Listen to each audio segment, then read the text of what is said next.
Thank you so much for joining me. This is Mr. Reddito Stories, top stories of the year for year 2022. I thank you guys for joining me this year, and let's see what the best stories were. My mother-in-law, straight up, put my entire career in jeopardy. I've been working my entire life for this, so what do? I kick her out with no money, no way home, and I don't give up. I created this throwaway because I cannot tell anyone else about this crazy jerk's actions without putting my own career at risk.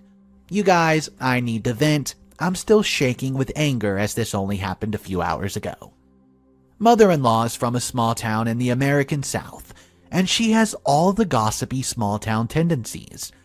It's never been a problem for us, me and dear husband, before because we live in a major city clear across the country from her.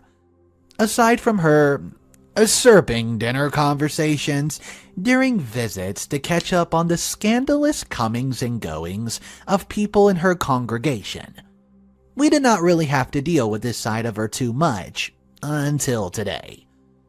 I'm a family law attorney with a boutique firm. My specialty is divorces. I'll admit, on a day-to-day basis, my drama llama is clinically obese with all the feed I get from work. But when I have some downtime, I still lurk this sub because I just love the theoretics on here. Sure, divorces are entertaining sometimes, but the stuff goes on here. Shonda Rhimes a run for her money in terms of shocking behavior. Mother-in-law loves that I'm a divorce attorney. She's always pumping me for stories from work that she can gossip with her congregation. And rarely I do throw her a bone. Never with specifics, all within my ethical boundaries, of course. For example, I'll tell her, my client has 5 kids, but only wants custody of 3. I don't elaborate and just let her feign absolute shock over someone not loving their children equally. Fast forward to the Title incident. Mother-in-law is in town for dear husband's birthday. We flew her in because it was a nice thing to do, and up until today, I was fond of her. She's staying with us, which is fine because we have a guest room, and our home is large enough that no one's personal bubble feels invaded. As most mother-in-laws do, she's always insistent on cleaning my home. She's never snooped before, so it doesn't bother me, but I do very firmly tell her that we have a housekeeper and just to enjoy her vacation. Today, I worked from home as I often do when I have no meetings. I was in my office slaving away on one of my more continuous, juicy cases, and I took a break to shower and get ready to take mother-in-law out to lunch. Dear husband was at work, so it was just us 2 gals until quitting time. I figured we would grab some overpriced salads and do some window shopping. What could go wrong?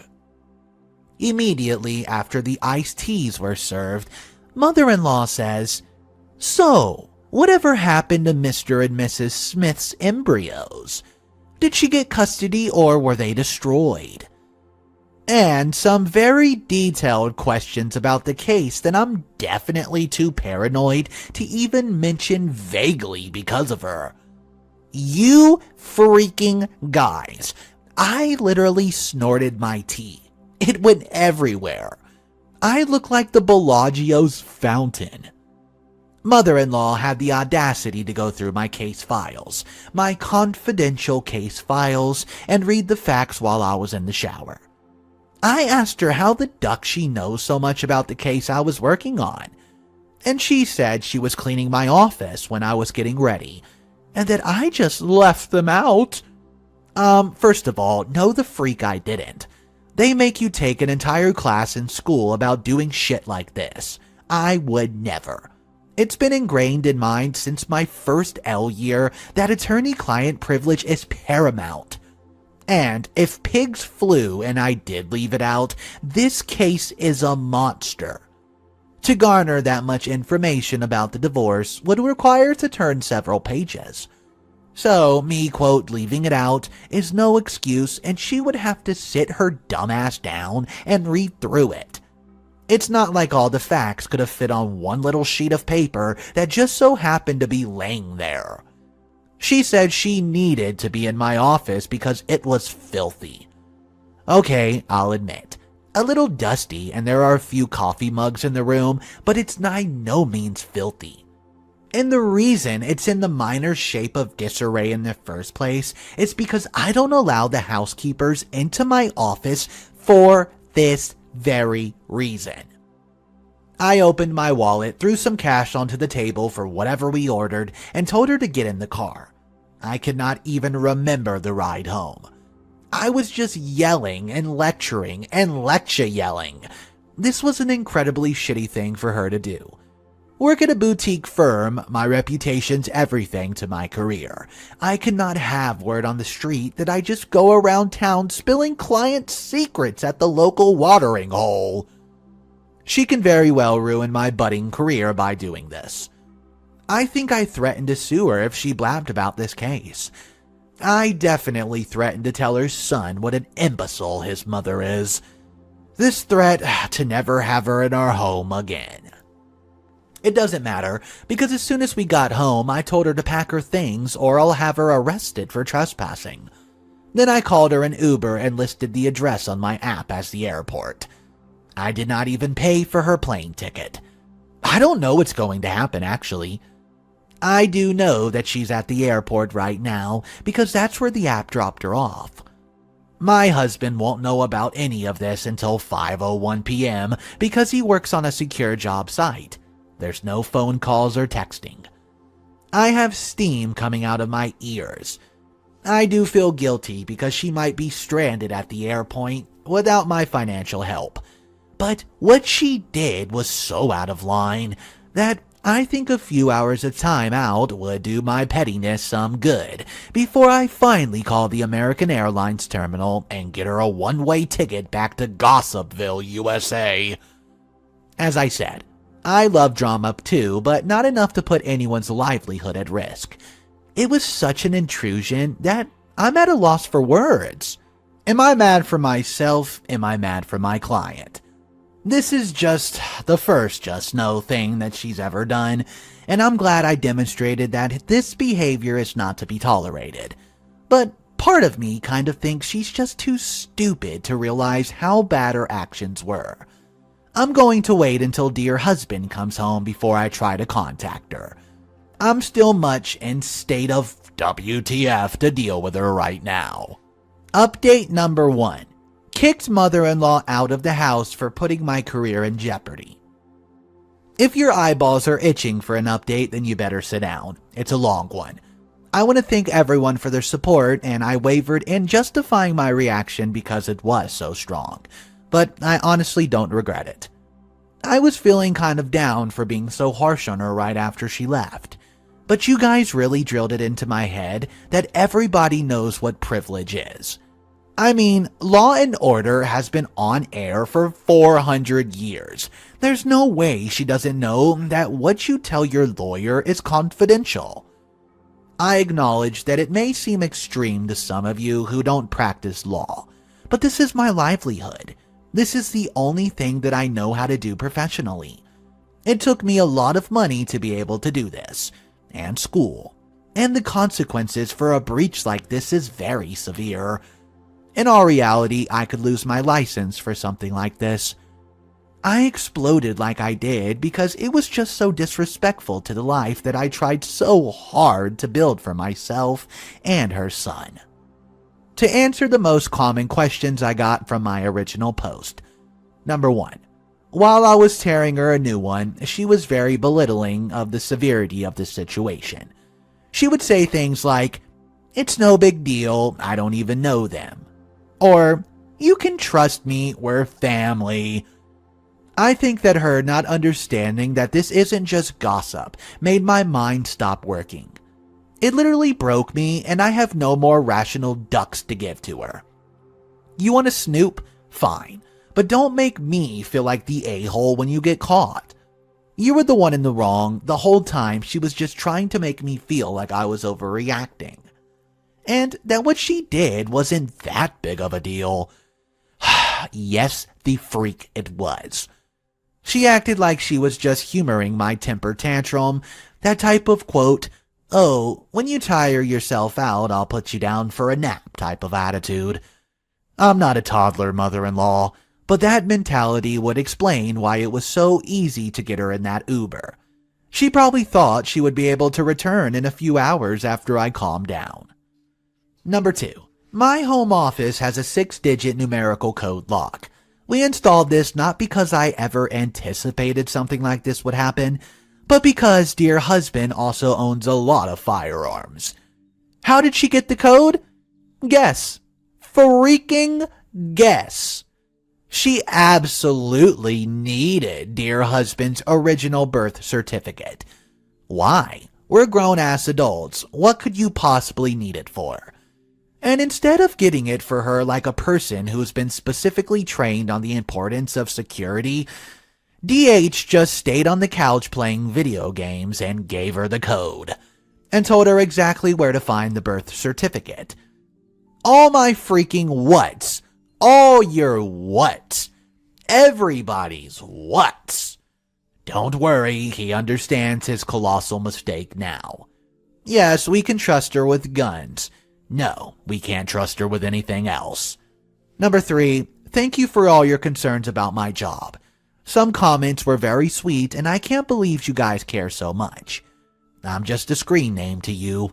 However, it's not necessary to make suggestions on how I handle the consequences of the situation. I know exactly how to deal with this situation professionally. I just didn't know how to do it personally. Okay, now on to what happened. I decided not to shoot dear husband a warning text as some of you suggested, because I wanted to make her tie her own noose.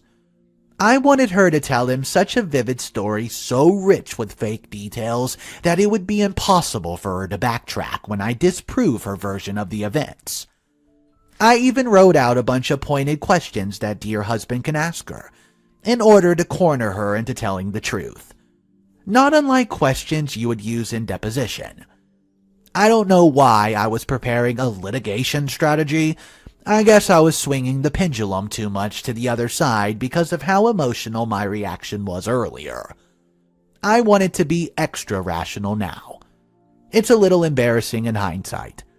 This was the first time mother-in-law and I ever had a disagreement so divisive that it required dear husband to pick sides. And to be honest, I have so much faith in my husband, but because this was uncharted territory, I didn't know what to expect.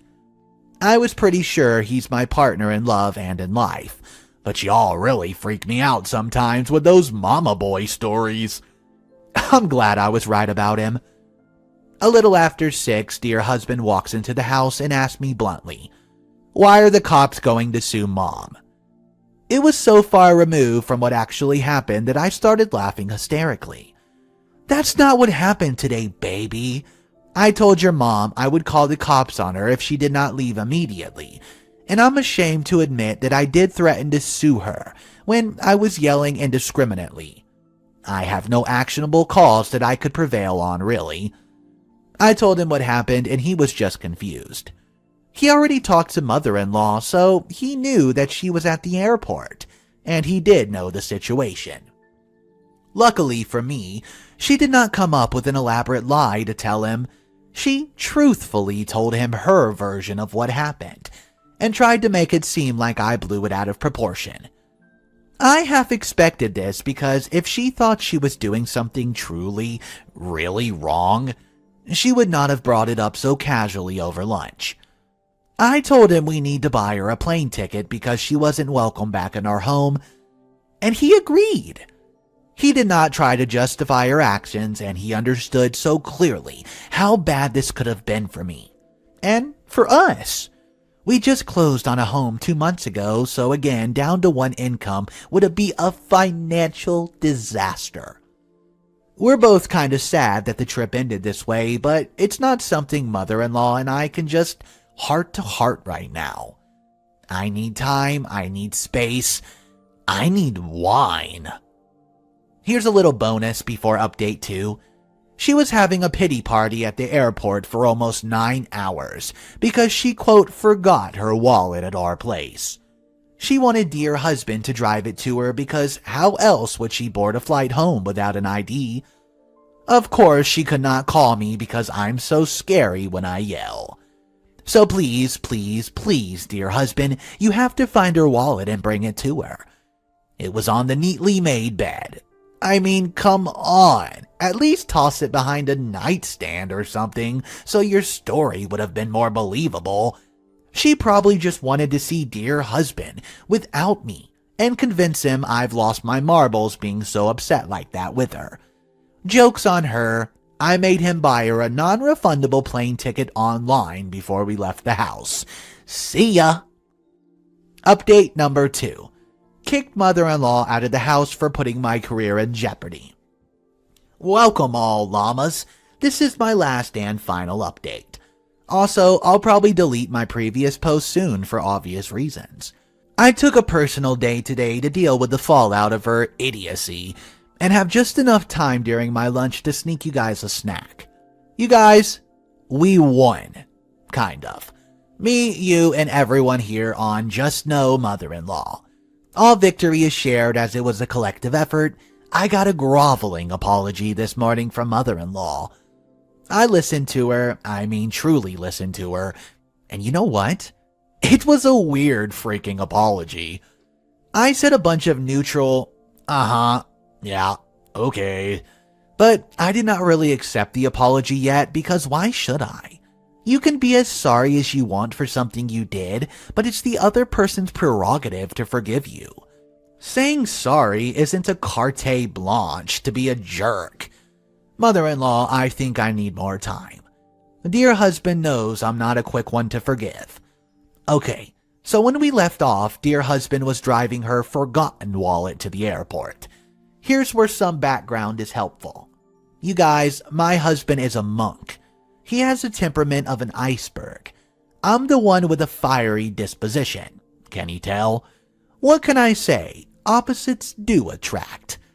It takes a lot of him to just make him mad or set him off, and it's usually only when there's a direct threat to me or his beloved best friend. Our dog. Well, hours go by and he's still at the airport. I knew this was going to happen because the plane ticket we bought mother-in-law wasn't until very early the next morning, and she probably wanted to spend more time with her son or rewrite history or alienate more people's trust. I don't really know. But I do know what when DH came home from the airport, I knew that shit went down. He came into the house like a hurricane. Doors were slammed, keys were thrown, he even felt compelled to kick a dog toy, which only made the dog happily run after it and break all tension. Apparently, his hour-long conversation with his mother was frustrating but productive. I'll summarize below. Mother-in-law spent an hour trying to minimize the situation. She doesn't think what she did was that big of a deal because of a family loyalty or whatever. Of course, she will never say anything about the case because we're her family. It was then that dear husband showed the world his sexy diamond spine. He told her that if family was so important to her, then she would not have hurt me like this, and that I am her family because I am his family. Swoon! She seemed to start getting how serious the situation is at this point, because of course it's not that big a deal until her precious baby boy is hurting. He then went on to say how this could have hurt him. Note, my dear husband put me through law school. I'm not saying he was with me when I was in law school. I'm saying this man paid my tuition and supported me for 3 years. We did this shit together. He told her how much we were as a couple invested in my career, and how we could have lost the house because of her. He told her that now that I was finally practicing, that it was his turn to go back to grad school, and how she could have completely annihilated that option. It was around this time that she started ugly crying. You know what I'm talking about. Snot, tears, saliva. She never meant to hurt him. She's so sorry. She won't say anything to anybody about what happened ever. She'll never jeopardize his career. Are you kidding me? That's literally my title. Oh my gosh, I'm hyperventilating just saying this. So she finally understands the gravity of what happened. He told her that she did was a non-negotiable deal breaker and that he would not hold it against me if I never allowed her in our home again. And this is where things got a little dicey for her. She got her giant puppy eyes all welled up and pouted. "But I'm your mother. Can you just tell her to let me back in?" That's cute, mother-in-law. The last time someone told me what to do, example, to calm down, they ended up in an Uber to the airport. Let's see how your son's luck will run with that request. Dear husband knows his little quirk about me, and he got frustrated because it's like mother-in-law's not hearing what he was saying. He was trying to explain to her that this was between me and her. She breached my trust, and these are my consequences. Dear husband and I are equals. He's not my boss. She can't quote, "Can I speak to your supervisor?" her way out of this. She was still not getting it by the time she was told to board. So he just came home and made a bunch of loud noises because it's hard on him to have very two important people in his life go toe-to-toe. He told me it felt like she was deliberately playing dumb to not face the music. Duh, babe. Anyways, long story short, is that she called to beg my forgiveness this morning, but the apology was filled with, "I would never do anything to hurt my baby. I'm so sorry for all the pain this caused him. I was wrong, etc., etc." I mean, am I wrong to hold out for an apology to me? I don't want to dwell on this, but it seems like she doesn't really give a duck about how this could be affected me. Only when it was explained to her how it could have hurt her son did she feel even an ounce of remorse. The end. Oh yeah, I almost forgot about the worst part.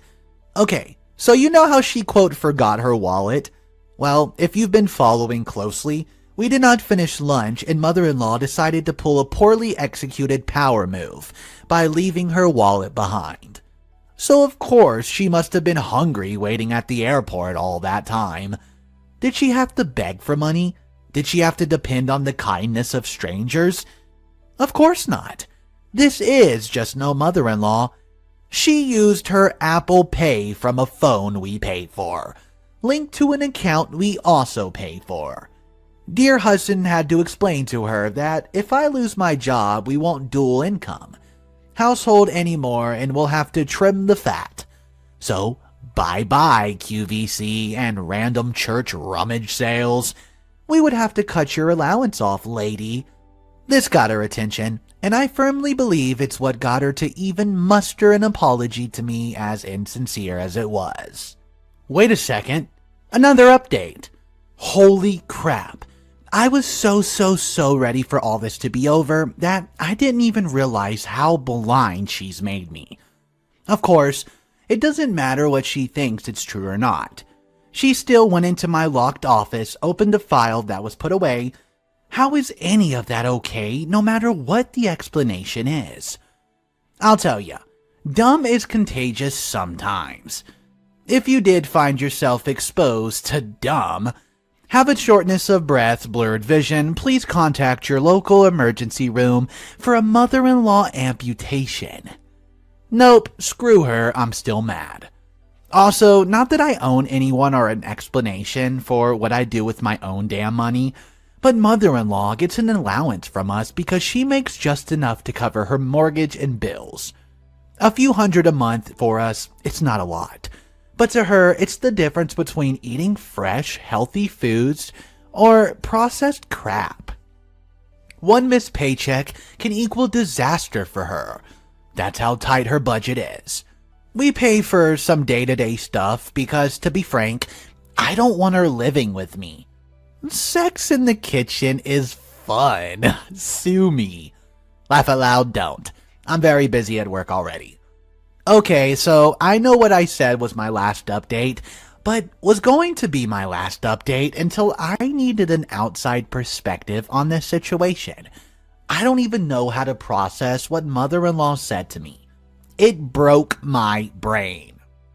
Some of you might remember me. I'm the attorney daughter-in-law who unceremoniously threw her mother-in-law out of the house for being nosy. Well, I obviously have not spoken to her since the Purge, a national holiday for all daughter-in-laws. However, with Thanksgiving being next month, she has a reason to contact us. She sent a few text messages here and there, and was met with non-committal, "we'll see," from the both of us. I guess the lack of concrete plans made her bite the bullet and call me. Even though she's so scared of me, cue eye roll. So, some background here is necessary. Dear husband's parents are divorced. Christmas is always with my family since neither side of his family has any children, and my side has like millions. Christmas is more freaking magical with children because they believe in Santa. I don't think that's a statement you can find fault with. Anyways, so to compromise, we spend even-numbered years at father-in-law's house for Thanksgiving and odd-numbered years at mother-in-law's house. As you can probably guess, I'm not keen on going to see her this year. So, back to the phone call. She calls me and just outright asks if we're coming to the southern state this year. I wasn't sure about going before her audacity made me snap. I said, hell no. In fact, I'm still mad at you, and I'm sure as duck you have not forgiven you. And you've never apologized to me, or even though I'm the one you wronged. She knew we weren't going to go, otherwise why would she ask? It's an odd-numbered year, this is one of her years. She was either trying to mid things with me in time for the holidays, or she was trying to bait me. Either way, it kind of worked. This is where she drops the idiot bomb on me. She's sorry, but she doesn't understand why I'm so mad. It's not like she could have said anything anyways. After all, by law, you're supposed to keep your family secrets or you can go to jail. I'll admit, this is where I short-circuited. I should have asked more inquisitive questions, I should have investigated further, but it was really hard for her, or for me, to respond because, like I said, my brain broke. From what clues I was able to gather during her ramblings, she was confused spousal privilege with family privilege.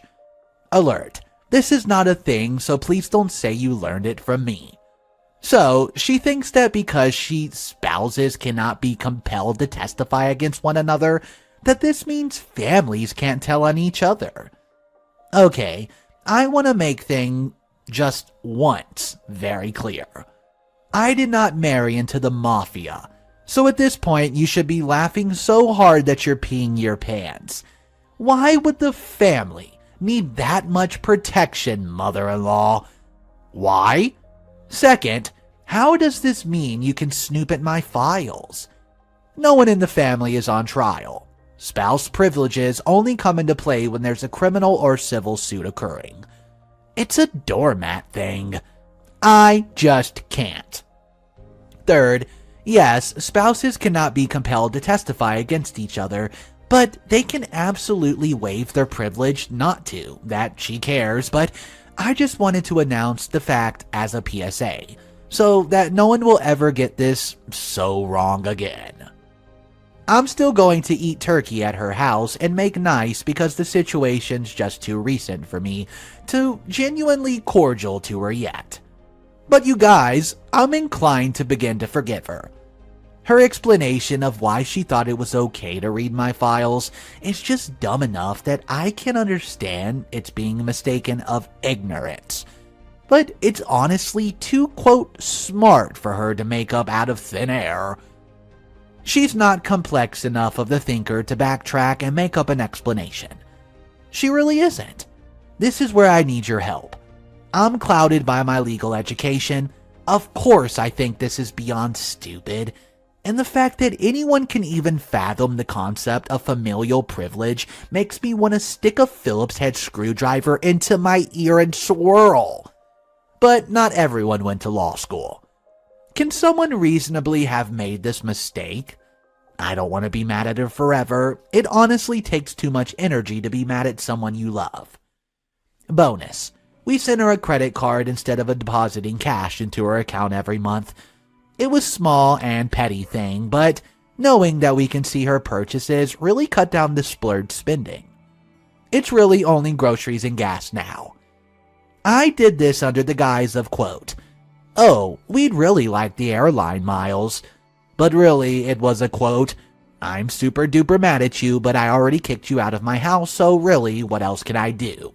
Okay, Mr. Reddito here. So this is a continuous saga. There's 2 more updates unrelated to the story, and they're titled, "She's Earned a Name, Piercing Patty Part 1. This is a saga of how she and I came to be no contact. It's a very long one with lots of moving parts, so I'll likely have to break this story into post. Piercing Patty, PP for efficiency, has a younger sister, AIL, who in turn has a daughter, CIL. AIL is a nice lady, but our relationship consists of very polite conversations every Thanksgiving, so I don't consider us very close. AIL and Piercing Patty live in southern state. Dear husband and I live in a much larger, much urban coastal state. CIL currently attends college in our city. She's a very bright young woman, and I've grown to be very fond of her. Since we are the only family CIL has in the area, we get the pleasure of hosting her for long weekends during holidays like Martin Luther King, when a 3-day weekend is nice, but would not warrant a trip all the way home for a college student. It's great. She gets to come do laundry, and I have someone to talk about my guilty pleasure, celebrity gossip. We feed her, she walks the dogs for us, sometimes I treat her to a mani-pedi. And then we send her back with clean clothes and some leftovers. AIL has expressed how grateful she is that we open our home to her kid. It's no problem at all, AIL. It truly is our pleasure as your kid is awesome. Well, about 2 months ago, CIL was struck by a drunk driver as she was driving home from class. It was bad. The car looked like a crumpled piece of paper. When I went to the tow yard to get insurance figured out and I saw how our vehicle looked, I felt like the wind was knocked out of me. We were very lucky she only suffered a broken leg and a fractured wrist. It could have been so much worse. And I honestly cannot even talk about the accident without devolving into pure unadulterated rage. Naturally, AIL was in a frenzy and needed to see her daughter. ASAP.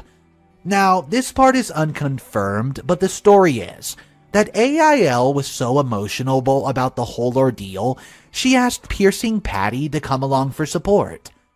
I think the more obvious reality is that Piercing Patty invited herself along and AIL did not have the capacity to say no to her.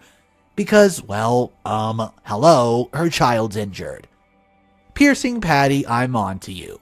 All those times I thought I was being paranoid, I wasn't. I see you now clear as day.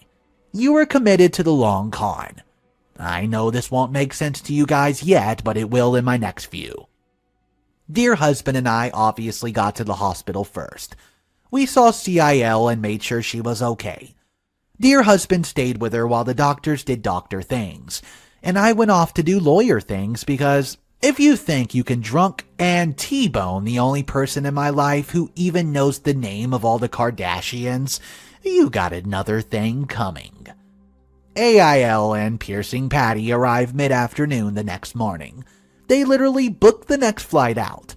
Cool, I get it, but we did call you guys to tell you that CIL was pretty much A-okay. So maybe you could have slowed your roll a bit and planned this trip a little more carefully. As in, where are we gonna stay when you get in town? AIL and PP, of course, you expect it to be my house. Why wouldn't it be? It's not like I banned Piercing Patty from it for breaking into my home office and doing shit that would get me metaphorical ass jumped by the state bar or anything. But since CIL's in the hospital, I'm the one that's gonna look like the a-hole for following through with my rules. What's next? Part 2. Piercing Patty almost gets arrested twice. So, as we left off, there was a small family reunion in the hospital. CIL, dear husband, me, AIL, and the star of the show, Piercing Patty. AIL came swooping into the hospital, just momming it up left and right. She was fluffing pillows, talking to the doctors, calling whoever it is you need to call when your kid's ducked up. Meanwhile, Piercing Patty is sitting in the corner acting really tired. Now, I say acting really tired because it was her comical adaptation of how a tired person would act. She was dramatically yawning, stretching her arms, rubbing her eyes. She looked like a French mime. She did not say it outright, but I knew she wanted to go home with me and dear husband. Yeah, too freaking bad. As soon as I saw that CIL was being cared for by her doting mother, I was ready to peace out. I was wiped. I gave dear husband the signal we use to cocktail parties to indicate let's GTFO, and we put on our coats. Piercing Patty stops us and has the audacity to say, "Well, what about me?" Yeah, what about you, Piercing Patty? For freaking once, none of this is about you. Where am I supposed to stay? I don't care what creature lives in a cookie tree or some shit. I pause for a second and realize it's not about me either. Fully ignoring Piercing Patty, I turn to AIL and ask her where she had intended on staying. AIL tells me she plans on staying at the hotel adjacent to the hospital, because she did not rent a car and she wanted to be accessible to her daughter. You know, like a normal person. So there you go, Piercing Patty. If the real reason you came was to help AIL, then I guess your ass is staying at the hotel too. But alas, logic does not shame a just-no mother-in-law, and the conversation went like this. Can I come with you guys to rest for a few hours? DH shoots me a glance because he knows I'm about to pop off and give him some of the go easy eyes. I say no. Why not? Because AIL needs help with her daughter. That's the sole reason you came, isn't it? Oh, AIL's fine without me for a few hours. Then why'd you even come anyways? Dear husband and I don't have to chauffeur you back and forth all day. We have a lot of work to catch up on and we're going home. Oh, I'll just get a cab later. Why do you kids call it goober? At this point, I knew what she was doing. I felt a kind of paranoid up until now, but she kept pushing and pushing to come back. After I threw her out, and I was going to push back. Well, if you need a place to nap just for a couple hours. Then, you know what? Go check her into a hotel. Patricia, everyone's had a long night. DH knows he almost ducked up real bad, so he just shut up and left the room. I followed. DH and I get home, we crawl into bed and sleep for exactly 1 hour, because our phones start ringing. It's the gate guard. Okay, so let's back up for a second. We bought a house in a gated community less than a year ago. To enter into the community, you either need a BP box on your dashboard, or your name needs to be added by a resident of the community to the gate list. Do you see where this is going? Guard calls us and tells us that the car just dropped off a lady who's screaming at him. She's repeating over and over that she is dear husband's mother and demands to be let in. She's saying that she's used to being on the list, so there must be a mistake. There's no mistake, Piercing Patty. I took you off that damn thing almost immediately after I exorcised you. From my home. Begone, Satan! Dear husband groans and puts on pants to go wrangle his mother. This is the best part, my llamas. So, before he came to make the approximately 1-minute drive to the front gate, PP goes ballistic. She charges the little booth, and the guards have to start throwing things. Staples, radio, stationery, all airborne. She got a few good throws in there too, and the guard tells me that she made contact with a pin cup. One of them suffered a blow to the noggin. Obviously, they call the cops, and dear husband calls me and tells me to get down there, because they're about to arrest her. And I say, oh no, she's better call a lawyer. Guys, that story was an absolute roller coaster. Thanks for sticking around this long, as there was so many moving parts to that. I just have one question for you. Do you think OP was a little too carried away and treated mother-in-law very horribly? kicking her out, not having her wallet, making her go to the airport, blah, blah, blah, blah, blah. I know she read the document, but I want to see your opinion on this story. A lot of people in the comment section were saying by the end how annoyed they were with OP about the mistreatment. But then again, Piercing Patty was relentless. So, drop your thoughts down below, and as always, Mr. Reddito is going to see you tomorrow, so click that subscribe button and I'll catch you then. I have one special story for you today. It's about a stepmom who demands OP shares his house with his step-siblings. This one gets pretty sticky pretty quick, so let's hop right into it. I recently bought my dream house in the city. I should be happy, but that's brought me new problems into my life. After my father died, I did not see any need to remain in the same town with my step-siblings. My relationship with my step-family is not the best, to be honest. This is why I was surprised when my stepmom asked me to take in my step-siblings, because she did not have space for them in her home. When I tried to refuse, she threatened to sue me, because she knew that I used part of the inheritance money to buy the home. She even threatened to get the law involved, so that I would give them part ownership of the house.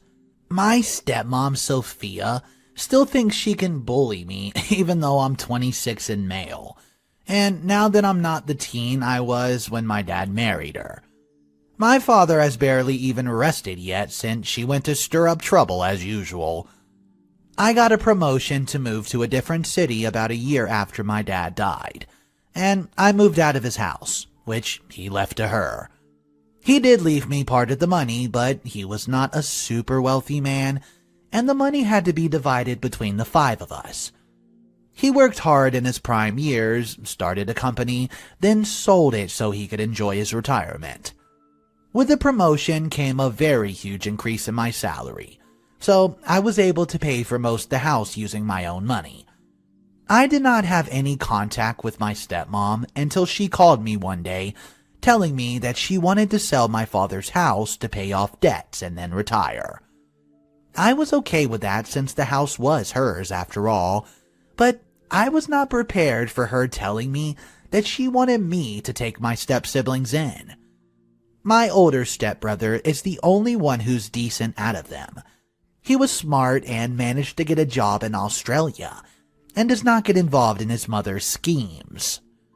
The other 2 are not so bright and have relied on their mothers babying them for most of their years.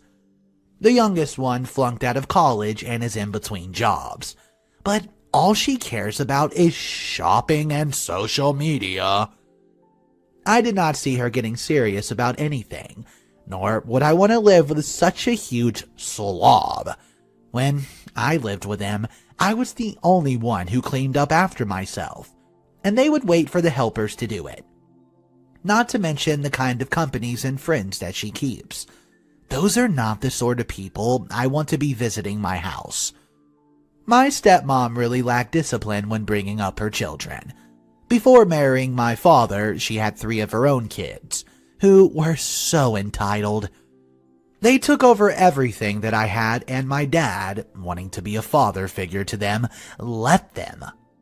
Only one of them turned out okay, and the other 2 remained brats. Growing up, when I made a mistake, she would hit me or ground me, but if it was her kids, she would just let them off with a slap on the wrist. The middle one did not bother with working. She got pregnant and got married to her husband, who works a low-paying job. With her money, she had a very expensive and extravagant wedding. I tried to get both of them to do some smart financial planning, but I was told to shut up. After the wedding, they were very broke and had to move back into my father's house when I was still living there. I contributed part of my salary to the household expenses, but I was the only one of the 2 step-siblings. Kiara, who was the one who recently got married, ended up getting pregnant even though I could not see why they would want a child with their financial situation. So it was a blessing when I got a job promotion and moved away, because living with them was emotionally and financially draining. I told her to take them with her and she went on a holiday or wherever she would go when she sold the house. but I did not want to do anything with them. I stood by the fact that everyone's gotten their share of the money. I was surprised that I did not get that much more money because my dad had a lot of investments in insurance funds. But Sophia said that he left everything to her. I let it go and accepted that my father had favored them over me and was just grateful that I got a bit of cash. The house I bought was pretty big, but that did not mean I wanted to live with them. I planned to lease out of a room or maybe two just to make some extra money.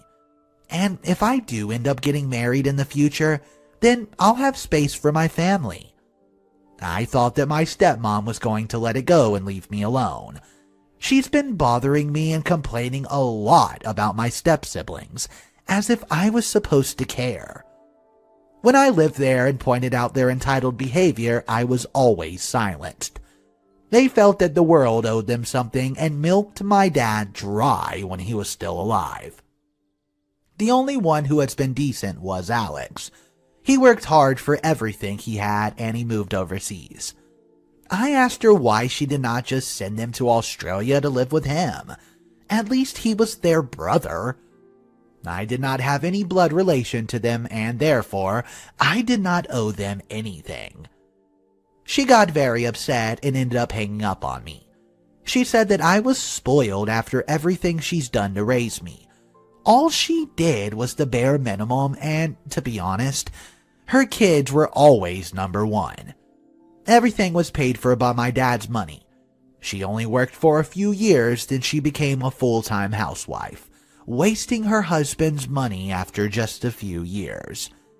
If I let them live with me, I was certain that I would never be able to get rid of them. It was worse than Kiara was coming here pregnant. Her husband was out of the country after finding a better job. I could not take care of her and her kid. I did not hear anything from her for a few days, until my Uncle Claude, who lived in the same city as I, came by one night. I was not expecting him, but I could tell that she sent him. He said that it would be just for a little while until my siblings got back on their feet. But I told him I already said to Sophia. My house was new, and as unreasonable as I sound, you have no idea how messy they can be. My stepmom has tried and failed to tame India, the younger one's behavior. I refused to babysit her offspring while she went off to who knows where. But my uncle tried to make me see that since it was my house, I would be more than free to set boundaries with them. And it would not be me putting them out of the budget to stay rent-free. I was in two minds about this, but I guess I was taking too long for my stepmom. Even after I told her that I was thinking about it, she came to the city and asked to meet with her. To my surprise, it was all an ambush. She was there with my stepsisters, and I asked if it was necessary for all them to come after me like this. Kiara said that she used to think of me as a brother, and my refusing to take her in was breaking her heart. She said that in her condition she needed to be well taken care of. My response was to ask my stepmom to leave them a house, or at least get them a place to stay if she planned on going out of town. She refused and was determined to leave them with me. Since I was their brother, she felt like it was my responsibility. She also said that she had to pay off some of my father's debts with the money, then get a smaller apartment for herself that would not fit everybody. You must be wondering why they did not just get jobs like the rest of the country. Trust me, they have not done an honest day's work in their lives ever. Their job is to whine about being mistreated at work and then quit the job soon after. The meeting was useless and I was about to leave. As they had done was make me not want to stay with them anymore. They got money too. They could have put it together and gotten a place or even started a business. But thinking comes very difficult to them. I got an email from my father's attorney later that evening, telling me that he wanted to talk to me about something very important. I was able to schedule a meeting with him and my stepmom was there. The meeting was to threaten me with legal action because I used my dad's money to buy part of the house. The attorney said that there was a chance that I would be forced to share the house with him if the whole thing went to court. That's when I started feeling concerned, knowing that I had to do something because it was not making any sense. If it got to the point where we had to go to court and I had to give up my house, it would be very bad for me. The option of letting him stay with me and come was a lot more cons than pros. What if I wanted to start my own family one day and they never want to leave? If it had to been my stepbrother who did not have a place to stay, then I would have taken him in. He's at least a hard worker, has good manners, and is not entitled like his bratty sisters. So, I started looking for a lawyer, and I got a nice recommendation from an old friend. The lawyer said that we needed to know how they will look, just to verify and look for a loophole in any of the clauses. I had the financial proof that the inheritance contributed to only 10% of the cost, and the rest came from savings and a loan. In the meantime, I was constantly harassed by messages from family members who had zero idea what was going on but were easily falling for her lies. I upped security at my house and forbade them from coming anywhere near my home.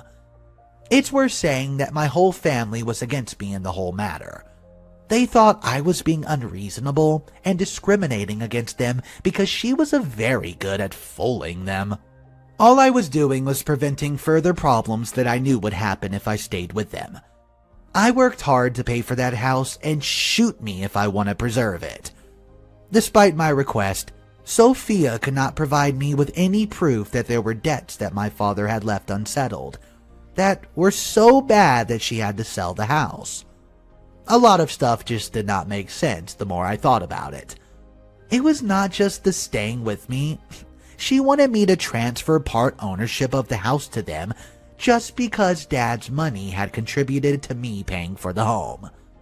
With my lawyer's help, we were able to find a cease and desist letter and case against her, just so she could not try to get ownership of the house. I also contested my father's will, mainly because I wanted to find out just how much she's gotten and if she was even supposed to be getting anything. After my father died, I was prepared to let go of my suspicions because money never mattered to me. But now she's making it personal. It was by chance that we found out about this, but there was part of my father's assets and investments that were never disclosed to me. They were also not even mentioned in the will according to my knowledge. My stepmom had claimed all those assets and the investments as her own, even though they were legally not hers. It was easy enough to prove that my step-lived siblings had no right to my house. At least I won that case. But the hidden assets led to another case that dragged on for a long time. I'll not bore you with the details, but I will summarize what happened. My stepmother first pretended to be ignorant about the assets that were not mentioned in the will. It was also found that I had not gotten full share of the inheritance as I should have. There was suspicion that she tampered with the will, but she pled ignorance. In the end, the ruling was in my favor.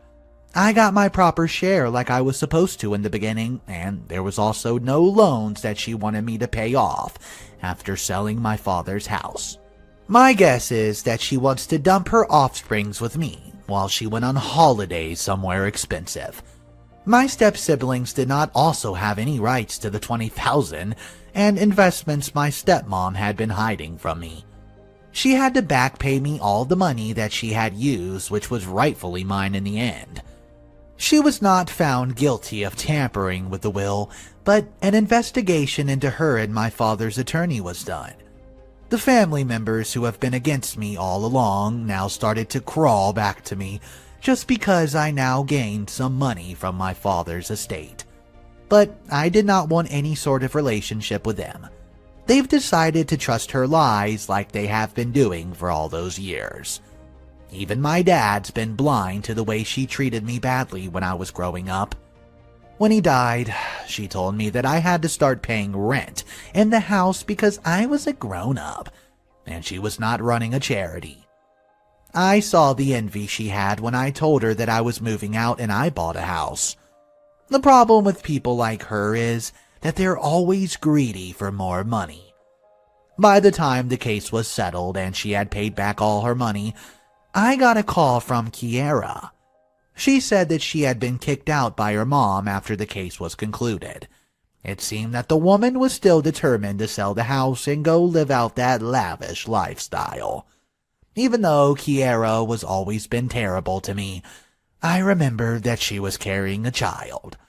She said that her sister had gone to stay with a boyfriend, but she did not have any cash to go to her in-laws.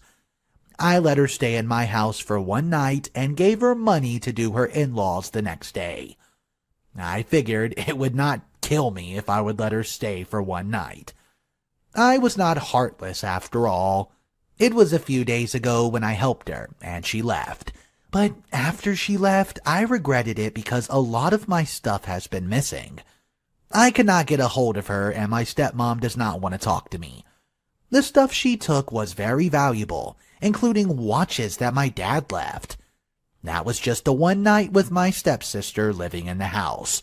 Imagine if it was permanent. I do not know what the next step to take is because those things have been sentimentally valuable to me. Would it be heartless for me to call the cops on a pregnant woman? Because I'm done with them messing with my life, even when I try to be nice. Let's just say I think Sophia got everything she deserved in this story, and I'm glad OP can resolve this. Also, the pregnant stepsister he had, what a good guy looking out for her, giving her money and a place to stay at the end of the story. I hope each and every one of you enjoyed that. If you did, show some support and smash that like button. Has anyone listening ever had a similar story about a brother-in-law, sister-in-law, heck, even stepmother? Mr. Reddito reads every single comment, so drop your stories down below, guys. That's all the stories I have for you today, but if you're new here, I upload videos every single day. You can find it on this channel or on Mr. Reddito Animated. I do daily stories on both. So subscribe to the channel, have a wonderful night, and as always, it's cool to be kind. I found out my twin sister is just an evil Karen. I don't want her in my life anymore, and this is why. Guys, my name's Mr. Reddito, and this is Mr. Reddito Stories. I have something very special for you today. It's a 5-update series on this said twin sister who, let's just say, is absolutely bonkers. It involves some inheritance drama, so subscribe to the channel and let's get right to it. I see why my boss hates my twin sister so much. So, my bro, my older sister, my twin sister, and I were out for brunch, and we started talking about money. My twin sister exclaimed how she's so happy to get $100,000 when I'm 25. I asked what she was talking about, and said, "You know, you're getting $300K from that white man, right? I can't wait for my share." That white man was my boss's father. He was the sweetest, badass little old Dutch man you've ever met. He treated me like one of his grandchildren, and when he died, he left me a $300,000 in his will. I'm supposed to be getting it when I'm 25 years old, and the only rule to it was, in my Opa's words, "Don't be selfish with it, ladybug." So, I was planning on keeping $100K for myself, $100K for my mother, and splitting the last $100K between my 3 siblings. But my twin sister was bothering me since she found out about the money, saying how I should have given her the whole $100K because she's a mother with 2 kids. So, when my sister said that, my other 2 siblings say how it's not fair that my twin sister's getting the whole $100K. They have to share it. I remind them about the money situation. I told my twin that no, she's not getting the whole $100K, that she's splitting it between the other 2. And I already told her. She started whining about how unfair that mom's getting $100,000 by herself. I reminded my sister that our mom deserves that money more than any of us at this table. and that she hasn't had a car, a vacation, or a firm mattress in years, and that she deserved that money because she took care of a snot-nosed brat, aka us. Well, my twin sister started arguing with me, saying that she should get the whole $100K and just split the other between the two siblings, and let her have the $100K all to herself. I said, "What the heck are you talking about? Mom and me?" My sister reminded me that if I have $65K in the bank at the moment, that I should use that for me and Mom. No, dear reader, I only have $65K in my bank account because I saved up money from my jobs and for college fund. And my boss gave me $50K for my college Christmas. I told my sister that I'm not touching that money, it's for my college, and that I work hard for my money. My sister laughed, saying, quote, "Huh, huh, watching 4 kids and sucking beep isn't hard work. Ugh. My family's dirt poor, and I have to do what I need to do to survive. I will admit, I've done some odd jobs here and there, but I've been through hell and back working for this damn family, to a point where I lost my mind. I'm in therapy for what I've been through. You're probably wondering, Alize, why'd you stay if you're going through so much crap? Well, find me a job that's offering $400 every week." My sister knows about what I've been through working for my boss's family. All my siblings now know. So my brother told me my twin sister shut the heck up, and that I don't have to give her anything. My older sister said, quote, "If you're that desperate for money, why not sell the other car?" My boss gave my twin a car because he has a soft spot for my nephews. Their old car was too small. My twin sister remarked that the car's not worth any value, and how she has more money by selling my nephew's chair. My heart sank because somehow I knew that she was talking about, and in my head I was screaming, "Please don't let it be the chair that my Opa made for my nephew. Please don't let it be the chair that my Opa made for my nephew. Please don't let it be the chair." My older sister asked, "What chair?" "You know, the white chair with a pterodactyl on it that Alize's grandpa made," my twin sister replied. I was furious. I asked how could she sell my Opa's chair? It was a gift from my nephew, and she did not have the right to sell it. My sister exclaimed how she's my nephew's mother, and that whatever he owns is hers. I asked how much she made selling my grandpa's chair. She said just $30, only because the wood was good quality. I wanted to strangle her with her stupid ascot, because my grandpa was an amazing wood carver. That was his passion when he retired and spent his last 2 decades perfecting his skill. And it was some craftsmanship, all right. He'll take old pieces of furniture and make them new again, then give them away to homeless shelters or people in need. If you're having a baby and you would make a little merry-go-round thing for the crib, out of good wood for free.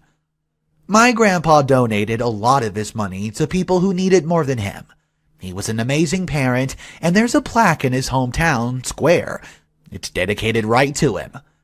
So I started screaming this. Are you beep stupid? 30 beepin' dollars? 30? It's worth more than that. My sister said how it wasn't worth that much because it was unfinished. Then my twin sister proceeded to berate grandfather, calling him lazy and unprofessional, and that he did a crappy job with the paint. Do you want to know why my grandpa could not finish the chair Annie made for my nephew? It's because he got cancer and died shortly after starting the chair. So it's not painted properly and only has one little bad pterodactyl on it. My twin sister knew about the whole chair situation, and I came to realize my twin sister was just a beep. And in that moment, it was like a pair of red sunglasses being left from my eyes, and I saw all the red flags that she produced. I finally truly understood what my boss sees her.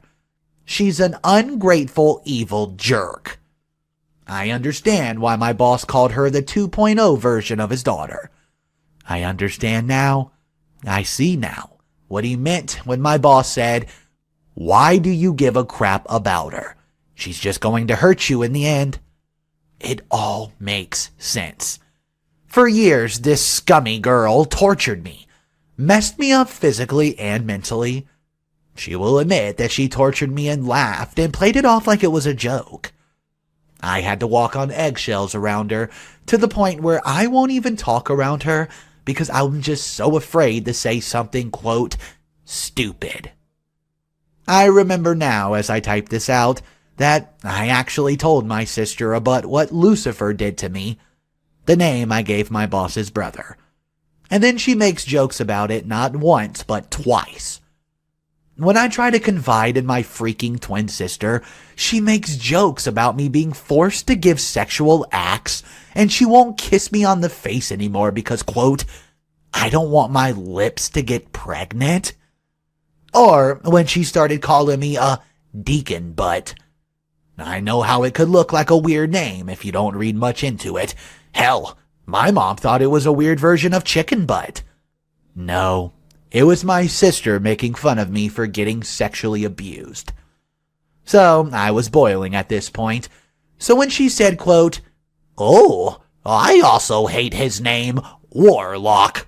I can't stand that name. And also, he could have left something in the will for me. I was around him too, you know." Warlock wasn't my grandfather's real name. That's the name of the immediate family calls him because he really couldn't stand his first name. And now I'm pregnant, and I'm having a baby boy. I'm going to name my child after my grandfather. I love that man so much. So, when she said all of that crap, it pushed me over the edge. I grabbed my cup of full apple juice with ice in it and dumped it right over her head. I started screaming and I left, cursing her out in Dutch. I was crying on the highway when I called my fiancé to pick me up. I cried, I explained what happened, and he was just as pissed as I was, because that was his actual biological grandfather. My boss was so mad, he wanted to confront my sister, but I told him not to. At the moment, I don't want to talk to any of the family. I'm just going to drown myself in lemon Oreos. My sister tries to keep texting me saying how sorry she is, and she did not mean to make me upset. She realizes I'm the one with the money, but my brother's texting me saying not to accept her apology because she remembered I'm marrying into rich lines. I understand how I wasted my youth tending to her every needs and wants. I'm done being her freaking doormat. She's not invited to my wedding. I want my nephews I have a relationship with, my children, but I don't want her in my life, and I'm not giving her any money. I'm about to go cry myself into a vegetative state with snacks. I know it wasn't my right to be upset by the chair, but I have memories of watching my grandfather make that chair, so it hurts a lot. And I like to point out that anything with my grandfather's signature of business on it is worth at least $1,000, unfinished or not. Hey, what's up, guys? Mr. Reddito here. So, just so you guys know, there's so many updates for this story, it gets insanely crazy. But first, there's a couple edits from the first post that I'll read before we hop into the update number 1. The edits say, "I know I should not have ran my mouth about the money, but I thought I could trust them with the fact because they're my family and all. I'm going to make a college fund for my nephews. She's not getting a penny of that damn money. My mom's mad at me because my sister's family is struggling, and money will come in handy down in the future. But in the word of my grandpa once said, sometimes these chicks need to keep their mouths shut." The people who said that I'll be disrespecting my grandfather if I give my sister the money, thank you for making me see that. She's not getting crap from me. Also, I might want to add this here. My sister is married, and I feel so sorry for her husband. The only reason why she needs money is because she keeps throwing parties and events. Edit 2. Her husband called me, apologizing for his wife's actions. I told him all the bull his wife pulled, and that I don't want my twin sister in my life anymore, but I do want a relationship with my nephews. We're gonna sit down and talk this out tomorrow. I'm going back to sleep. Edit 3. It's 4 in the morning, and y'all's comments are lovely. Very lovely, and they're very eye-opening, and I realized my family is a lot more ducked up than I believed. It's just my boss's family, but we're so poor. My twin sister hurted me a lot more than I realized. She makes fun of me for being sexually abused when she did it to me herself when we were children. It's funny in the dunked up way. My mom is not off the hook either. When she found out I was forced to forgive my sister, understand why, because she felt guilty. She was crying, but it was years ago was her excuse. I love my mom, and she did get better over the years, but she's such much of a rug sweeper. It's making me angry. So when I asked to go to therapy because, and I quote, I'm your therapist even though my mom is part of the problem. And when I get a therapist, I wasn't allowed to talk about my self-harming. The boss gave me a new therapist now, and when I told my mom about my self-harming, she was worried. As a mom should be. But she also told me not to do it ever again because, and I quote, it's what white people do. Yes, me cutting myself and choking myself with a belt is white people crap, apparently. The only meeting that we're having tomorrow is I want my grandfather's chair back. My sister isn't getting crap from me, and I'm just going to buy my mom the things she needs. I can't go back to sleep now, so me and my boss about to play some Minecraft. I'm going to talk to my therapist in the morning because I opened up some old wounds and they refuse to close. I need to be properly healed because I can't stop crying. My family's so messed up. Oh, my life's a Tyler Perry movie and I hate it. Also, I should add, my mother never told me I had autism. I don't know why she decided not to tell me, but she never told me. Well, guys, I told you this one is a crazy one. That was just the first part. There's so much more to come. Right now, my opinion on this is, I think OP definitely should not have told her family about any of the money, especially the inheritance and how much it really is. There's one comment I'd like to check out on this one before we hop into update number 1. It states, if I were you, I wouldn't have told your family about the money. When family knows you're coming into money, they start acting entitled to it even though it's not theirs. You should sit on the idea your sister had and think about not giving your twin any of the money. She might need it, but she clearly doesn't deserve it. Let me know if you agree with that in the comment section below. Here comes part 2. So, we talked today. It was a crap show. My English is not the best, so I'm sorry. My boss, let's call Mr. Smith. Actually haven't used that name for a while. My fiancé, Oz, my Mr. Smile's nephew. And I sat down with my twin sister and her husband. Oz and Mr. Smith are mad because my sister disrespected their father/grandfather. And right off the back, my sister started apologizing, saying she did not mean to hurt my feelings. She should have realized just being selfish, but she didn't. She was boo-hooing and saying how we are sisters and we should not have money let it get between us. Yada yada yada. And like the dumb butt I am, I ate it up. I started crying hard. She got up to hug me and I was about to do the same thing. But Mr. Smith grabbed my arm and set me back down. Don't fall for this girl. She doesn't change. H snapped at Mr. Smith, telling him not to call his wife a jerk. Oz told me not to give a dang because twin sister just tried to manipulate me like she always has been, and remembered that she sold our Opa's chair. I was like, yeah, she sold my Opa's chair. I asked who twin sister sold the chair to, and that I was willing to pay money for it to get it back. And, like the greedy jerk she is, my sister gave up the information with ease. She sold it to one of H's cousins, but H exclaimed how it was too late and the chair was already a wooden ring. He showed us a picture of it on his phone. My boss was screaming at him, and H was confused. He said that my sister already had my boss's permission to sell the chair. We just looked at twin sister. Twin sister started crying more, apologizing, saying how if she would have asked, we would have said no. So much yelling.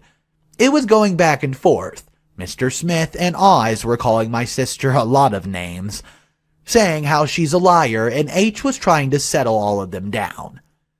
Then my sister had realized I wasn't talking and got mad at me, saying how could I just sit there and let them berate her and not defend her? Honestly, I wasn't saying anything because I'm afraid. I'm a scared little girl. I'm still afraid of my twin sister. I started shaking and crying.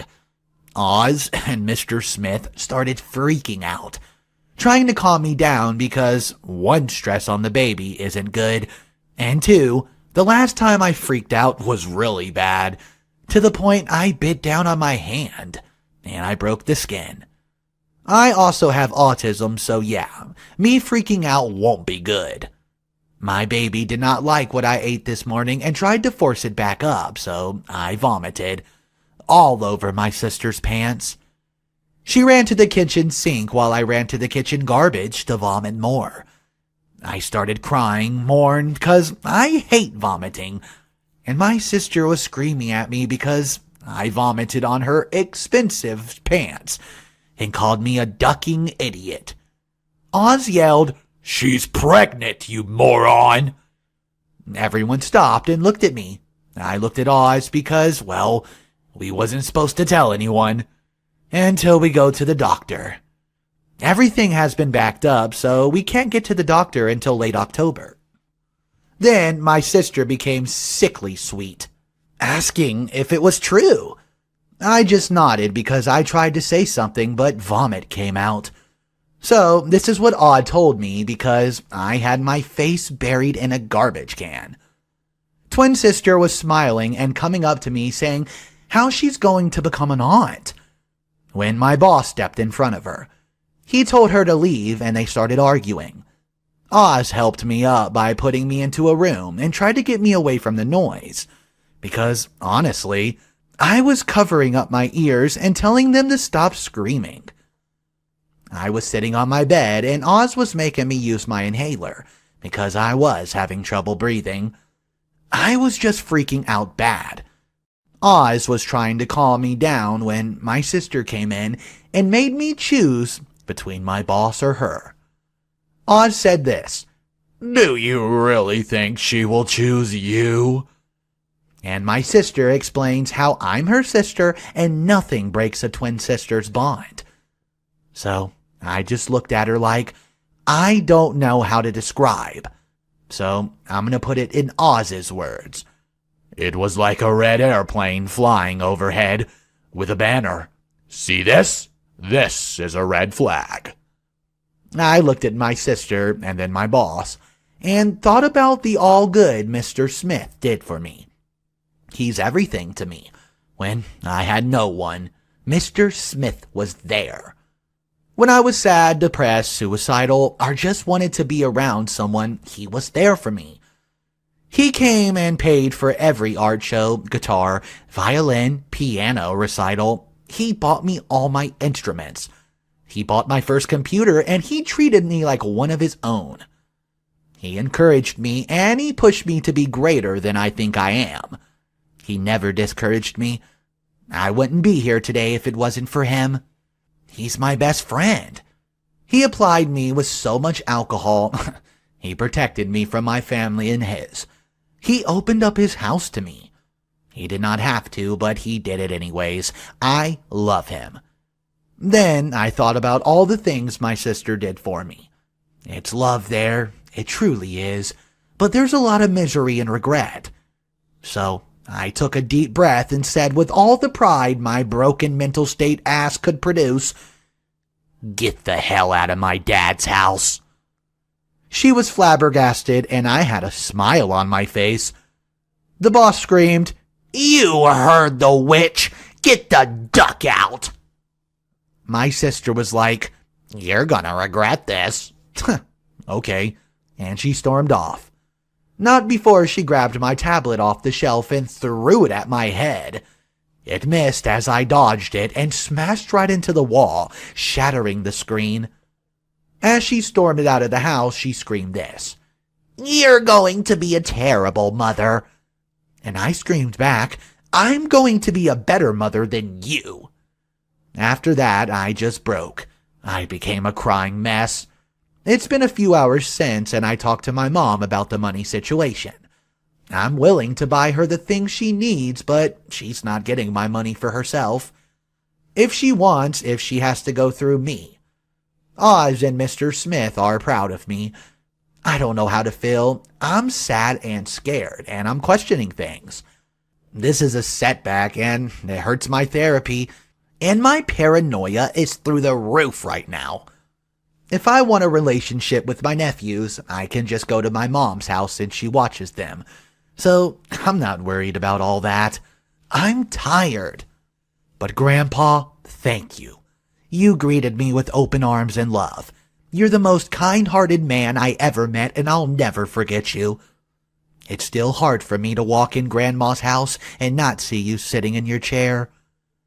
I still play your voice recordings of you singing The Little Dudes, and they just miss you. They just miss you as I do. And I played it for their sister also. The boss has custody of her, and we don't know where her dad is. I think that's a good thing.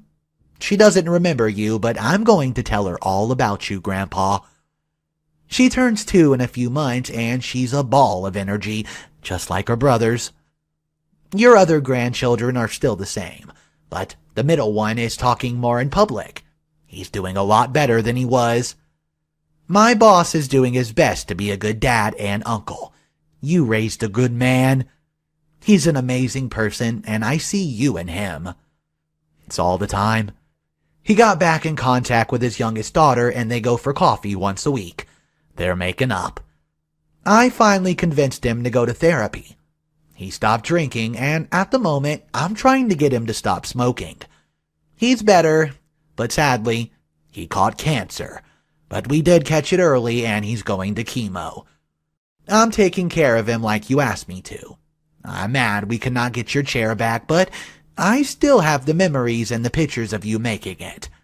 And I wish you were here just to hold your very first great-grandchild. If it's a boy, we're going to name after you. And I'm going to tell them all about you, Grandpa. And you're so badass. You don't give a crap, and you put Karens in their place. Well, to change the mood, the kids come back from the outing with Grandma. And when they left the house this morning, they had normal clothes on. So, when they came back dressed as ducks, I asked what happened to their normal clothes. One of the twins looked me in the eyes and straight up said, "We don't know, just got caught up with Quack." I can't even be mad at that. Do y'all want more stories about my grandpa? Because I have one story that's my favorite. And it's when he called a Karen, low battery, please charge, sounding ass jerk. He called her that because, well, we just got him a Bluetooth headphone and did not like the voice. I miss you, Opa. Hey guys, Mr. Reddito here. I found another post called, "My sister is holding my nephews for ransom, trying to ruin my relationship with my fiancé and got our dad involved. She wants my full inheritance." It's another update to the original story. Let's get right into it. So, a couple days ago, my brother-in-law called me and said, "Hey, your mother's in a lot of pain and she's tired. Can you watch my kids? I gotta go to work." I wanted to see my nephew, so I said yeah. Quick recap for those people who don't click on the links above. My twin sister messed me up physically and mentally for years. And I just found out that because she wanted a lot more of my inheritance money, that I was originally giving to her, and she sold my grandfather's chair. However, everyone found out she's a jerk because she decided to push me at her son's birthday party. So she's not talking to me. She blocked me on everything, and she's blaming me for her actions. However, I've been checking up on her and her husband, and she's losing her stuff. But she's still not letting me see my nephews, until I give her, quote, her portion of my inheritance. My nephew spent about 5 hours here. Then my phone rings. Picked it up, and my twin sister immediately started yelling at me. "Why do you have my kids?" I told her to calm down, and she started yelling at me more. "Why do you have my kids? You know you're not allowed to be around my kids anymore. Mom watches them. They're going to Mom's." I remind my sister that our mother's handicapped, and she cannot chase a toddler around and take care of 3-month-old baby by herself anymore. That's why I always go over there to help. Well, apparently, I'm not allowed to speak or see my nephews because I won't give her my inheritance money, and she was on her way to see or pick him up. She hung up, and I immediately called my brother-in-law. He said he would meet twin sister there and try to calm her down. My brother-in-law beat twin sister and arrived first. A few minutes later, twin sister arrived and started arguing in the driveway. I was from the upstairs window because I wasn't in the mood to deal with her. My fiancé took the kids outside and put them in my brother-in-law's car, then they left. About 5 minutes later, my twin sister called me and explained how I shouldn't talk to her, to talk to her husband, that I chose my family and I kicked her out of my life. I said, "What about my nephews?" Y'all, I heard the smugness through the phone. "Well, if you see my kids, I would like that $100K you promised me. No, I want the whole $300K. I deserve the back for all the trouble you caused me." I sat there dumbfounded. I asked, "You want all my inheritance now?" And my sister said, "Well, if you want to see your nephews, yeah." She's holding my nephews hostage because I won't give her some of my inheritance. And now you want all my money? I just hung up the phone. Mess that noise. My brother-in-law apologized for twin sister again and said, "This is not your fault. Stop apologizing." He said hopefully me and twin sister can be sisters again. But I told him that probably won't be anytime soon. I told my boss what happened when he came home, and he just shook his head and said, "I'm too old for this shit." However, this is not over. So this morning, Oz, my fiancé, woke me up and explained that we need to talk. He asked me if I ever slept with Zeke, a friend of my boss. It's a fake name we're using for the story. I was confused. Oz shows me his phone, and my twin sister, like the jerk she was, sent my Oz old screenshots of conversations with me talking about my sexual experience. See, my sister likes to get other people in trouble. She did this with all of our siblings. If twin sister is in trouble, she would use something you have done or told in confidence to get you in trouble, just to get the heat off of her. So my twin sister told my fiancé about all the sexual things I did with the caption, "She's not so innocent as she seems." I originally told Oz that Zeke was just one of those peoples that I did something strange for a little change for. However, the screenshots that my sister sent him explain the truth. That Zeke and I was in a 4-month relationship. So me and my twin sisters are dirty wastards. I went into great detail about the relationship, and I understand why Oz was upset. It was supposed to be a one-time thing. Zeke got back with his ex-wife, and I felt like he used me, and we never spoke about it again. I never told Oz about it because it's kind of hard to explain. I was 18 years old who slept with a damn near 50-year-old man. It wasn't healthy for me either. I got attached to him. He apologized, but I never really told anyone about it besides my sister and one of my boss's kids. I'm friends with his kids, and the last time I talked with him was when I was playing Phasmophobia with his daughter. We are friends now, but it took me a long time for them to be in the same room as Zeke. Oz and I talk some more, and things settle down, but this isn't over. Enter my dad. So, I've been getting a lot of calls recently from numbers I don't recognize, and I don't answer them.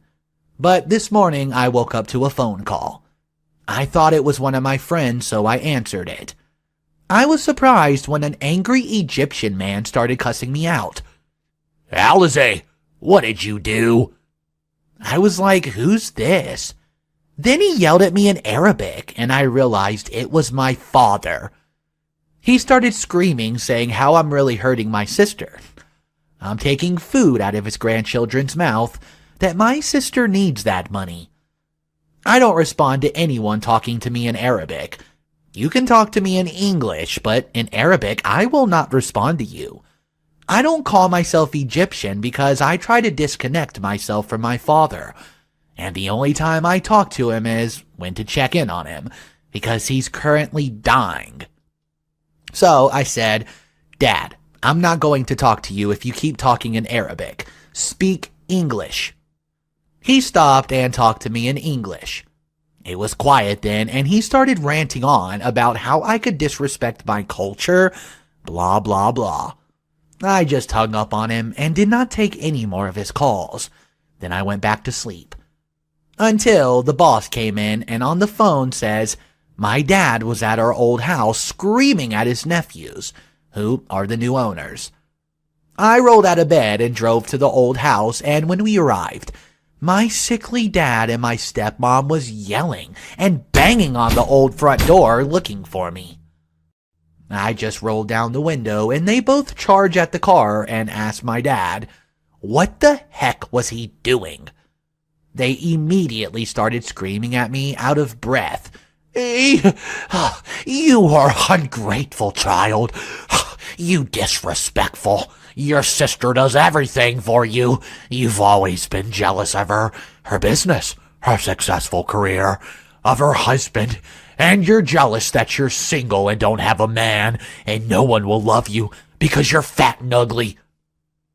This is usual from them, because my twin sister was the favorite among the two of us. I didn't really recognize it until after I got older. T.S. twin sister got breaks, more food, got prettier clothes, and my mom always was mad when Dad gave her twin sisters things, and then they gave me nothing.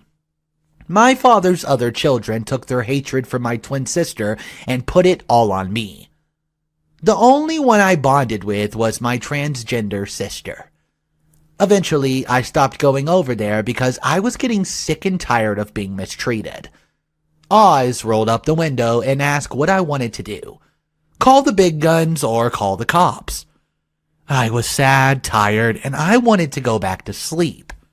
I don't want my sickly father and stupid stepmom to go to jail. I looked at my dad as my stepmom spit on and banged on the window, then said, call the cavalry. Who's the cavalry? Do y'all remember Philip? You know, that 6'8", 300-pound, pure muscle tattooed Muslim man with autism that can crush your head between his hands without even trying. So, the man that lives in my boss's old house was Philip. He came out pissed as hell. My dad and stepmom cowered immediately when they saw him. He stood by the car door and just looked terrifying as usual. My fiancé and I got out to talk to my sperm donor. I took a deep breath and calmly asked what they were looking for. My dad, like the stubborn guy he is, started screaming again, but with one loud, "Shut up!" from Philip, he immediately stopped. I sighed and told my dad to go home. It's too early for them to be out. My stepmom looked me up and down and called me a beep because I was in my nightgown and not wearing pants. Oz took one look at my stepmom and commented on her mustache. She covered her mouth and I bust out laughing. My dad was about to yell again, but stopped and remembered that I was using my guide dog privileges, aka Philip. My stepmom told Oz that he was rude, and my dad asked who he was. I introduced Oz as my fiancé. They were shocked. Now, when I say Oz is out of my league, I'm Jabba the Hutt and he's Princess Leia. Yeah, that level out of my league. Maybe it's because he's constantly high or that he's dumb, that Oz is willing to settle this low. So, if you're lowlife, fat as beep, unattractive, daughter tells you she's marrying this redheaded ex-football player man-child, eyebrows will be raised. My stepmom called me a liar, and I just pointed to my engagement ring.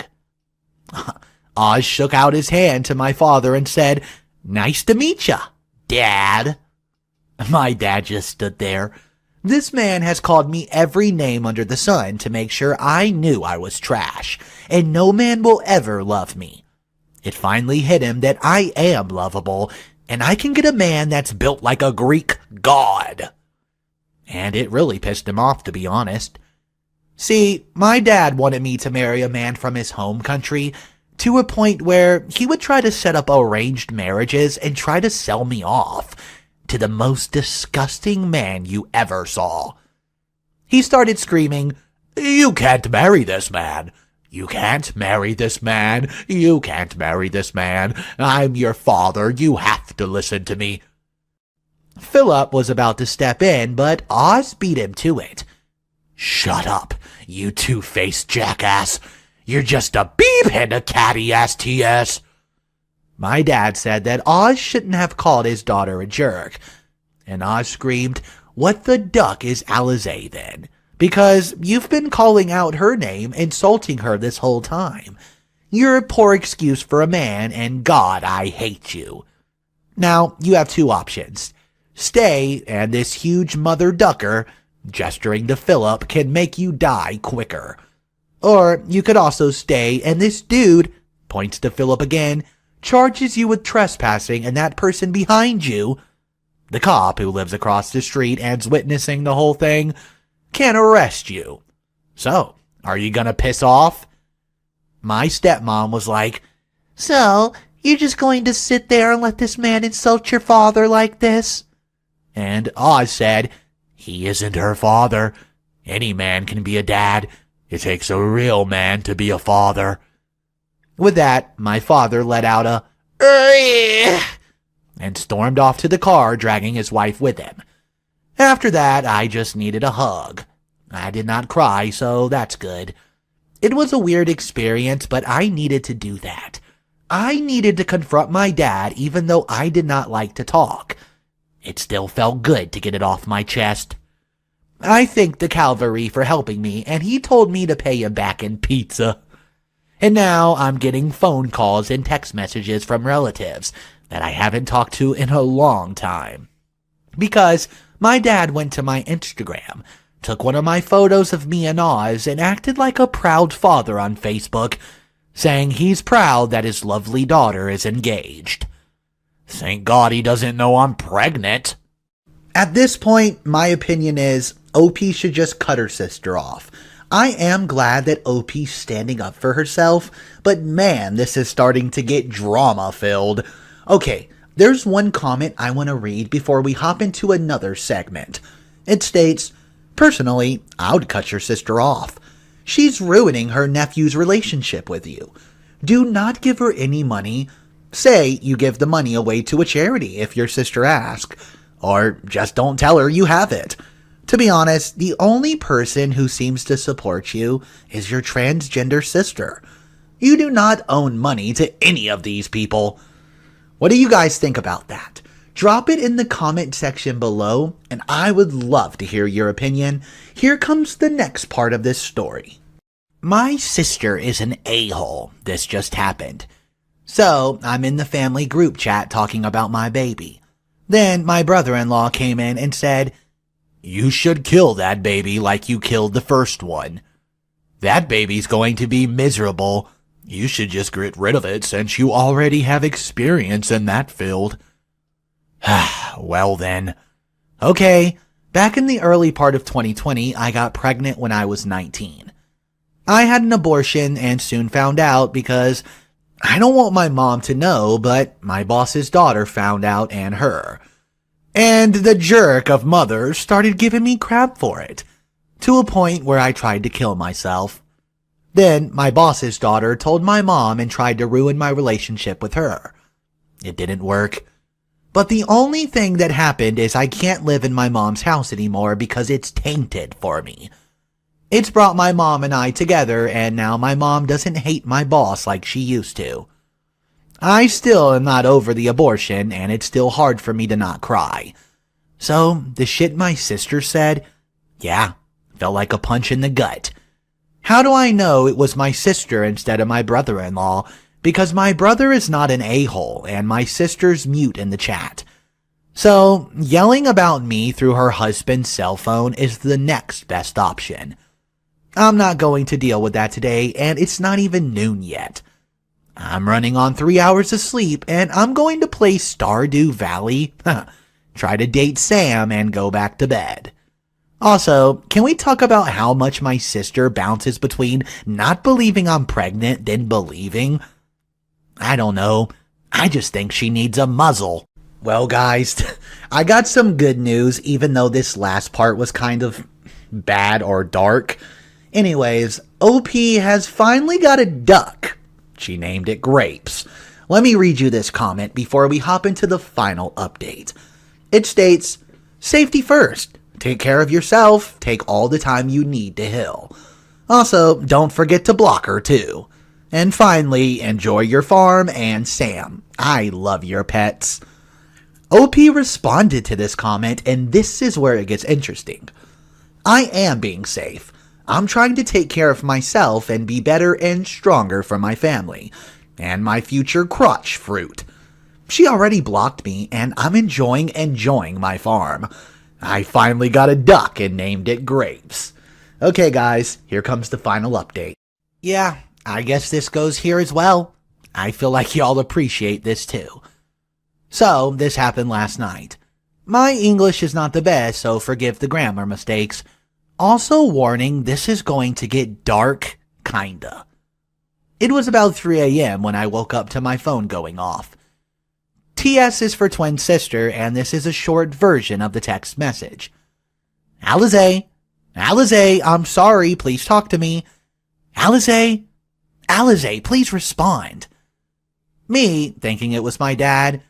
Duck off, Dad, it's 3 a.m. This is twin sister. Oh, duck off, twin sister, it's 3 a.m. I need to talk to you, please hear me out. Didn't tell you not to talk to you or your family. That was in the past. Time to focus on the present. Didn't I block you? I took y'all advice and blocked her ass. Twin sister was dodging the question and says, Don't worry about that. I just need to talk to you, it's really important. It's about your nephew. Now, my nephews are everything to me, so when I saw that, my attitude did change. What's wrong? Is he okay? No. He needs emergency surgery that can save his life. The doctor found something wrong with his heart, and little Junior needs surgery, or else he's not going to make it. We don't have the money for it. That's why I'm turning to you. I know we have our difficulties in the past, but I need you to give me that money for little Junior. I fell for this because my brother-in-law's family does have a history of heart problems, and my nephews are everything. I was crying, and my boss has power of attorney. I believe that's what it's called, and I can take some of my money out of my inheritance. I don't want my nephew to die, he just turned 2.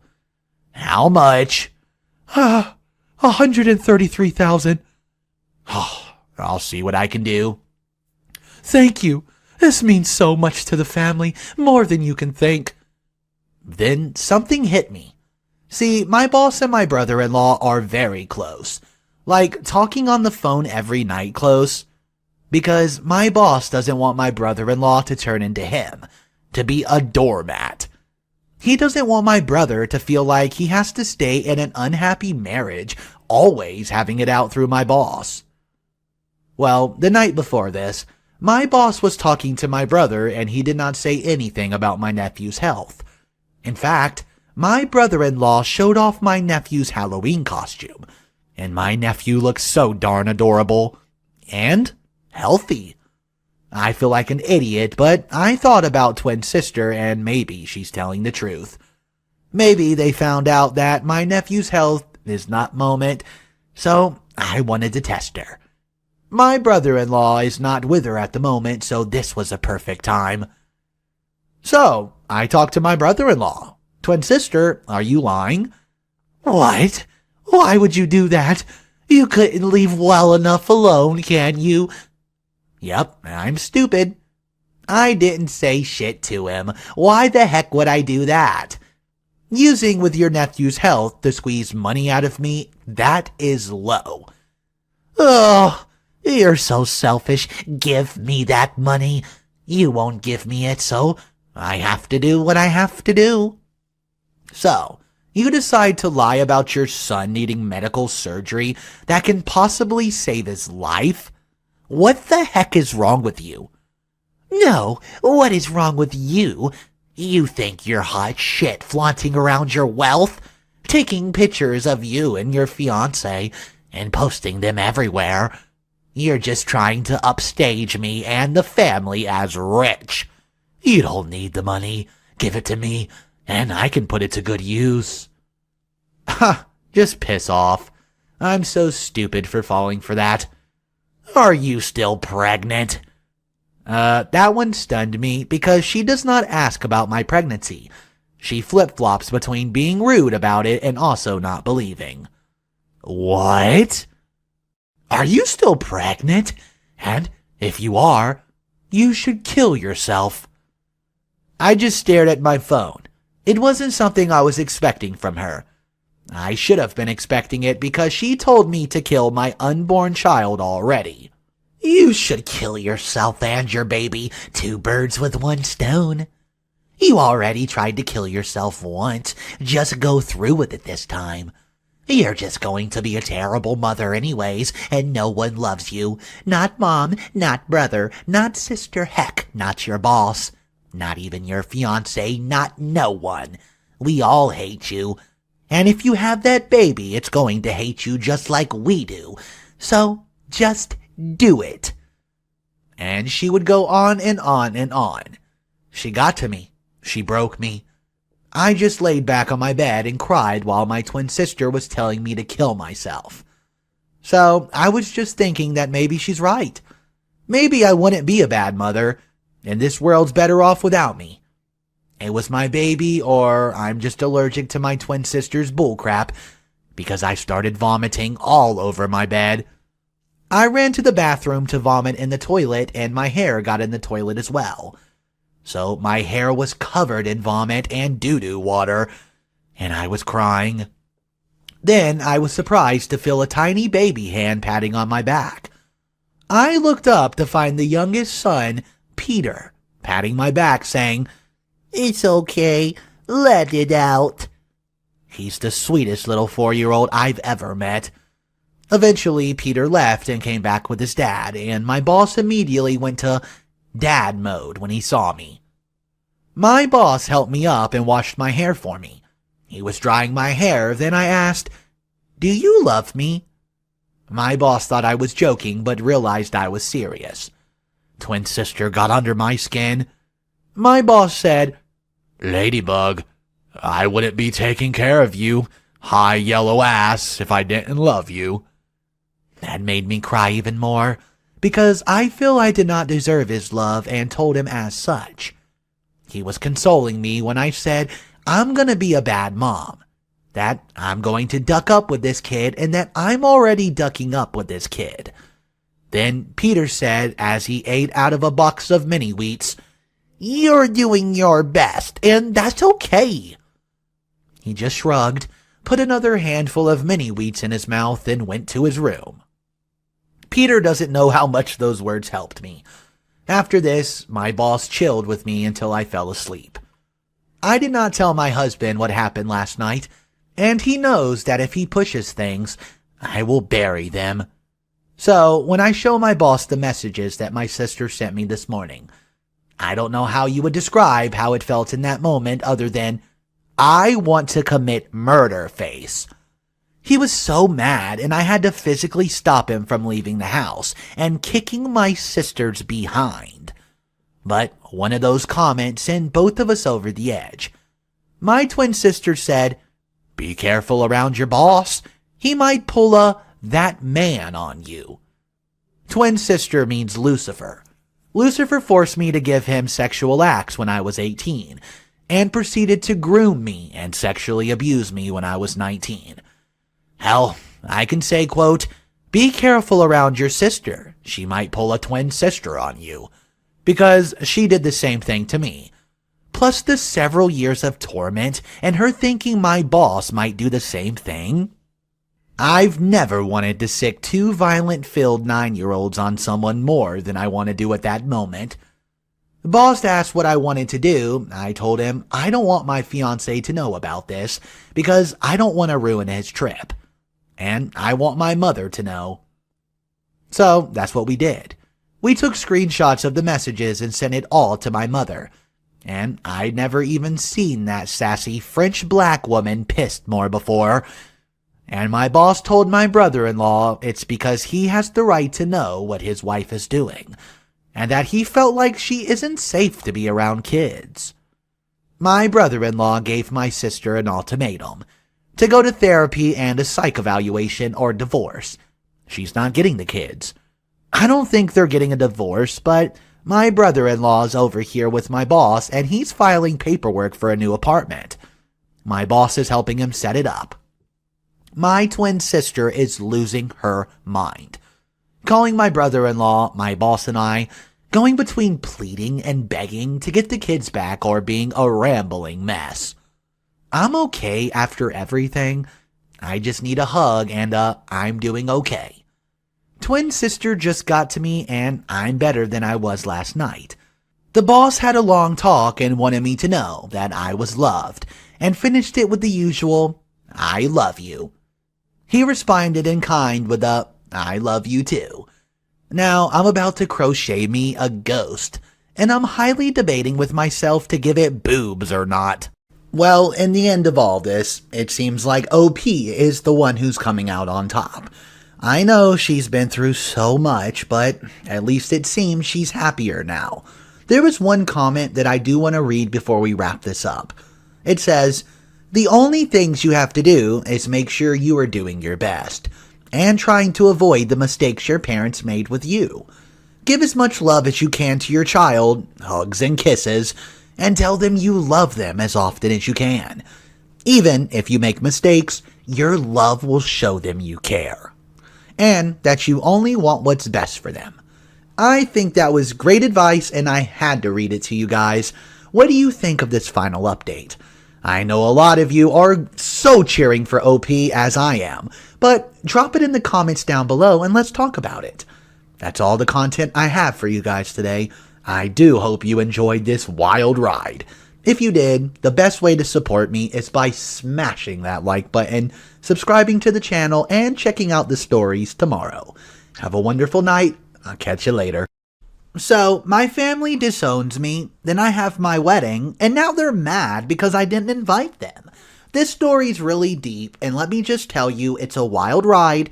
Sit back and enjoy. Here we go. So, not my story, but my best friend, JJ, and it happened to him 2 years ago. By the way, I totally have his permission to post it.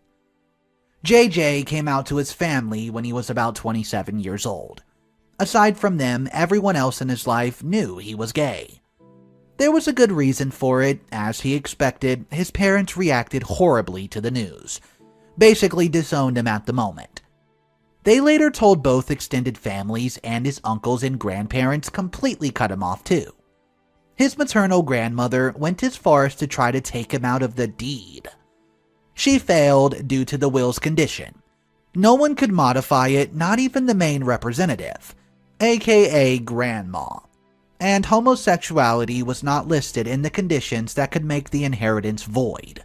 Or Grandpa did not expect it to happen, or he just did not care. Take your guess. JJ was legally the partial owner of some properties, and also got a substantial amount of money, which got even bigger when he reclaimed in cash his corresponding share of the house, which forced his family to buy them from him. The other option was losing the properties in a public sale, as stated by our country's laws. JJ, he simply did not need the money, actually.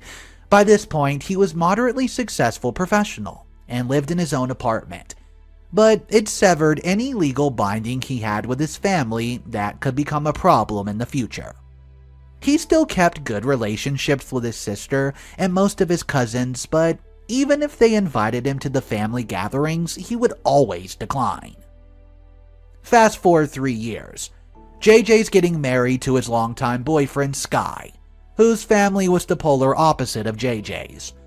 When they found out, they made the royal wedding style plans for the guy's elopement. They are very wealthy. JJ contributed to the whole extravaganza with a portion of his inheritance.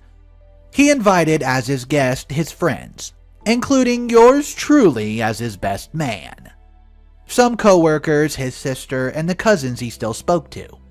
Don't be wrong, it was a lot of people. The wedding was amazing, done in an underground, literally speaking, it was a freaking cave.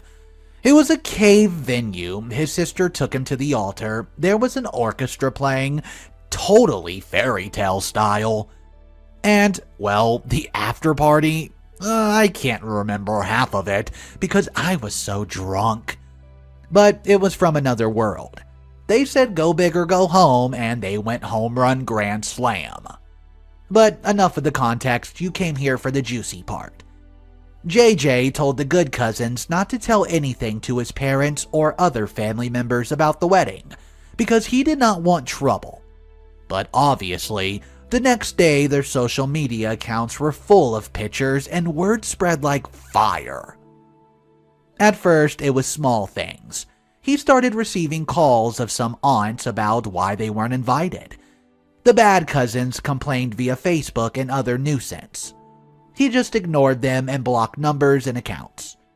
He did not want or need to give explanations when they had all made clear their position years prior. But one day, hell came directly to the door. His parents, P&M, his maternal grandma, MG, and his paternal grandparents, PGS, all the heads of the family came for a little visit. How they found where he lived is still a mystery to him. Sky was working and JJ was all alone in the house, so there was no one to help him against the Crook Squad. By the way, that's what he calls them. I can't actually transcript because he did not use exact words when he told me this, but it seems at first they tried to be gentle, in their words at least, asking how he could leave them out of such an important event that directly affected the family. Dude, really? And other stuff like that. His mom even used the quote, "You took away my chance of seeing my only son married." Yeah, that argument. He pointed out that they were the ones that expelled him from the family, and that they hated everything gay. Half of the wedding was LGBT crowd, if you're wondering. They classified his exile as a misunderstanding. The bickering between the six continued for a long time, until he got tired and asked what did they want, as he could not, quote, redo the wedding. MG spilled the beans. "Ungrateful brat, at least compensate us for not inviting us to the wedding we paid for." Oh, that was the problem. MG and his parents were mad that he used the, quote, family money on the ceremony. He told me that they actually thought he paid for everything and had burned out all the inheritance, when it was more of a 30-40% of the deal. Sky's family paid more and JJ still had inheritance. They wanted it back. They had brought the PGs with them as an additional emotional leverage. As I told you earlier, JJ made sure that the money had no legal bindings to his family anymore. But for some reason, they still believed it was theirs, to the point that they were mad he spent it. He confronted them and they threw away their little facade. What came next was a serious fight, in which both JJ and his father ended up hitting each other, until the neighbors called the police. Charges were pressed on both sides, but in the end the case was declared a quote tie. Don't ask me how that's possible, because I don't know. JJ was not forced to pay anything. He was also able to ask for restraining orders against all of them. To this day, JJ is still shaken about the event. He'd prepared himself for years knowing that this family would hate him because of his sexuality. But he still retained some hope that in the far future, they could mend things up. He lost that hope after they tried to emotionally scam him. What a toxic, horrible living situation, and I'm so glad OP cut these toxic people out of his life. Let's read 2 comments that correlate with each other, and they were very popular on the original thread. The comment goes as following. I'm pretty sure it was, quote, "You suck because you're gay, and you dared to use our money to pay for that evil marriage." And not that they wanted to actually be invited. They tried to use the quote, "You did not invite us, so pay us back," since they felt that sounded better. Here's the comment that replied to that. Right? They definitely weren't bothered about not being invited. They just used it as an excuse to find out how much money he spent and how much he had left. Terrible, terrible, terrible, terrible people. I'm glad JJ found himself a new, wholesome family and is successful. Great example of living well is the best revenge.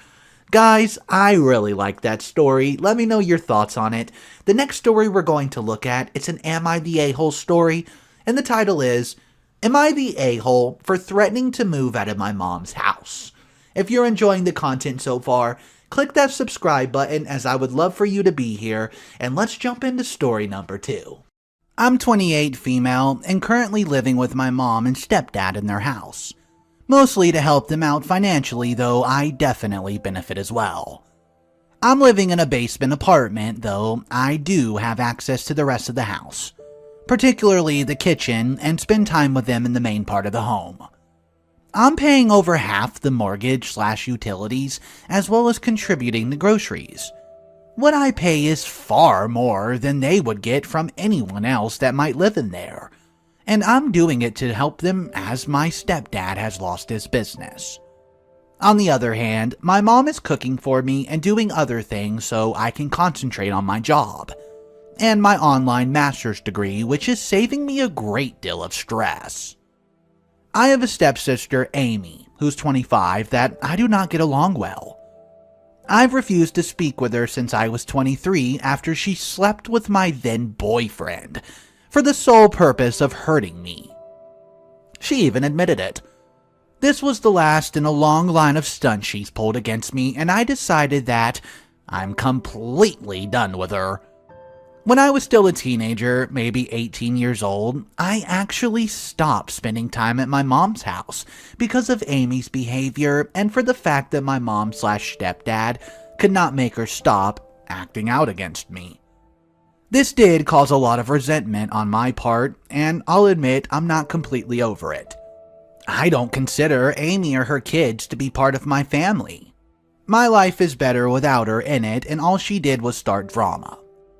Last week, my mom came down to talk to me about Amy, which I tried to shoot down immediately, but she insisted and said it's important.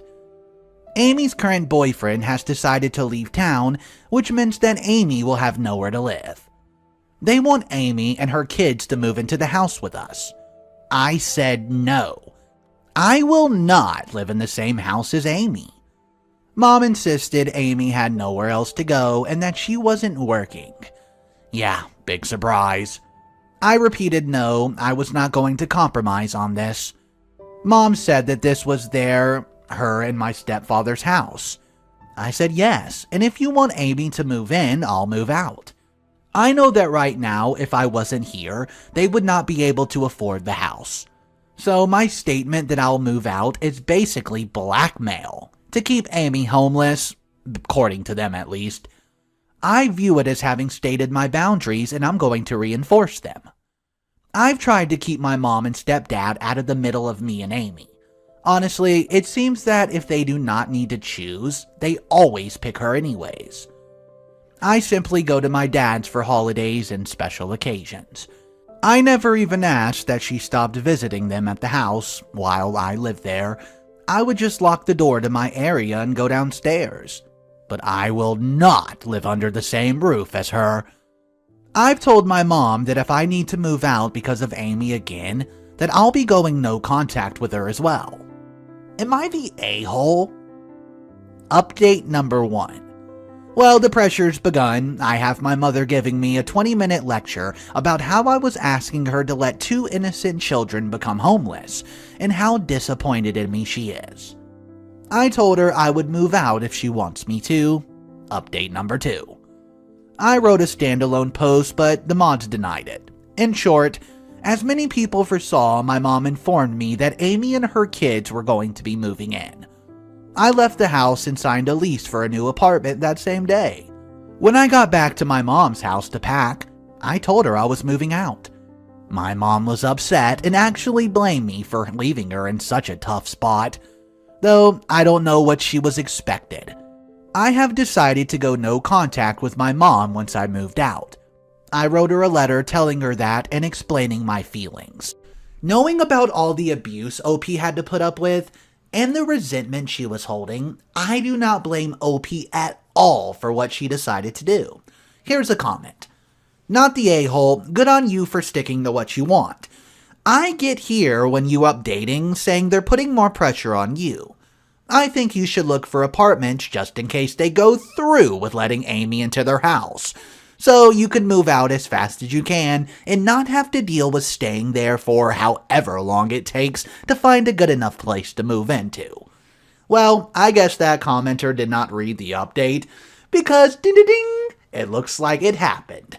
Let me know your thoughts on this story or how you would have handled this situation. Drop your thoughts down below, and we're going to turn our attention to the final story. Am I the a-hole for not paying for my stepchildren's college? Here we go.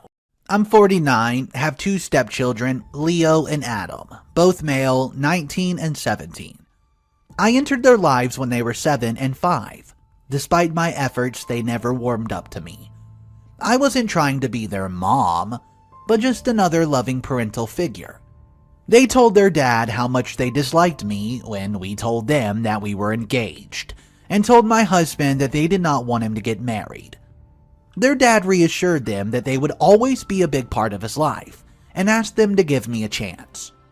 We even went to their mother for help, but she refused. They refused to come to the wedding and would not spend the holidays with their dad if I was there. I was hurt over it for a very long time, but eventually grew to accept that this is how things were going to be, and just tried to focus on my own children. Although my husband always held out hope that one day we could all be one big happy family. Tragically though, my husband passed away in an accident. It was hard, and after the funeral, Leo and Adam never reached out to us again. They barely acknowledged their half-sibling, who's 9 male and 9 female, at family events with my husband's side of the family, and I was sad for them. Fast forward to now, and my niece, sister-in-law's daughter, is going to college, and I agreed to give $30,000 after sophomore year. My husband loved his sister and niece, so I was more than happy to do it. Word got back to Leo and Adam, and they learned that their father had a huge life insurance policy that I was the sole beneficiary of, plus my side business is now turning over a sizable profit. They reached out to me angry that I was hoarding their father's money and threatened to sue me if I did not tell them how much I got, and they wanted half. I was upset but calmly explained to them that number 1, life insurance is not the same as inheritance, so they had no legal claim. Number 2, when I initially received the payout, I gave some to their mom to hold on and until they were of age. They did not believe me until I sent them proof. Apparently, their mom used the money to cover living costs, and there was nothing left for them. Since I used some of the insurance money to fund my business, mother-in-law is asking me to pay for Leo and Adam to go to school. But I don't want to. They literally haven't spoken to me in years, and for the first time, what are they doing? Demanding money. Mother-in-law asked me to think of my own children and how Leo and Adam may take their resentment towards me out on them. If that's the case, then I don't care to foster a relationship between them. Am I the a-hole in this situation? So my opinion on this story is not the a-hole. I can understand, I guess, where the boys were coming from, because they did just lose their father, but that is not a reason to be toxic and resentful towards her. So I'm going to have to say not the a-hole, but let's wrap it up with this comment. Not the a-hole. Do not let the people around you guilt you into spending the life insurance money, plus your hard-earned cash on ungrateful children. You owe them nothing. Quoted from the story, mother-in-law asked me to think of my own children, and how Leo and Adam may take out their resentment towards me on them. They already don't even acknowledge their half-siblings. There's nothing more for them to resent. Yeah, I have to agree with that comment, but drop yours down below, and thank you so much for tuning in to another video by Mr. Reddito. I'll see you guys tomorrow. Hit that like button, subscribe to the channel. Peace. Okay, so my neighbor's child has disabilities, and she keeps climbing over my fence unattended by her parents. Listen, I know it's not her fault, but her parents need to do something about this, and I've already confronted them so many times, I don't know what to do. So, I'm left with one option. For the past 7 months after moving into my new house with my daughter and dogs, the neighbor's child, who's 15 and 16, has pretty severe Down syndrome, has increasingly been entering my property and home. At first, I just talked to the neighbors, and they were at first really sorry and vowed to monitor her more while she's in their backyard. However, after a few months, they just genuinely do not care anymore and brush it off.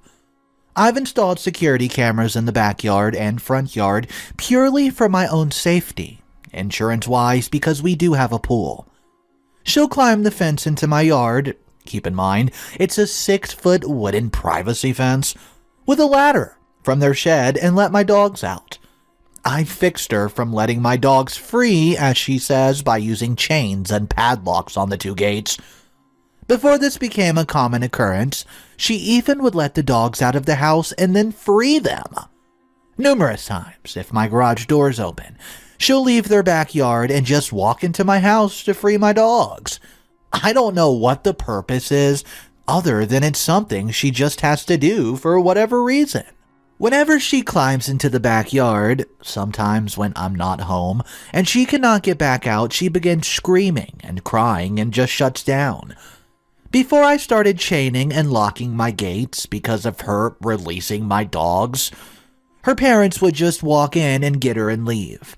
Now since I've chained it, they start a huge fit about me having her locked in my backyard, and they have to climb the fence, bring the ladder over, and carry her back over. Somehow this is my fault. Now, I'm not really blaming her because she's mentally, well, she doesn't know better.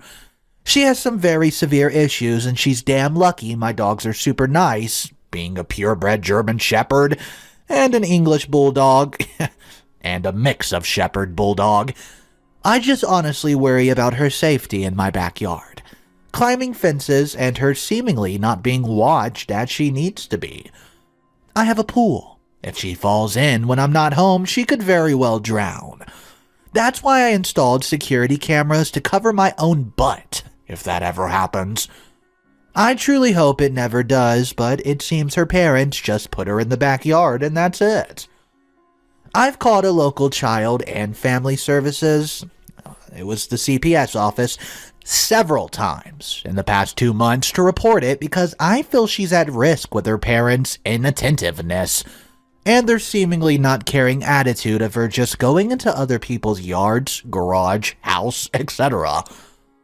I have a full garage of power tools, table saws, etc. that I've now had to resort to flipping the breaker off when I open the doors out of fear. She may severely injure herself. I don't know. I feel like I've done everything I can.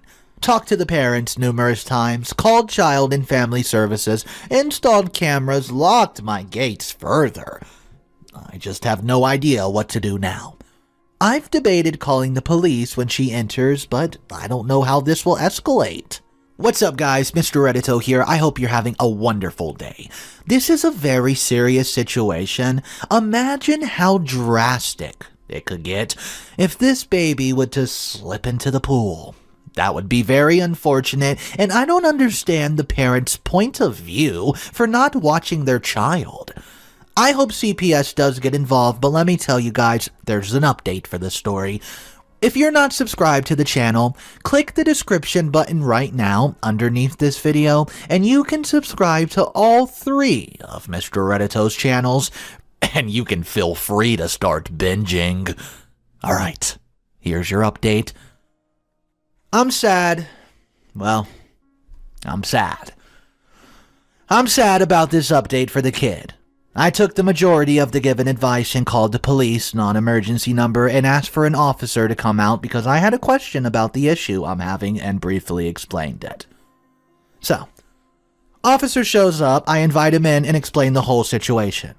He isn't sure what to do about it right now, so we asked for a supervisor to come to his position. Supervisor shows up and I go over the whole shebang. We go upstairs to my computer where I have all the video clips and stuff saved 9 times. 9 times of her entering the backyard, 4 of her entering the house through the garage. We watched each one and he gets on his cell phone and goes back to his car. A few minutes later, he comes back with 3 flash drives and asked me to make a copy of the videos, send it over to the drive, and had me fill out a piece of paper stating what I put on the drive and then sign it. I repeated it all 3 times. So, about 45 minutes later, after we've been talking and he's been on and off his cell phone the entire time, 2 CPS workers show up and review the videos again and take complete statement from me, going back to the first time it happened. This took about 2 hours because they wanted to be precise and as accurate as I can remember it, and left out anything I wasn't 100% sure on. So, the officers and CPS workers head next door to talk to the parents. Parents apparently shut the door in their face and said they didn't want to talk because of my statements and the video of her climbing over, getting stuck, and having to be carried back over the time. Well, that gives them probable cause to enter the home anyways. After they were inside their house for about 15 minutes, another cop car shows up, followed by another. Few minutes later, another cop. I'm in my garage, so I don't know exactly what happened inside, but after more officers showed up, the father was put in the back of the car and the daughter was put into the CPS worker's van, and they left. The father was driven away about 10 minutes after that, then about an hour later, the mother is also put in the back of the squad car and driven away. I talked to the initial officer that showed up and asked for a supervisor, and he tells me they found drugs. Yeah, pills that are not in prescription bottles, and that the home was just not being taken care of inside and definitely not a safe environment for a child. They said they found drugs not secured and in areas that child could easily access them. I haven't seen them since the day after the post. I feel bad for the kid being in this horrible situation and me being a neighbor, not even knowing what was happening, and not wanting to call the cops. I didn't think it was anything like they found. I just figured it's really tough raising a kid and add on top of that severe mental disabilities. Well, that's even tougher. I should have called them earlier once the CPS reports I was doing over the phone didn't ever do anything. So, I suspected something was going on with that family. A drug issue, some sort of abuse. CPS just needed to be called. There's no reason somebody with mental disabilities is not being watched and allowed to jump the fence numerous times, walk in through the garage numerous times, and potentially drown in a pool. All because the parents don't care to watch their precious child. Let's read a comment. Crap. Things only happen that fast when things are really bad. For a CPS to act that quick. I guess the moral of the story is if your neighbors knowingly allow their kids to break the law and be a danger to themselves and others, they're probably slacking off in other ways as well. So guys, what I want to know is, what do you think of these parents? And if you were the neighbor in their original story, how would you go about handling this delicate situation? I think OP handled it swellingly. However, maybe the police should have been involved just a tad bit sooner. It could have been disastrous those 7 to 9 times that baby got over that fence. Alright guys, we're going to look at the next story now. My girlfriend told me she was with a friend. But that friend was with me, picking out an engagement ring. How do I confront my girlfriend about this lie? Ugh, this was a doozy. I swear my life feels like a movie right now. Sorry for the weird formatting, I'm on mobile and this is my first time posting. I'm 28 male and planning on proposing to my girlfriend of 3 years. Now, I suck at picking out jewelry. I'm the type of guy that doesn't see a problem with heart-shaped jewelry. Seriously, why is it considered so ugly? So every time I want to buy something for my girl, I usually consult one of our mutual friends. My girl's best friends are all friends with me as well, and we get along super swell. So asking them for helping picking out jewelry is something I'm used to. When it came to picking out a ring, I consulted my girlfriend's best friend, Justine. Justine and I are quite close, and she knows my girlfriend better than anyone, including me. So when my girlfriend went out to visit her sister and baby nephew, I invited Justine over to the house to help pick out a ring. Justine and I looked through a few catalogs, but decided it was a dead end and it would be better to go the professional route at a jewelry store.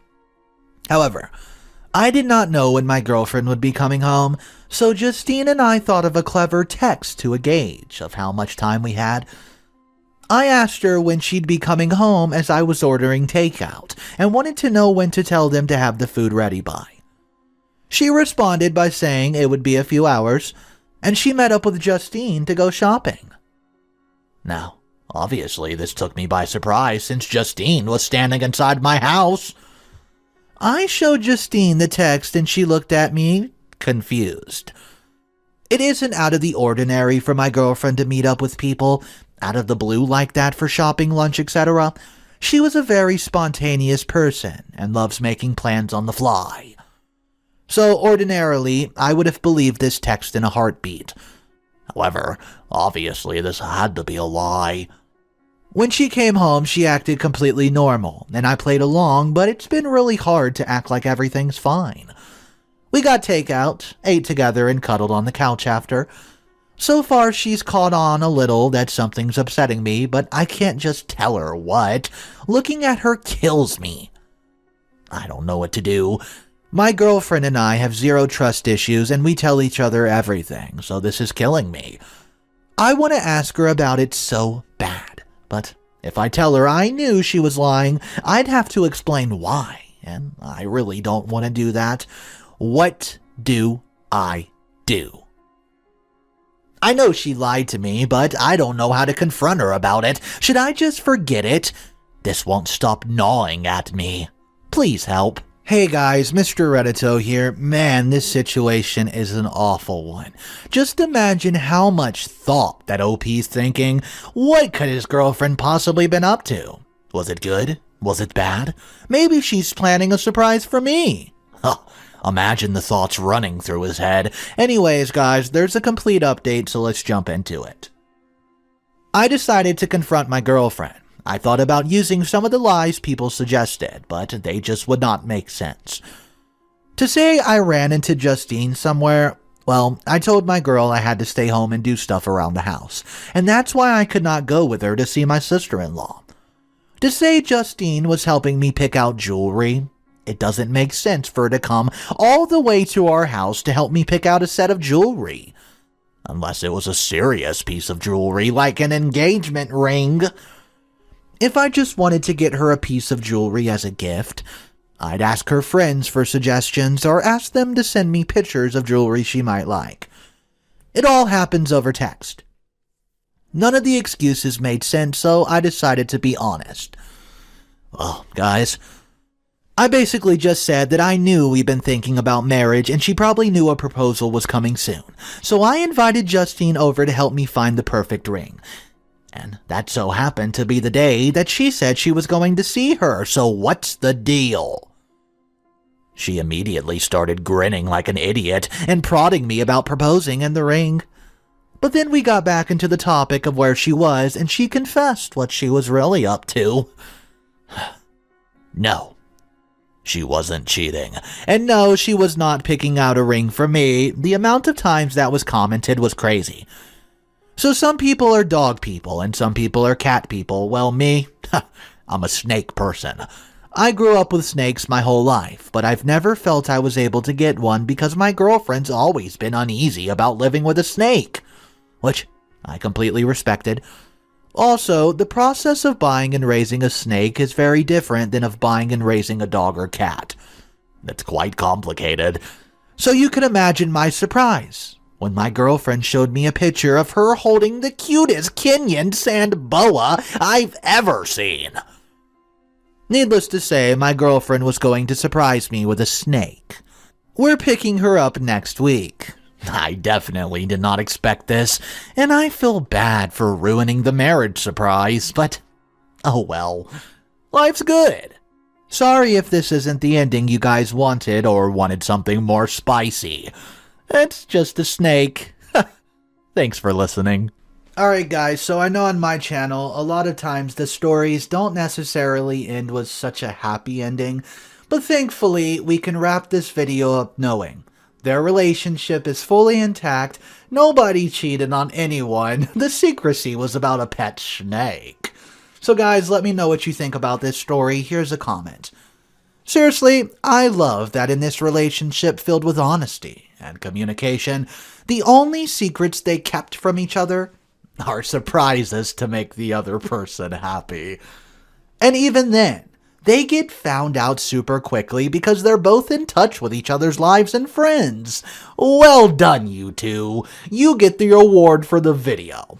Guys, thank you so much for tuning in for this one. I hope you enjoyed it. Don't forget to smash that subscribe button. I'm here every single day. You can find my other channels in the description below. I post daily on those as well. Have a wonderful day, and I will catch you in the next one.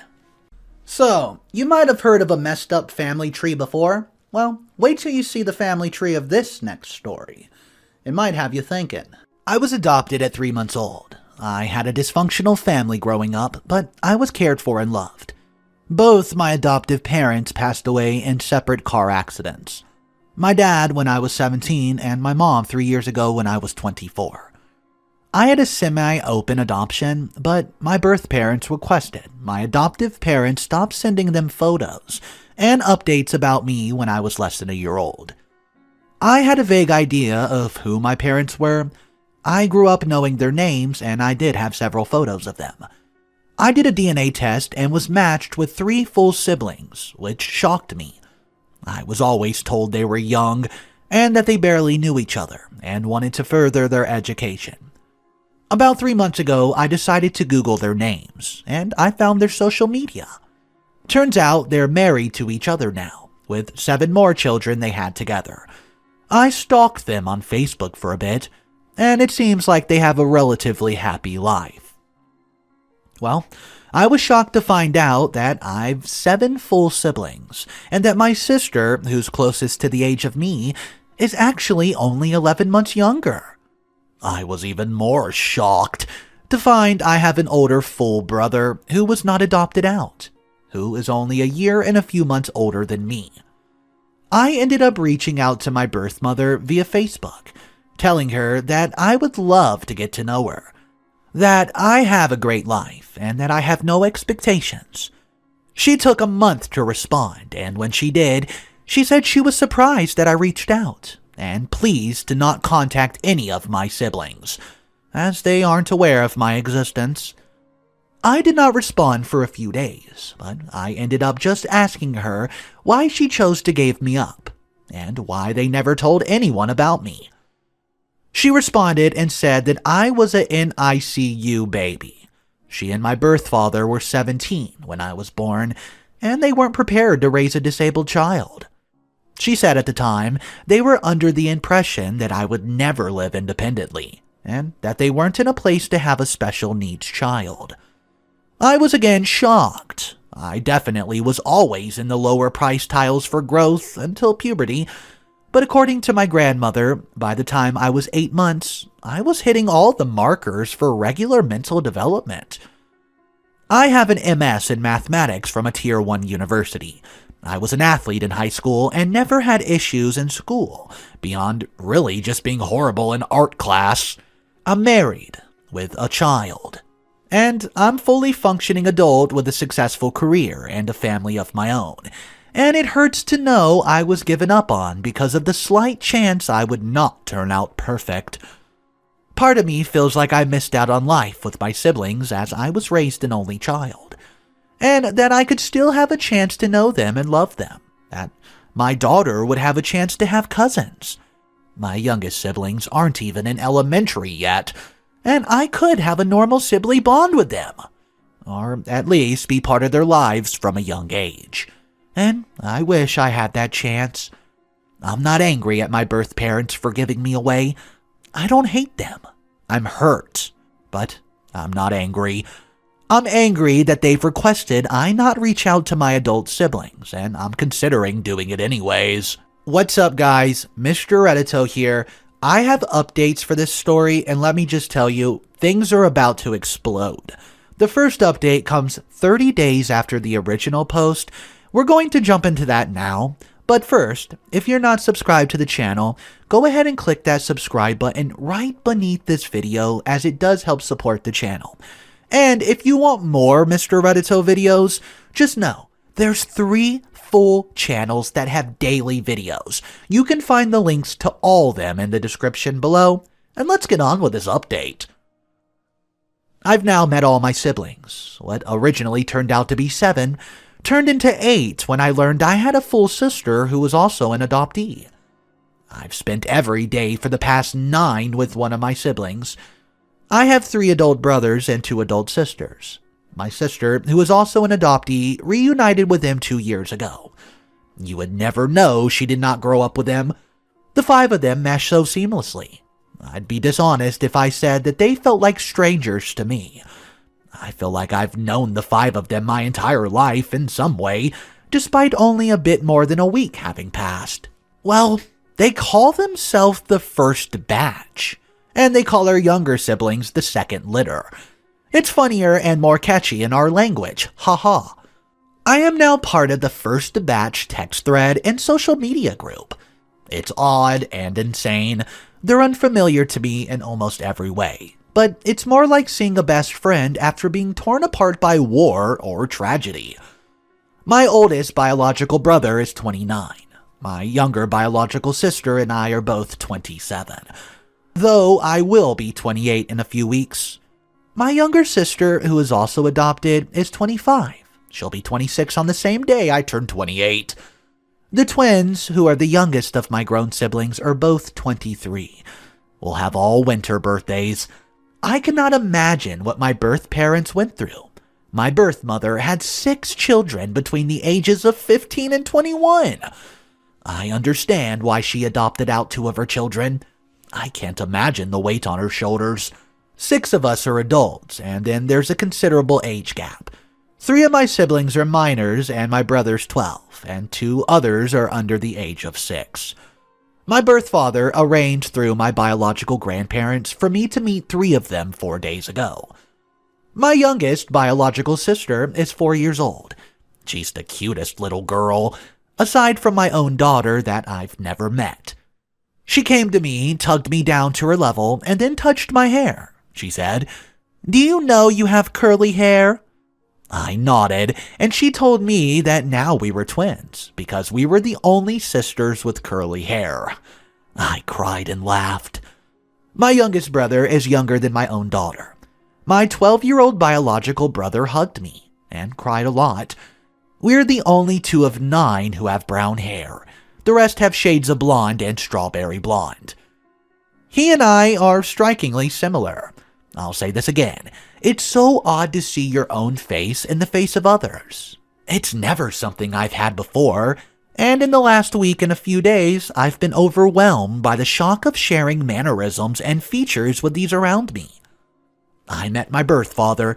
He explained that he was young and he thought he did the right thing, and he's happy to see I turned out well. He cried more than he spoke. Last night, I video chatted with the first batch siblings, and I met 3 of my first cousins via Zoom. They are a set of siblings, my biological aunt's children, a female cousin and her younger brother, all close to the age of me. They were born and raised in North America with an American father. Thought one of my male cousins lives in our country. He married a girl from here, and they have a daughter the same age as mine. I'll be meeting him and his wife on Monday. My female cousin and I look so much alike. I cried when I saw her face on the screen. My siblings and I are all very similar looking. We are clearly related. However, my cousin and I have the same face in laughter. It was odd to hear an American accent out of my face. This set of cousins is very close with my siblings. My female cousin is a flight attendant / cabin crew. This is only the other career I've ever seriously considered besides my own. It is also the same job as my own husband. These little coincidences and likeliness are the things I've been missing my entire life. She has a math degree, and she and I have texted all day today. Apparently, it's a joke among our extended family that her and her brothers look like they belong to my bio parents instead of their own. And I understand why. All 3 of them are brown-haired, dark-eyed versions of my biological siblings. And in this way, I look more like them. It is so strange to see my face in the face of others. Part of me is bittersweet about the years lost, having siblings near my age to brave the strange world through the lens of childhood with. Summer holidays in the States with cousins, who share my face in dreams. I did have a wonderful mother and father. I could never regret the life I've had. Grandparents, siblings, and cousins are all things I've never had until now. I have a reason to go to America, after COVID, of course. I'm going to meet my cousin in person next week, something I never thought I would say. My husband's excited too, to have a big extended family. We're considered a very young in our country to have children, and now we know other young parents. Update number 2. My daughter had her 3rd play date with her aunt and uncle. 1st and 2nd cousins. Never in my life did I dream my child would have familial playmates in the same age group. I was always a bit of a loner. It was hard to make friends. I lost both my adoptive parents quite young and had no living adoptive relatives. My husband's an only child. I never dreamed of extended family for myself or my daughter. She now has living great-grandparents who lived in our neighborhood. I'm never going to discredit that love my adoptive parents had for me.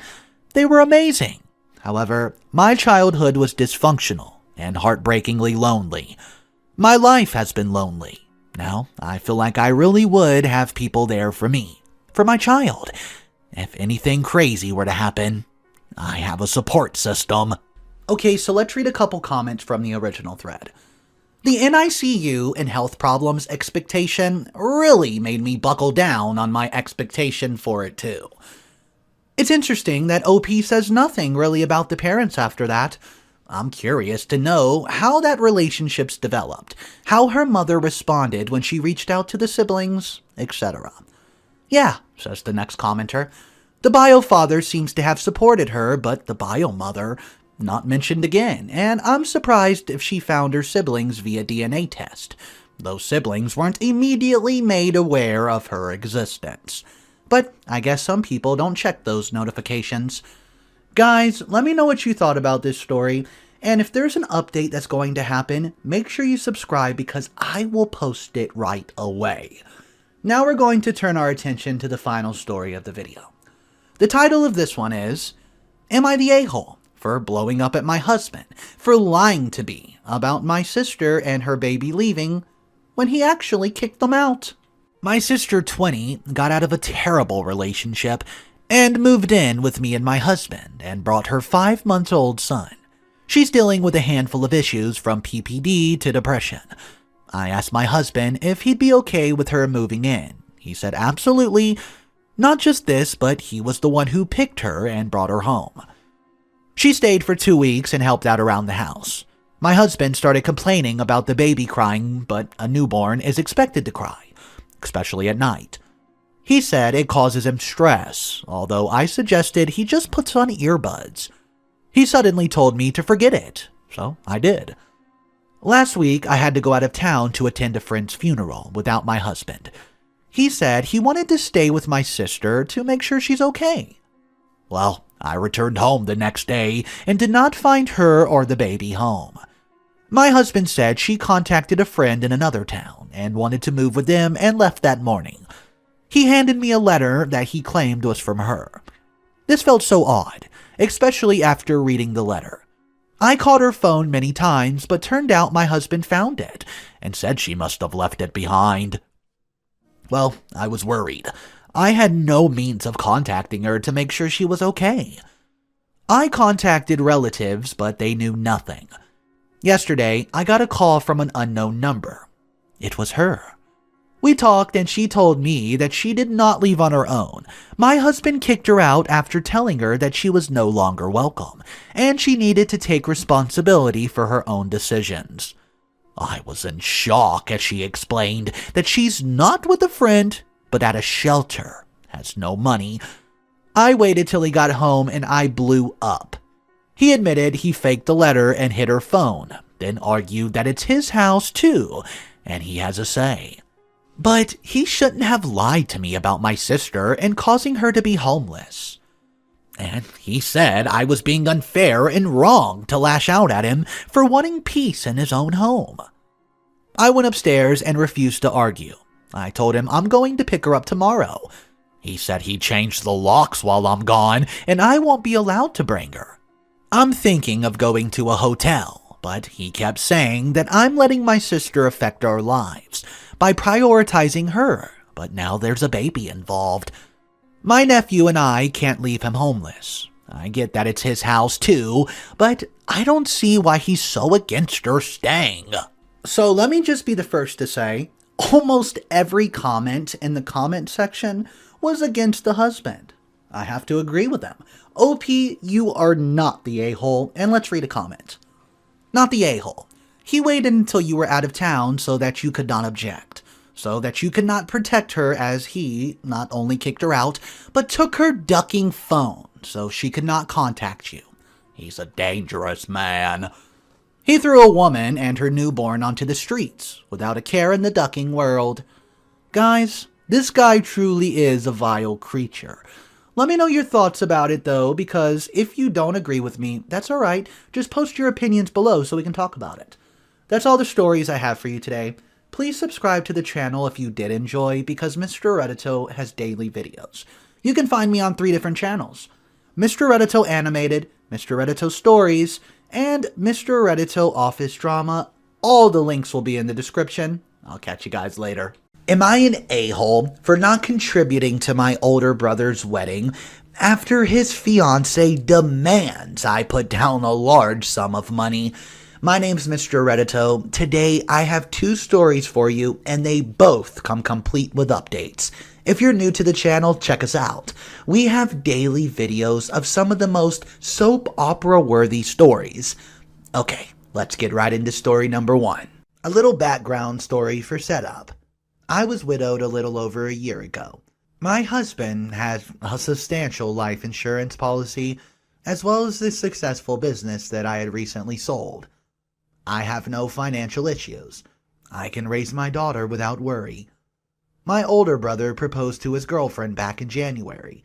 She's nice and seems to love my brother. We had no issues in the past.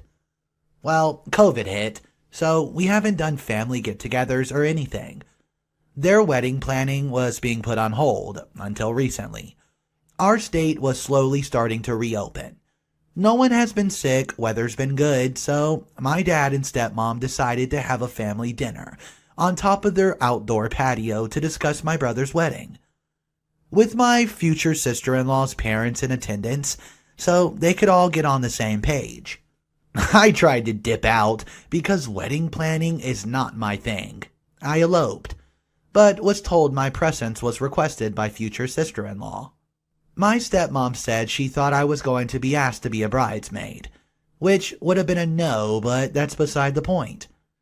Dinner was uneventful, but afterwards, my future sister-in-law pulls out a 3-ring binder and starts handing out information packets about her wedding.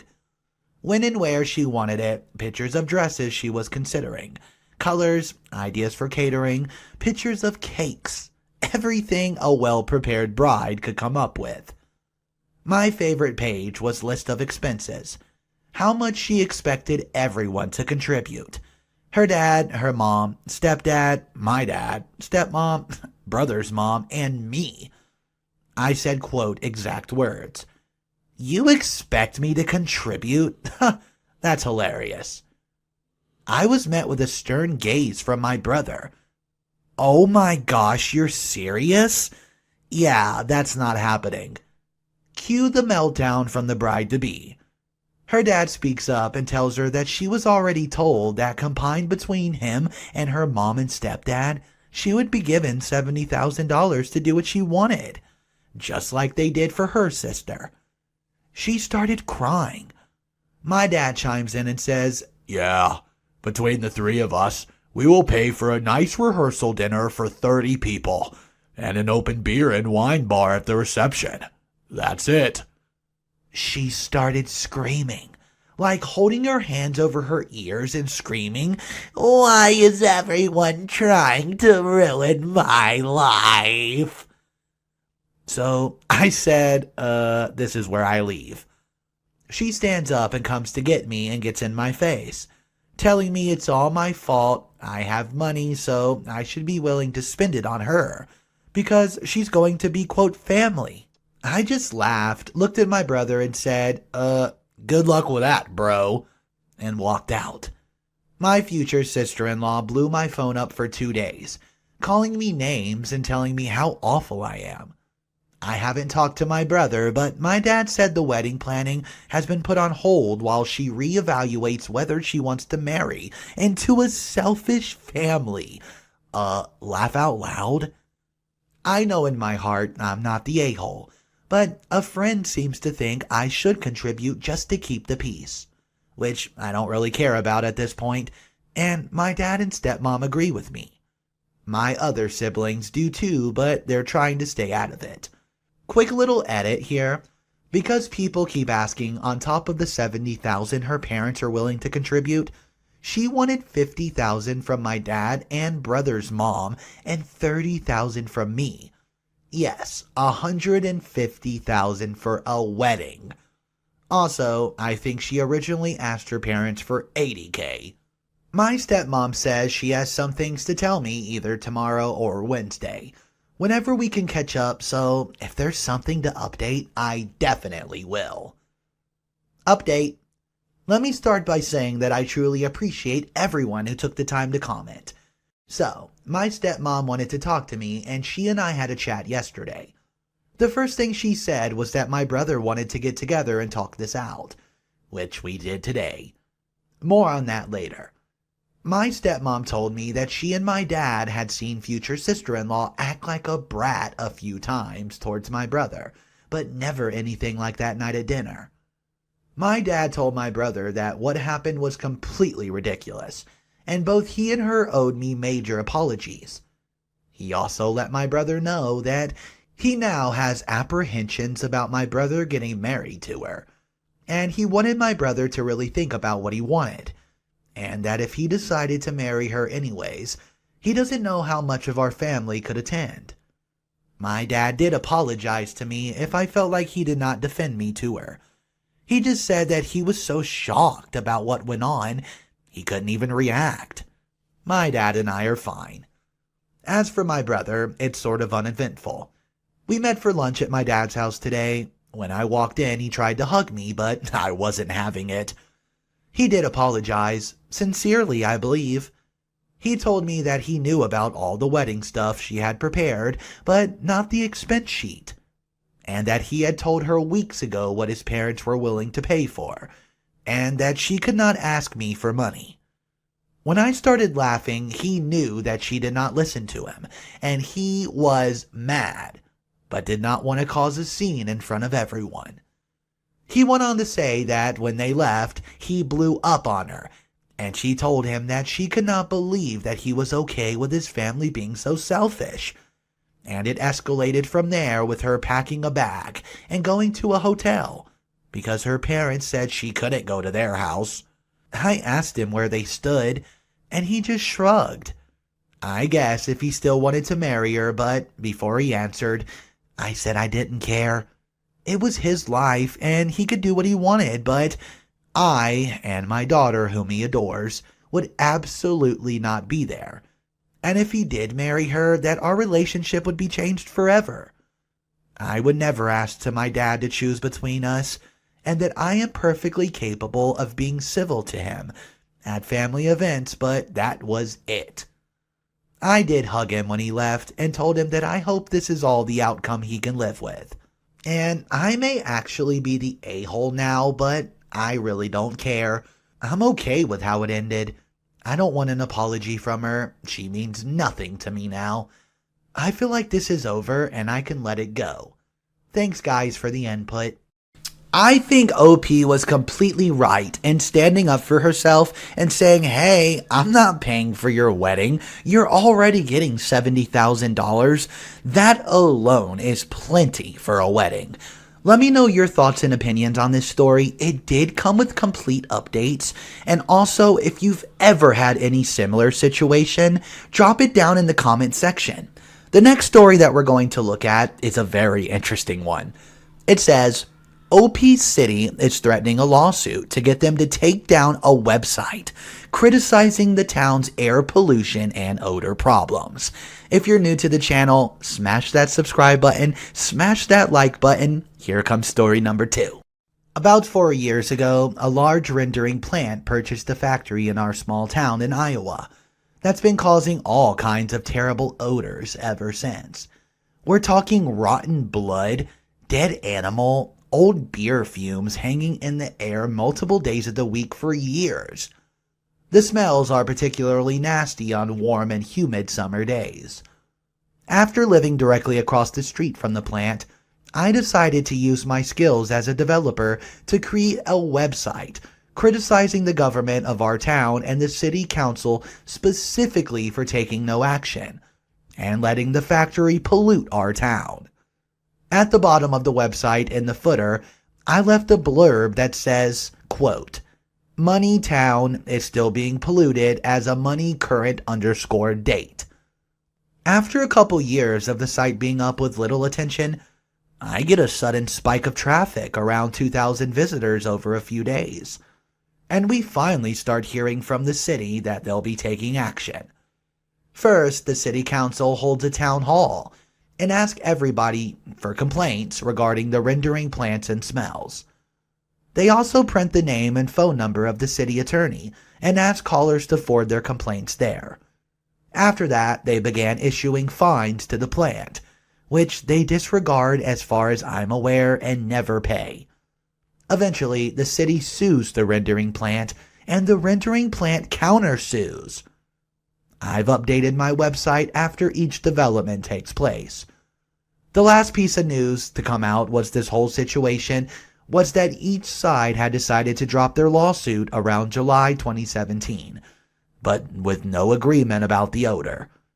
I did not update the website to mention that the lawsuit had been dropped. It slipped my mind after reading it. The domain name is along the lines of townnameagoodplacetolive.com. And the first thing you see on the site is a big yellow block with a huge text saying, "Not yet." It used to say no before the city started fining the rendering plant. Everything's been quiet for months now regarding the website and the odor. While the city dropped their lawsuit and I still consider the issue unresolved, the smelly days only spring up once or twice a month now. However, this afternoon, I received a letter from a law firm representing the city. It contained screenshots of my website, and the screenshots of the GitHub repository proving that I'm the owner. The gist of the letter says, quote, Our firm represents the city of this town. You're the author and the domain name owner of this domain we've attached for proof. You were understandably frustrated by the issues of the rendering plant, which have been alleviated through litigation. However, you have not modified your website despite the progress made. In fact, you re-registered the domain name in 2017 rather than take it down. I had the domain name set to auto-renew, by the way. To make matters worse, the website contains a recital that the town is still being polluted as one of the dates someone views the website. This leaves the impression that the information on the site is current. I am reliably informed that the clinic lost a physician prospect who read your website. At present, the website labels the city of town, interferes with recruitment of businesses and new residents, and negatively affects property values. That interference is likely your intention since you took the time to re-register the domain name. I am writing to ask you to take down your site and not to replace it with other derogatory material. If the website's not taken down within 10 days, your next notice will be in the form of a lawsuit. I'm inclined to disregard this letter as my admittedly naive understanding of law say the First Amendment to the United States Constitution was created so citizens can criticize the government without fear of retribution. However, I realize there's a difference between federal, state, and municipal governments, and I'll be the first to admit there's a little bit of pride and defiance clouding my judgment too. Nobody's being disparaged on the website except for the city council as a whole. The only person's name mentioned is the name of the city attorney, and their phone numbers encouraging citizens to call and voice their complaints about the smells. The attorney and their phone number were being printed in a local newspaper, asking readers to do the same. I do mention the name of the rendering plant with a picture of their factory, but the letter I received is from attorneys representing the city, not the business. I've scheduled a consultation with a lawyer, but is it a good idea to leave this site up and risk a lawsuit? Quick edit before the update. I saw the lawyer this morning who agreed that it seems like this would be violating my First Amendment rights, and it's not even possible to defame a city. However, he was unable to take the case as he's a real estate lawyer, which I knew going in, but my choice for law offices in town was the one I saw this morning or the one that sent the letter yesterday. He did give me 4 recommendations for lawyers outside of town, and specifically outside of my town's sphere of influence. I've got an appointment with one of those lawyers on Tuesday, and I've also contacted the ACLU location in Iowa, as a few others suggested. All in all, I'm feeling pretty confident that this little letter is just an attempt to scare me into taking the website down, though I worry that I'm slowly running out of 10 days that they've given me to comply. Update. Well, a few months ago, I posted here asking for advice after the city council of the town I live in sent a letter demanding that I take down a website critical to them, or else they'd sue me. Most of the comments I received confirmed that, yes, this was violating my First Amendment rights, and yes, I should seek a lawyer. So I did so. I set up a meeting with one of the 2 law firms here in town. The other law firm is the one that sent the letter, and he agreed with everybody else that's been telling me. However, he declined to represent me as he's largely a real estate attorney also, and recommended I speak with someone outside the city's little sphere of influence. Skipping over unnecessary details, I met with the other lawyer, but wasn't able to afford representation at the time. I updated my website to be more fair to the city itself, but risked leaving in a few barbs towards the city council and the lawyers representing them. Borrowing a few of your comments about squander taxpayer money on spurious advice and pointless legal services. Once I updated the website and the city realized I wasn't going to take it down, a different attorney from the city's law firm contacted me and wanted to chat for coffee. I went, although now I realize I probably should not have done so. He was very friendly, telling me he thinks the whole situation has been handled badly. But he made it clear that he thought I should take down the website because it was hurting the town and, quote, "We both want what's best for it." He also told me there was a reporter from a newspaper calling around trying to get in touch with me, and he did not think I should talk to them. Again, because it would damage the town.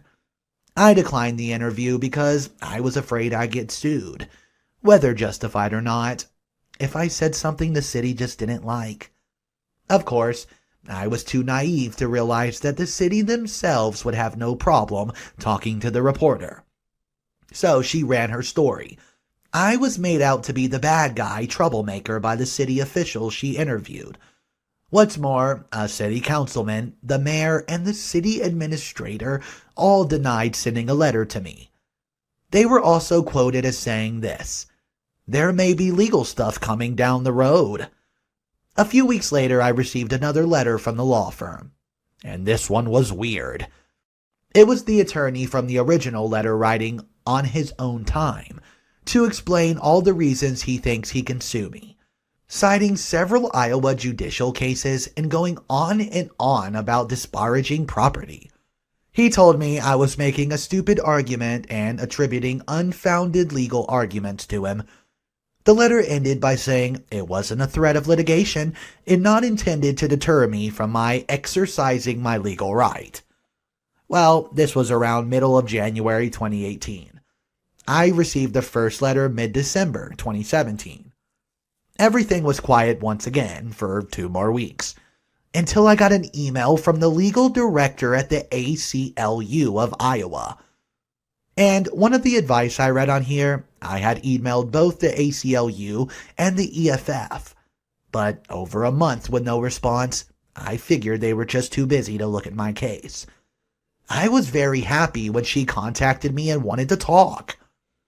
I spoke with the director, and long story short, she thought what the city was doing to me was an egregious violation of my civil rights, and the ACLU of Iowa wanted to represent me in a lawsuit against the city. Towards the end of February, we filed suit in federal court, and by March 29th, we settled the case after the city agreed to these 5 terms. Number 1, they had to agree to a permanent injunction where they can't threaten to sue me or actually sue me for any website or content I produce regarding the town. Number 2, they must pay legal damages to me. Number 3, they must pay attorney fees to the ACLU. Number 4, they must write an apology letter to me. And number 5, my favorite part, the city staff and its attorneys must take First Amendment training. All in all, I'm incredibly impressed with the ACLU's work on this case. I know it's not typical to file a lawsuit and win a month later, but I think it just shows how blatant their attempt to censor me were. I'm super grateful to the ACLU for helping me with this, because, as I said above, I wouldn't have been able to afford an attorney, and the city would have gotten away with their threat. So basically, if it wasn't for the ACLU, this company would have got away with violating OP's constitutional rights. Let me know exactly what you guys think of this story. In my opinion, I'm so glad that this company had to pay back the money to OP, had to pay for the court fees, and she's allowed to keep her website up. I'm so glad that that happened. Let me know what you think in the comment section down below. Don't forget to subscribe to the channel if you're new here, as Mr. Reddito has daily videos. So check out the channel. I hope you guys have a great night, and I'll catch you tomorrow. So, my stepfather and mother want me to cut all contacts with my stepsister, who I just met. This story gets insane. Let me tell you exactly how this all happened. In May this year, my mother caught the thing that shall not be named. No symptoms, she was fine.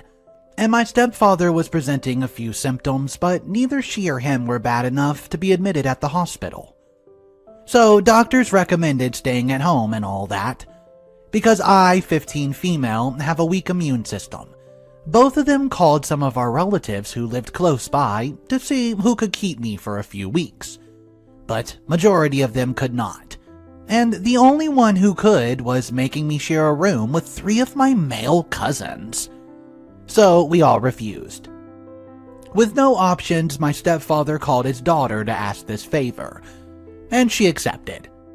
Before I even packed my things, my mother pleaded me to stay the max of my time there in the guest bedroom, trying my best to not get involved with her stepdaughter. I'm going to call her Asa. To be honest, until that point, I barely knew her. I never imagined her being 20-something years old. The only thing I knew was that she lived relatively close to us. I was getting ready to pass the most uncomfortable weeks of my life. I was damn wrong. Asa is only 3 years older than me, and she's one of the funniest, charitable, and kindest people I ever met. The whole first week, Asa put the extra mile to get to know me, and things comfortable for me. One example is, she shares the house with 2 college students that she rents seats in on more private part of the house. But she asked them to keep most of their time on their part of the house while I was getting used to the new living situation. And the house she lives like this perfect little paradise. Asa lives on a big house that has a greenhouse and a garden where she plants vegetables, fruits, and flowers. She inherited from her aunt who raised her and taught Asa everything about it. There's also so many puppies and kittens and little birds. She takes care of them while they're finding a place to live. I was in awe the whole time there.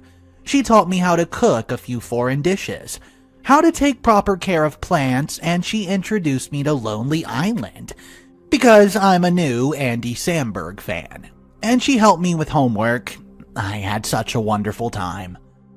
After my stay ended, we decided to keep in touch. We basically talk every damn day. Today we were on Discord, being loud, laughing and having fun as we've been having since May. Then my stepfather knocked on the door and asked me to go help Mom with lunch.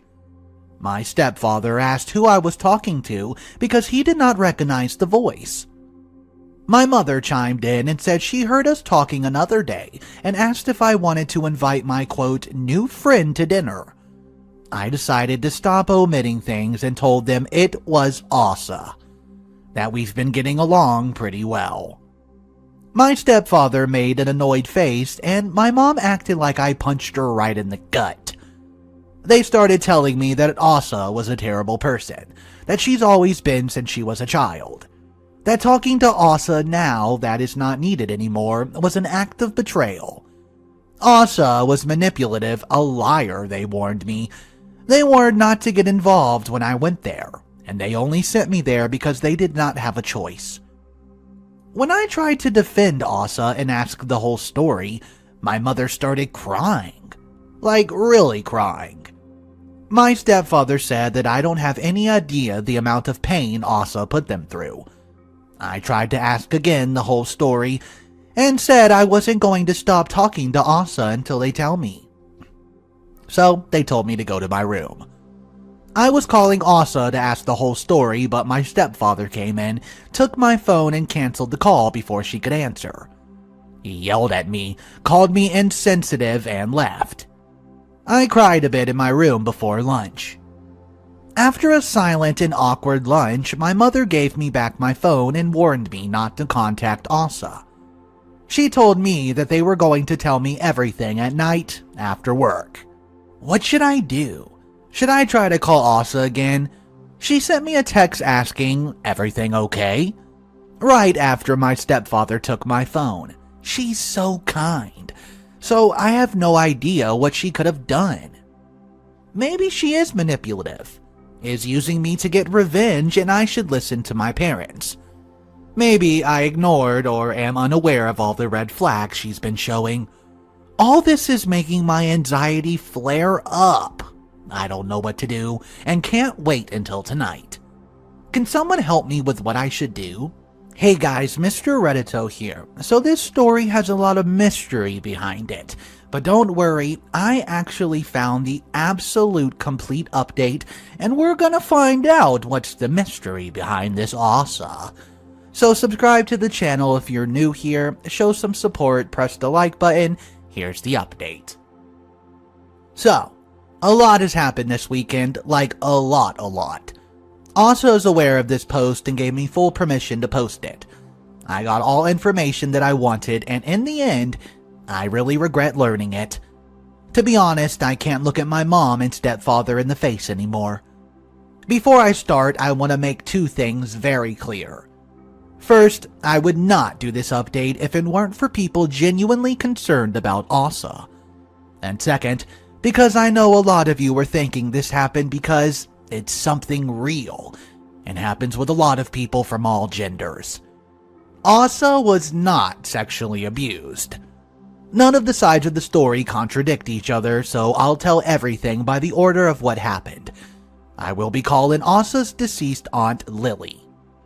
So, basically, stepfather never got along with his sister. They hated each other because my stepfather is ableist, and Lily has Down syndrome. His father also hated his own daughter enough that he did not want to live in the same house as a R-word. So, my stepfather's mom bought another house on the other side of the city, and lived going to one side to another. When his father died, his mother sold the house and asked him to live with them on Lily's house.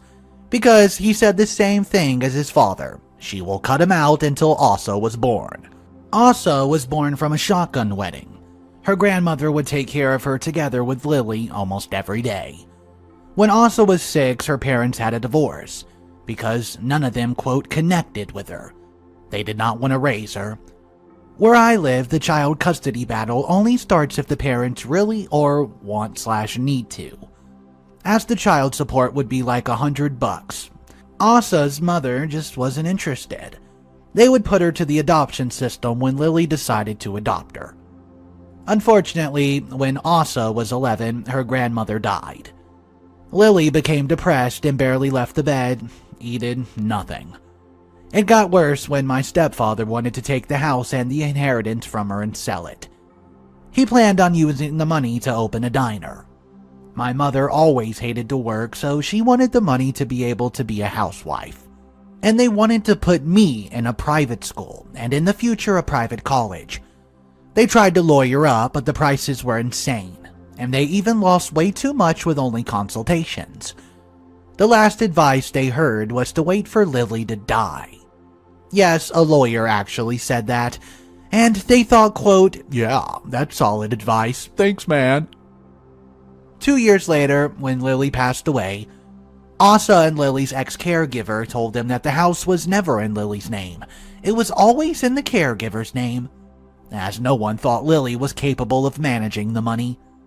Few weeks later, Asa gave them a paper in order to be emancipated and asked them to sign, as in my country, you become emancipated the moment you file the papers, especially if you have both parents' signature, and it's irreversible.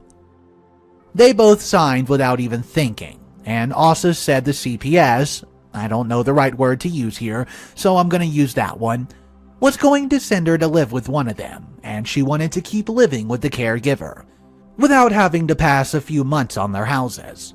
So, turns out Asa did lie and manipulate, but for survival.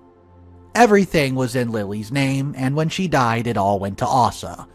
The ex-caregiver gave the idea before this. My mother and stepfather were indifferent towards Asa. They hated Lily. Growing up, I always thought my family members who I lost contact with stopped communicating with us because they lived in another country, or it was just normal.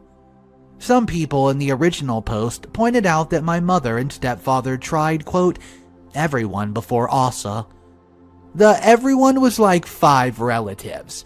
According to my grandma, I have more than 30 relatives. I don't have any contact enough to know the exact amount. Some of them cut my grandma off for still sending us money. She sends me an allowance. But we are Latinos. We have a huge family. Some live in the same damn city. The difference between my life and Asa was shocking to me. I learned my parents' side the next day I posted here, and I passed the whole day really mad, locked in my room, and in the middle of the night, I did something I was yelled at by my grandma and Asa. I just grabbed my bike and went to Asa's house, and I only learned about all the Lily part after talking with Asa at that night. After that, I could not stop hugging her and crying. Basically, I just stopped crying today. I'm still at Asa's house, and I get sick every time I think about my mother and stepfather. I want to live with my dad, but I can't because he lives in another state. I don't want to stop seeing my friends and Asa. My grandmother said she can come back to my country, but I don't want to make her drop everything just for me. And no, living with Asa is not an option. Now thinking about getting a job so I can move out the moment I turn 18. My mom can't stop texting me. She knows where I'm at, and she said I can stay the week but to come back. The last advice I ask is, how can I start having contact with the relatives that cut my mother? How do I show or tell them that I'm not like her? This was a heartbreaking story. I really want to read this comment, so let's read it. I imagine that Asa will tell them, your relatives, how you reacted to finding out what a shitty thing your parents did. So, OP, stay a good person and bide your time. I strongly feel that the next few years will be difficult. But if you stay true to yourself, you'll be worth it. If you can start focusing on your future by studying hard and playing a bit of a long game, hopefully things will turn okay. You have met a relative that you did not know before and enjoyed your time with them. Your parents did some crappy stuff, but they're not you. Adulthood is close, but not too close. This is tough. Take care, enjoy getting to know your stepsister. Maybe Asa can help you work out what kind of career you can aim for. That suits your interest and works for your study schedule. I'm not saying to use her, but she's obviously had to take care of herself when she was so young. So Asa knows some of the challenges that moving into independence early would bring. If you have to move or live with your dad, you can make new friends. You can also keep in contact with your current friends online. Don't completely rule this out. If things get really difficult, it's where you live. So guys, that was a little bit of good information for OP. If you guys have some stuff you need to tell OP, drop it in the comment section because I would love to see how you would handle this situation. That story was an intense one, guys, but we have one final story, and this one comes complete with an update. Am I the a-hole for imposing my culture, so to say, even though I thought I was just being nice? Subscribe to the channel if you want to support it. Here we go. Even though I'm 23, female, am American, my parents are immigrants, and therefore I have a different cultural upbringing than most. One thing that was hammered into my head from a young age was to always bring a small gift when visiting anyone's house. It doesn't matter if it's family or friends or that one person you kind of know but don't really like, bringing something is a must. My boyfriend, 28 male, and I have been dating for about 4 years now.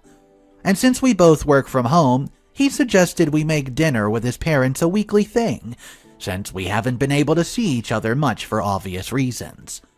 I love his parents, so obviously I agreed. Every week I made sure to bring something small to show my appreciation for them cooking for us, always using my own money. A small bottle of wine, their favorite dessert, some flowers, etc. And they always thank me for it. This has been going on for a few months and absolutely did not notice anything out of ordinary. Until yesterday, when my boyfriend and I were preparing to head over, I'd gotten a cute vase of daffodils since luckily I'd found some in bloom, and my boyfriend's mom really loves them. But my boyfriend suddenly got really mad and asked why I kept bringing stuff over every week like his parents were, quote, a charity case. Honestly, I got super confused and asked him what the problem was, and that I've always done this with everyone, including his friends since we met. That it was just a cultural thing, but then he got even madder and told me to stop imposing my culture on everyone. It's weird since I'm white. At that point, I did not feel like going anywhere with him and just gave him the dang flowers and went for a walk while he drove over to dinner by himself.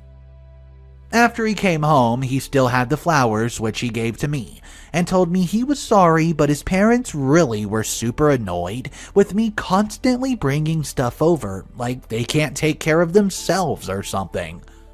And later on, I got a text from his dad, asking me not to come over for dinner anymore.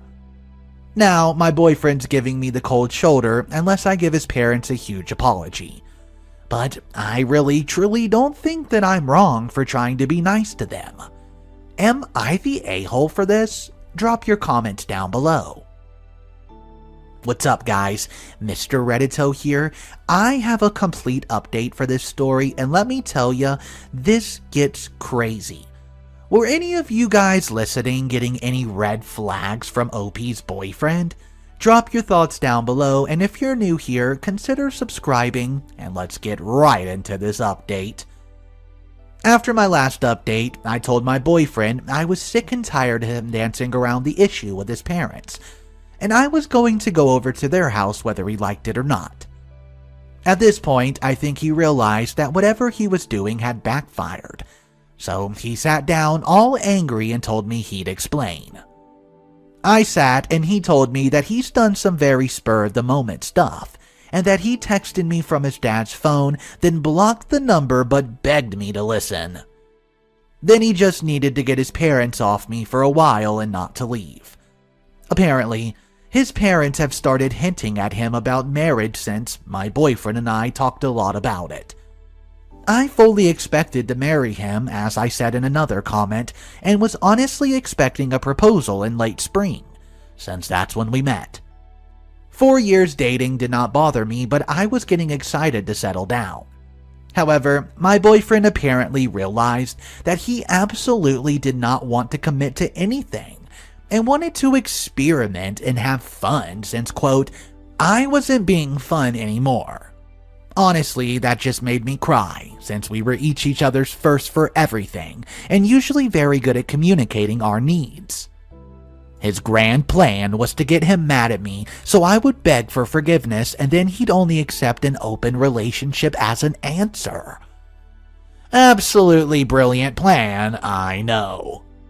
He'd make up his parents getting mad, but did not expect me to blow off dinner completely, and it's like, quote, hitting a jackpot. His words, not mine. He went over for dinner, hid the flowers, and said we've gotten in a huge fight, but he was going to, quote, fix it. But I needed space.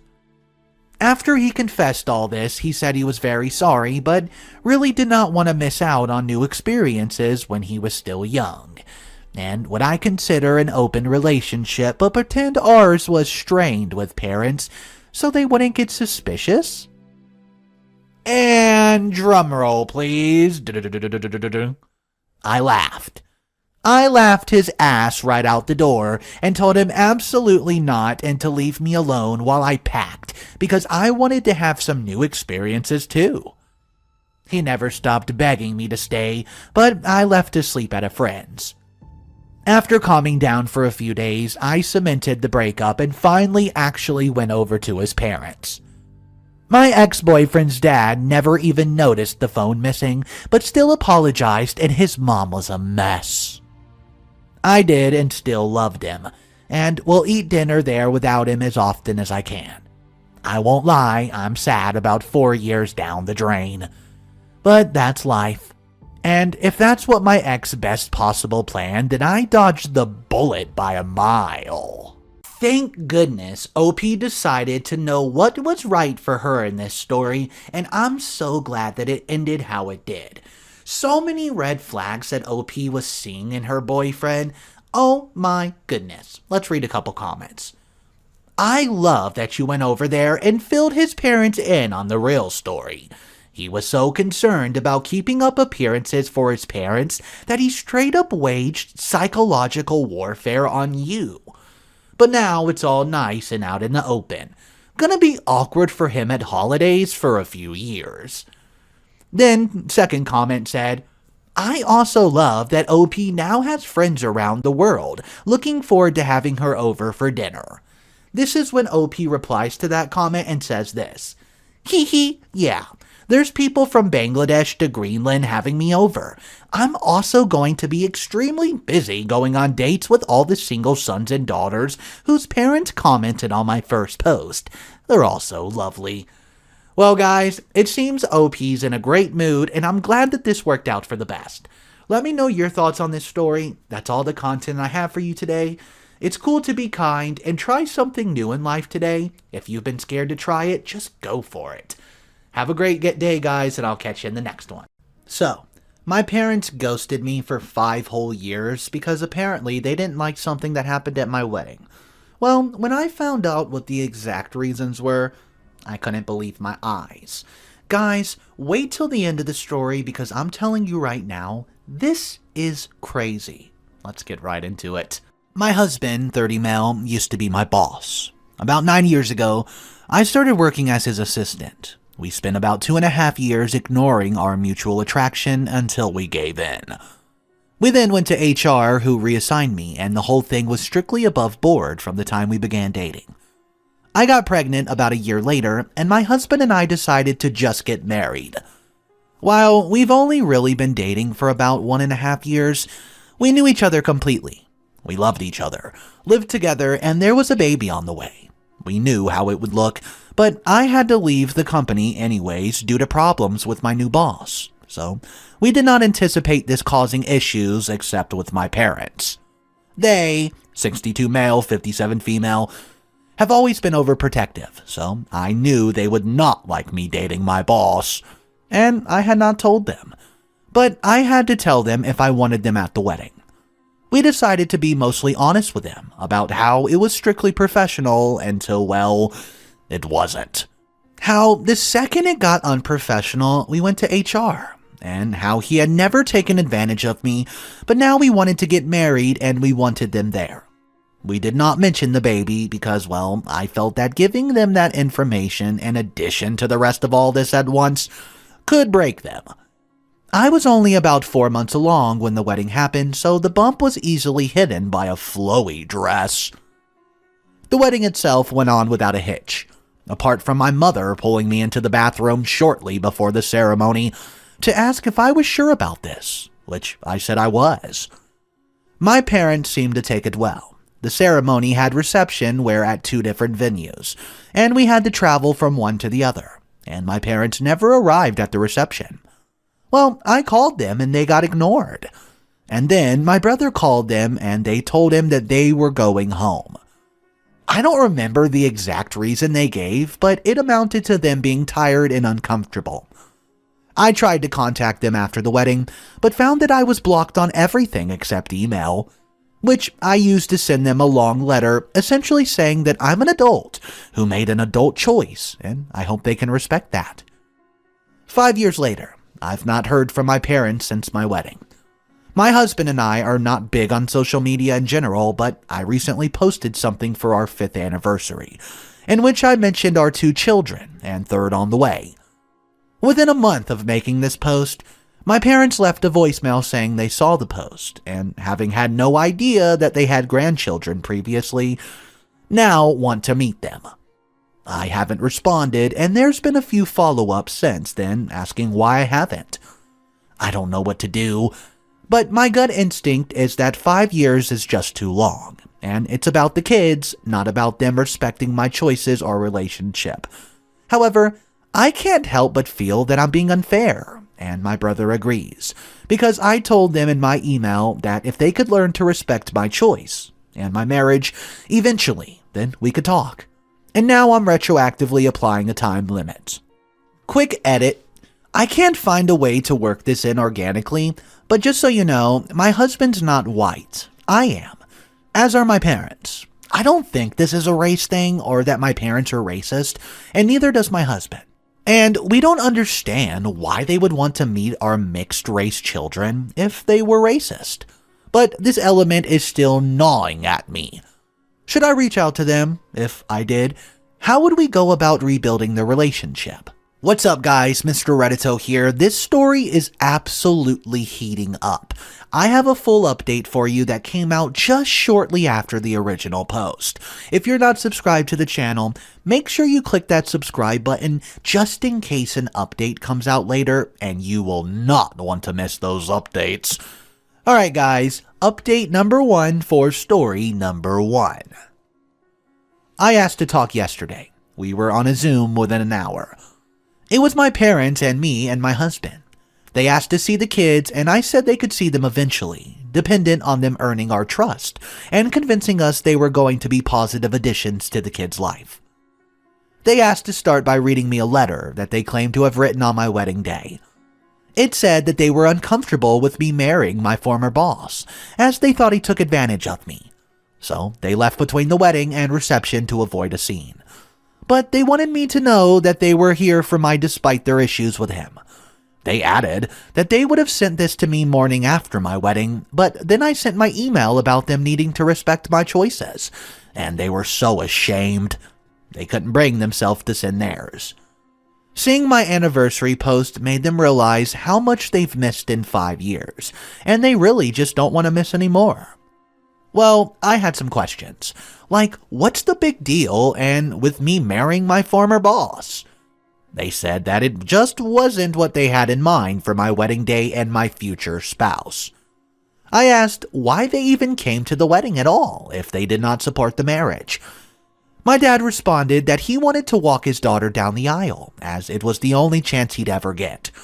The way it was phrased implied that they had intentionally only came to the wedding so he could give me away, and always planned to leave halfway. And because he said, quote, my daughter, and did not talk to me directly, it was pretty clear he was thinking about my older sister, who passed away. My husband caught that too, and said that if they were talking about me, they should address me directly. Then added that if they planned to leave, they should have told us all and we would not have invited them. And the fact that they waited 5 years to reach out was going to take more reason than shame as a father. He didn't understand how they could ignore their daughter for years, or only get in touch when it had children involved. Well, my dad snapped and said he wasn't going to take this from a beep. A slur, meaning a dark-skinned person. My mother immediately tried to run damage control, but I just ended the call. They have since messaged me several times trying to explain that calling my husband a racial slur was an indicative of a racist attitude. And he would not have said that in front of the kids, so they should still get to meet them. I've spent 5 years wondering how they were so offended by me marrying my boss that had earned no contract for half a decade. Turns out they're just racist. It's almost nice to find out if it was just the boss thing.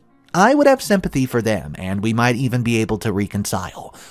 But with this, it's now just a question of if I'm going to knowingly expose my mixed-race children to a couple of racists, which I am obviously not going to do. Well, that was a wild ride. Let's read some comments.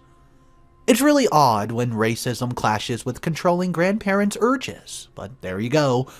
Honestly, don't know what they would have thought was going to happen here. Glad OP did not subject her kids to those people. Comment 2 replies. I'm 99.999% positive that they tell people that they can't be racist because they have mixed grandchildren, forgetting to say that they've never even met them. And the third and final comment says, I think you're right. This is it. As a biracial kid, my white family often uses my family as a, quote, can't be racist because of me, despite the grandparents having called my father slurs. Guys, if you've had any similar experiences with this, drop your comments down if you want to share, and I would love to know your thoughts on this story. You know I love reading all the comments, so comment down below and let's talk about this. Now we're going to turn our attention to story number 2.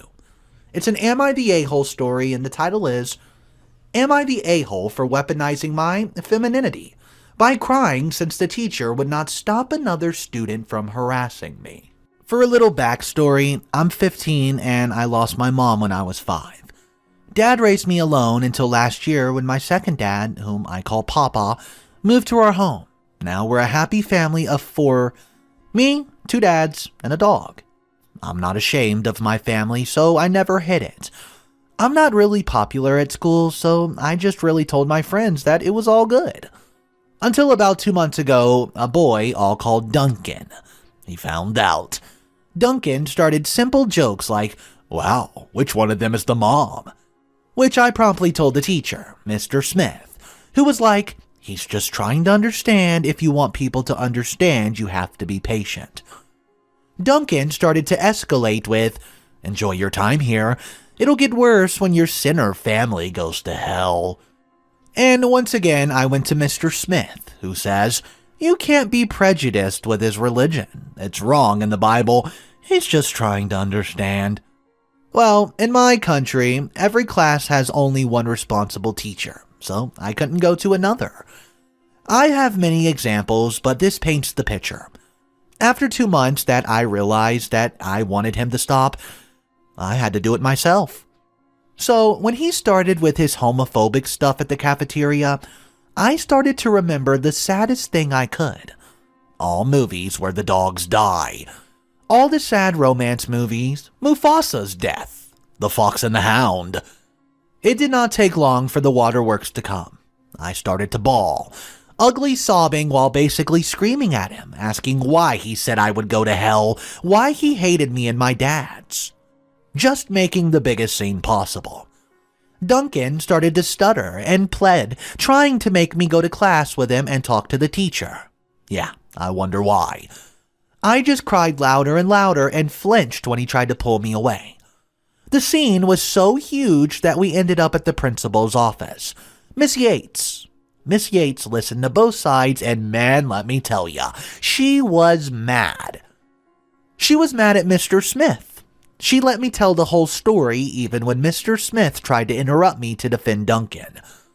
At the end, Duncan got a 5-day suspension, and the principal told me to go directly to her if anything like that happened again. When we left the office, Mr. Smith stopped me and told me, "I hope you're happy. You put a permanent mark on a good boy's record because you decided to weaponize your femininity instead of being a little understanding." He tried to make me apologize to Duncan, but I told him I would go right back to the principal office if he did and dropped it. Then later, Duncan's friends started messaging me, accusing me of acting like Amber Heard and ruining a boy's life just because I can. I did not tell my parents yet because they are always afraid I'll suffer because they choose to love each other, and I'll not bring anything I can't handle to worry them. I don't feel like I'm wrong, but with Mr. Smith's warning and Duncan's friend, I'm starting to doubt myself. So, am I the a-hole? What's up guys, Mr. Reddito here. I hope you're enjoying your day. There's an update for this story. Smash that like button if you're enjoying so far, and here's your update. First, I'd like to say thank you guys for opening my eyes to how bad the situation was, and how it could get worse, and how I was hurting my dads by not letting them protect me like I want to protect them. Okay, now for the update. Sunday, I sat my dads down and told them everything. I was crying a bit in the end since while telling them, I realized how heavy it felt to be carrying all this. Sunday was the first time I saw the angry side of Adam. We'll just use names since the nickname I use in my language clashes with English. Not at me, but like Mr. Smith. He saw red, but the first thing was to reassure me I was not in trouble and would never be for fighting against bullies. Dad did not talk much. He seemed so sad and shocked just holding my little hand. But Adam talked more than I've ever heard about his past. About bullying from teachers, students, church, and heck, even family. He told me about how cruel the world can be and to who is different. How people will try to silence me and minimize my anger and my suffering, and to never back down. That I'll always have my family behind me. He thanked me for loving them so much that I was willing to fight for them, but told me that I was the child here, his child that he never imagined he could have, and that he would protect me at all cost. I didn't realize how much he loved me. I knew he liked me since, well, he's my family, but I felt just as loved as when Dad tells me he loves me. It was very nice and warm feeling. Adam and Dad went to school with me on Monday, straight to Miss Yates' office and told her everything. About the text messages, and I still had them on WhatsApp. About Mr. Smith, and I explained the bullying and more details. Their conversation was long, and after I gave all the info I could, I was asked to leave to class while they talked, and only knew the result once I got back home. My dad gave Miss Yates two choices. She removes Mr. Smith from teaching and do a seminar with the teachers about bullying and LGBT, causes that my dads are willing to pay for. Or they remove me from the school, sue the school, and go to the local newspaper with the story. Well, she chose the first option, but asked for a month to find another teacher. Meanwhile, she'll monitor my class closely, and Mr. Smith won't be allowed to penalize my grades, like some of you guys feared. Apparently, Adam has a bit more experience dealing with this stuff than I knew, but he also explained to me about privilege, and that talking worked so well this time because this is a private school that worries about money and reputation, and we have enough money to fight, pay for a lawyer, and sue. He told me that many of children from public schools like his childhood have to suffer in silence because they don't have the support we got this time. So, nothing really extraordinary. It all went like many of you guys predicted. Duncan will keep being my classmate, but at least Mr. Smith won't bully any more of us. He was the real a-hole in this situation. Also, my papa is awesome and a bad beep. Okay guys, so many comments before the update were telling OP you have to go back to the principal and get your dads involved. I'm so glad that that's the route OP decided to go. Guys, if you have any advice or thoughts about this story that you would tell OP, drop them down below because this was definitely an interesting story. And bullying is a huge problem, so let me know what you would do to handle this. Thanks for listening to that story, guys. There's one more on the day. The title is, Am I the a-hole for not forgiving my husband for a mistake and not trusting him with our other child? I, 24 female, gave birth to my daughter 6 months ago, and it should be the happiest moment in my life. When my daughter was born, her skin was very dark and looked like she could have two biological parents who were of African descent. My husband Jim, fake name, was furious and accused me of cheating, and left right then and there. He told everyone on both sides of the family what happened, made posts on social media, and immediately wanted a divorce. His family and a lot of our friends all called to say how upset they were at me, and called me really nasty names. My mother was by my side the entire time, and I kept professing my innocence. Jim refused to pick me up from the hospital, threw my stuff out on the lawn, and changed the locks. So I had to stay with my parents. When my sister called to ask for the baby stuff, Jim texted me a picture of the bare nursery room and said he got rid of everything. He even destroyed my art studio. Well, I like to paint and the art I made, and told me my work was just too awful to sell anyways. I was disgusted and distraught and tried to focus on my baby. Well, weeks went by and Jim refused to speak to me directly and has never once asked about our child. Eventually, he agreed to do a paternity and he was 100% the father. No one could believe the results and it was done again. Yep, Jim's the dad. Around the same time, one of Jim's cousins did the ancestry thing, and there was around 30% of African ancestry in the family. This combined with a test Jim's paternal great-grandmother admitted to, she had an affair around that time Jim's grandfather was born, and was because he could pass, she just assumed her husband was the father. Since then, Jim has been reaching out and everyone has come to apologize. And while it did feel good to feel vindicted, the damage has been done. I can't unhear or unsee all the horrible things that was said and done. Not just to me, but my child as well. Jim made some very racist remarks. Things that I thought he would never say, and he did it so easily. Regardless of what our daughter looks like, I don't want her to be around that. What else will Jim and his family say or do the next time they get mad? How are they going to treat our daughter when she does something that upsets them? Jim has been begging for forgiveness. I say I needed time. and he asked to see the baby, and I let him, but I'm too afraid to physically hand her to him. He's preparing and repairing the nursery and keeps asking me what I would like, and I cry every time, saying we already had what I liked, and some of the items that we had just can't be replaced. He asked me if I still loved him, and I admitted that he showed me his worst self, and I don't know if I could live with that image. I did not mean to be hurtful, but it's how I feel. My sister suggested couples therapy, but I don't feel like I should have to work to fix something that I did not break. I've never cheated and have been 100% innocent in all this hole. Am I the a-hole for not wanting to give Jim a second chance? Okay, here's the update. I stepped away for a few hours and cannot believe what I came back to. I'm truly amazed by all the wonderful comments of support as well as the private messages. I also understand why some people may think this is a fake account, and all I can say is that you are free to believe what you want in this. I also see some questions, and I think I should clarify a few things just in case your judgment may change. Number 1, all of this initially happened at the near February mark, and I was already settled at my parents' house before the pandemic hit. Number 2, one of the reasons Jim would not pick me up from the hospital was because I would not admit to cheating or giving him any details, because, well, there weren't any, which made him angry. Number 3, based on the pictures Jim sent me, he didn't take a sledgehammer to the crib. He just took some stuff down and returned it for the money or gave it away.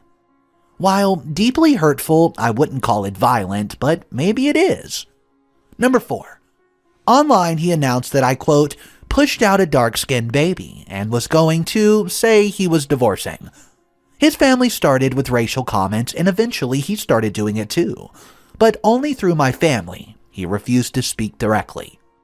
And number 5, once the truth came out, everything he and his family post, they all took it down. But I and a few friends still had screenshots and Jim never wrote down his racial remarks. Number 6, while he didn't say any of the racist words, he did make comments about our daughter being a welfare princess, and how I was going to be just another baby mama. And finally, number 7. Just to clarify, Jim is white, and I'm at least half white. One of my parents is adopted. With everything that's happened, they decided to do the ancestry thing too, and we should be getting the results any day now. Final update. Thank you all for your words of encouragement a couple months back, both in the post and the DMs.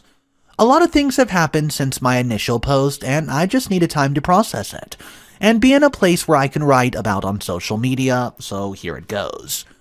First, my parents, who was adopted, did the Ancestry 23 thing, and it turns out that Jim was not the only one who had African ancestry. My parents had at least 45%, which means I have at least 20%, and I'm legally separated from my husband now, with primary custody. I'm living with my parents until further notice. He still keeps apologizing and wants me to come back to the house. He even offered to leave so I could stay with our daughter, but I don't want to, and really like having the support of my parents. My dad's retired, so he does a lot of the babysitting, while my mother and I work remotely. I do go to the house ever so often so Jim can see his daughter and for couples counseling via telecom. In one of the sessions, Jim confessed something really hurtful, and some of you guessed right, he cheated. It was while we were dating, before he proposed, and his treatment towards me was a projection. It was with his ex-girlfriend, who had cheated on him, and he hooked up with her as an ego boost. He started to feel guilty, but was too scared that I would walk away to ever confess. Jim also admitted that he was scared when I got pregnant. Our baby wasn't planned, and very anxious about being a father, but just pretended to be excited because he did not want to look like an a-hole. My husband was so willing to believe that our daughter was not his because he thought that he had an out. Now that he knows our child is his and has spent time with her, Jim regrets everything and just wants his family back and is willing to spend the rest of his life making it up to us. This was all deeply hurtful, and I've cried about it more than once. Jim's been lying to me, and my ability to trust him has not improved at all. When the holidays came around, Jim's parents asked about seeing their grandchild, and I didn't want to. They told me that it was selfish of me to keep her away, and I reminded them of their past. They said they've already apologized and tried to minimize the situation. They said that I can't be angry forever and that I need to learn to forgive them. I'm so ashamed of ever loving and marrying into this family and wonder why I did not see this before. I've decided to contact a lawyer and will be filing for divorce after my daughter's first birthday. Well, that was an intense story, and it makes me want to go take a DNA test. I've actually never taken one. I've had my parents take one, and they came back mainly Irish and Scottish. Let me know if you've taken a DNA test in the questions below, and let me know your stats. Let's read a comment, though, related to the story. You're not the a-hole, brave lady and mama. You're right to think the way you do, and you'll be protecting your daughter. He needs therapy to deal with his racist ways. It took him 3 paternity tests and a DNA profile and an admission of an affair from his great-grandma to believe your daughter was his. I wish you nothing but the best that the future has to offer, but I don't think your husband's going to be part of that. Guys, what do you think of that comment? Do you think that that's going to end up being true, or maybe not? Let me know your exact thoughts, drop them down below. Thank you so much for tuning in. Subscribe to the channel if you want to, because there's daily videos across all channels. Alright guys, have a wonderful day. So the OP in this story, his wife lied to the police about something that their stepdaughter was accused of. This story comes with 3 complete updates. I hope you guys are doing amazing today. Let's hop right into it. 2 days ago, my son Jay, who's 17, came to my job upset and crying. He told me my stepdaughter, Kay, came home with a ton of new things, and when he checked his room that he has been saving the money for, it was gone. Kay doesn't have a job, and when she does have money, she spends it like a burn hole in her pocket.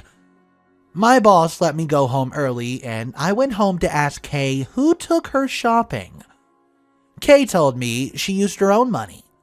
I told her to tell me the truth, and she told me to, quote, mind my own business. Jay's been working at Papa Murphy's and has been saving up. He was saving to surprise the dad of his friend who passed away, Bo, for his first birthday without him. His friends had given him money to load onto his card and pay at the pump. It's the weekend for 2 days, and they were going to, quote, treat dad.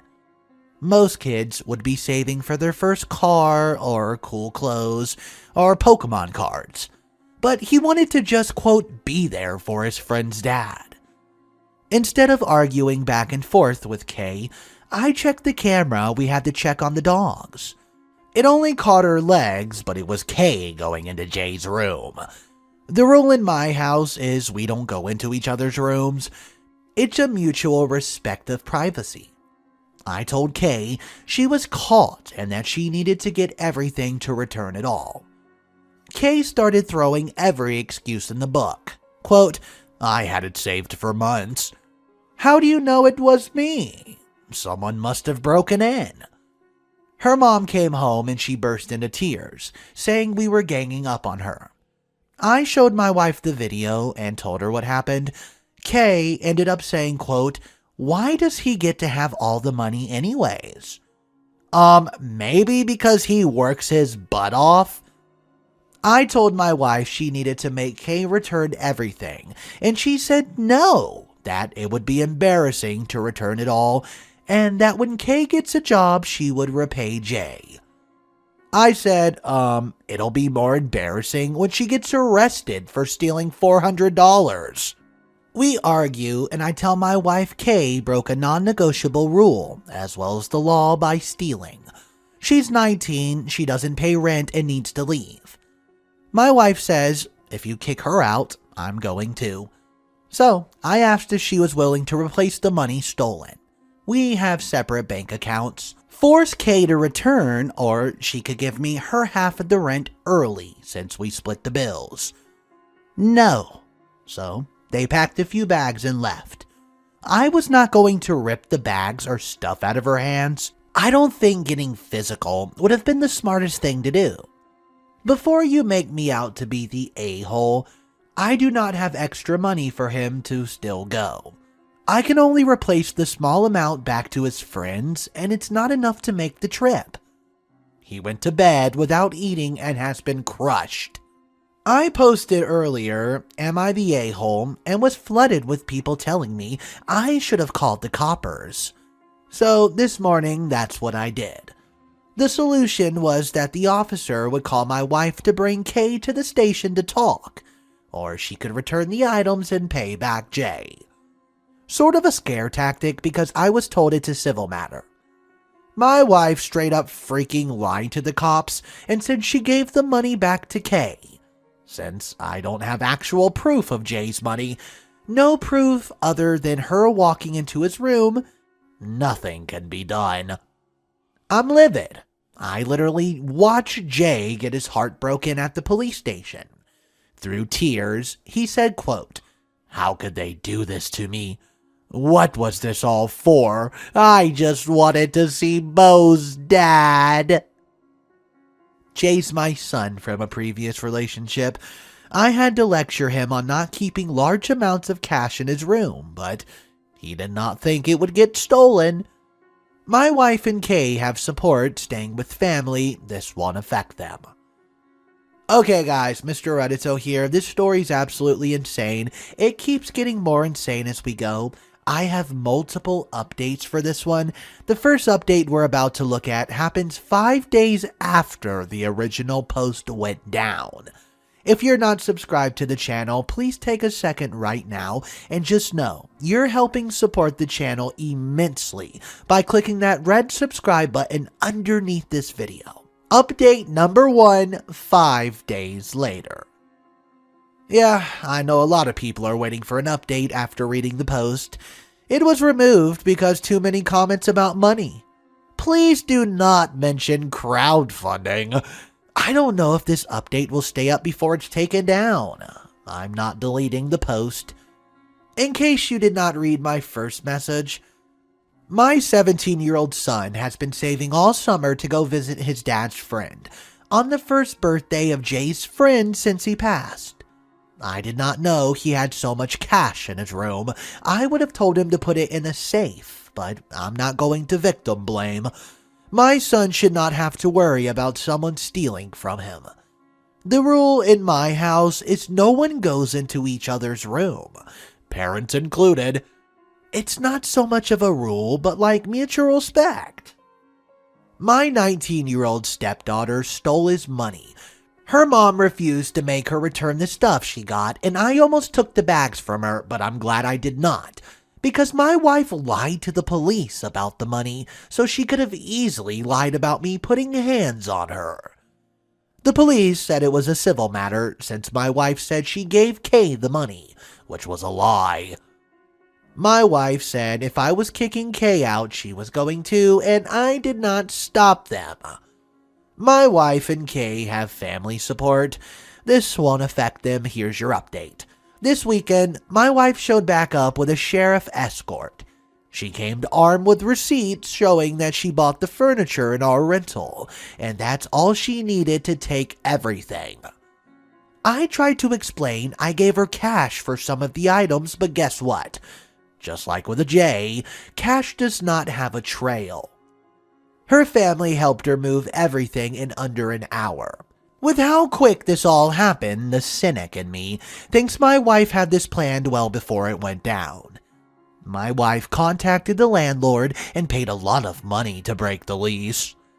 Almost double the money that Kay stole, but of course she did not offer to repay. After everyone left and my landlord called, I had a mini breakdown. Everything was moving faster than I could comprehend, and honestly, felt like I was watching a movie. Jay came up to me and said, quote, "I'm so sorry you lost everything because of me," and, quote, "It's not a big deal. I'll tell Mom it's okay that Kay needed it more than me." That's all I needed to hear to snap out of it. I told him he is everything to me, not her. Not the house, not the furniture, not the food that was in the fridge. Yes, super cheesy, but there's nothing my wife can do nor say or give me to make me overlook or be okay with what they've done to him. I asked him, are you going to feel comfortable around them? What about when you're gone? I don't want you to have to worry about what will she steal next. Kay's not going to get away with this. My wife made a choice when the police officer asked her about Kay. She chose to defend and protect Kay just like I'm choosing to protect Jay. If Jay is not comfortable, I'm not comfortable. And I told him that. The people in my life have been slamming me online, saying things like, quote, I'm uncomfortable that he would choose his son over his wife. His son is almost an adult. It's time to grow up and be a man. It doesn't matter what age I am, I will always protect Jay. I blocked everyone after that. Yes, he's almost an adult, but that does not mean it's okay to steal. Having a crime or something bad happen to you is not a rite of passage to be an adult. He is a responsible, hardworking, honest, kind of almost man. But he's also the 8-year-old who used to run to me every day after work with a huge smile like I hung the moon. I cannot afford the full rent, so luckily, my landlord has agreed to let us leave by the 1st. The only place we have to go is my mom's, who lives across the state. This means I have to pull Jay out of his last year of high school and transfer him. I have to sell what little we have left here and there, and that might be including selling Jay's beat-up car, but the silver lining is, Jay and I can transfer locations for work. Mama has always been more of a mother to Jay than my wife. Moms are healing at any age. I'm not saying I'm not devastated, that I'm not suffering emotional whiplash.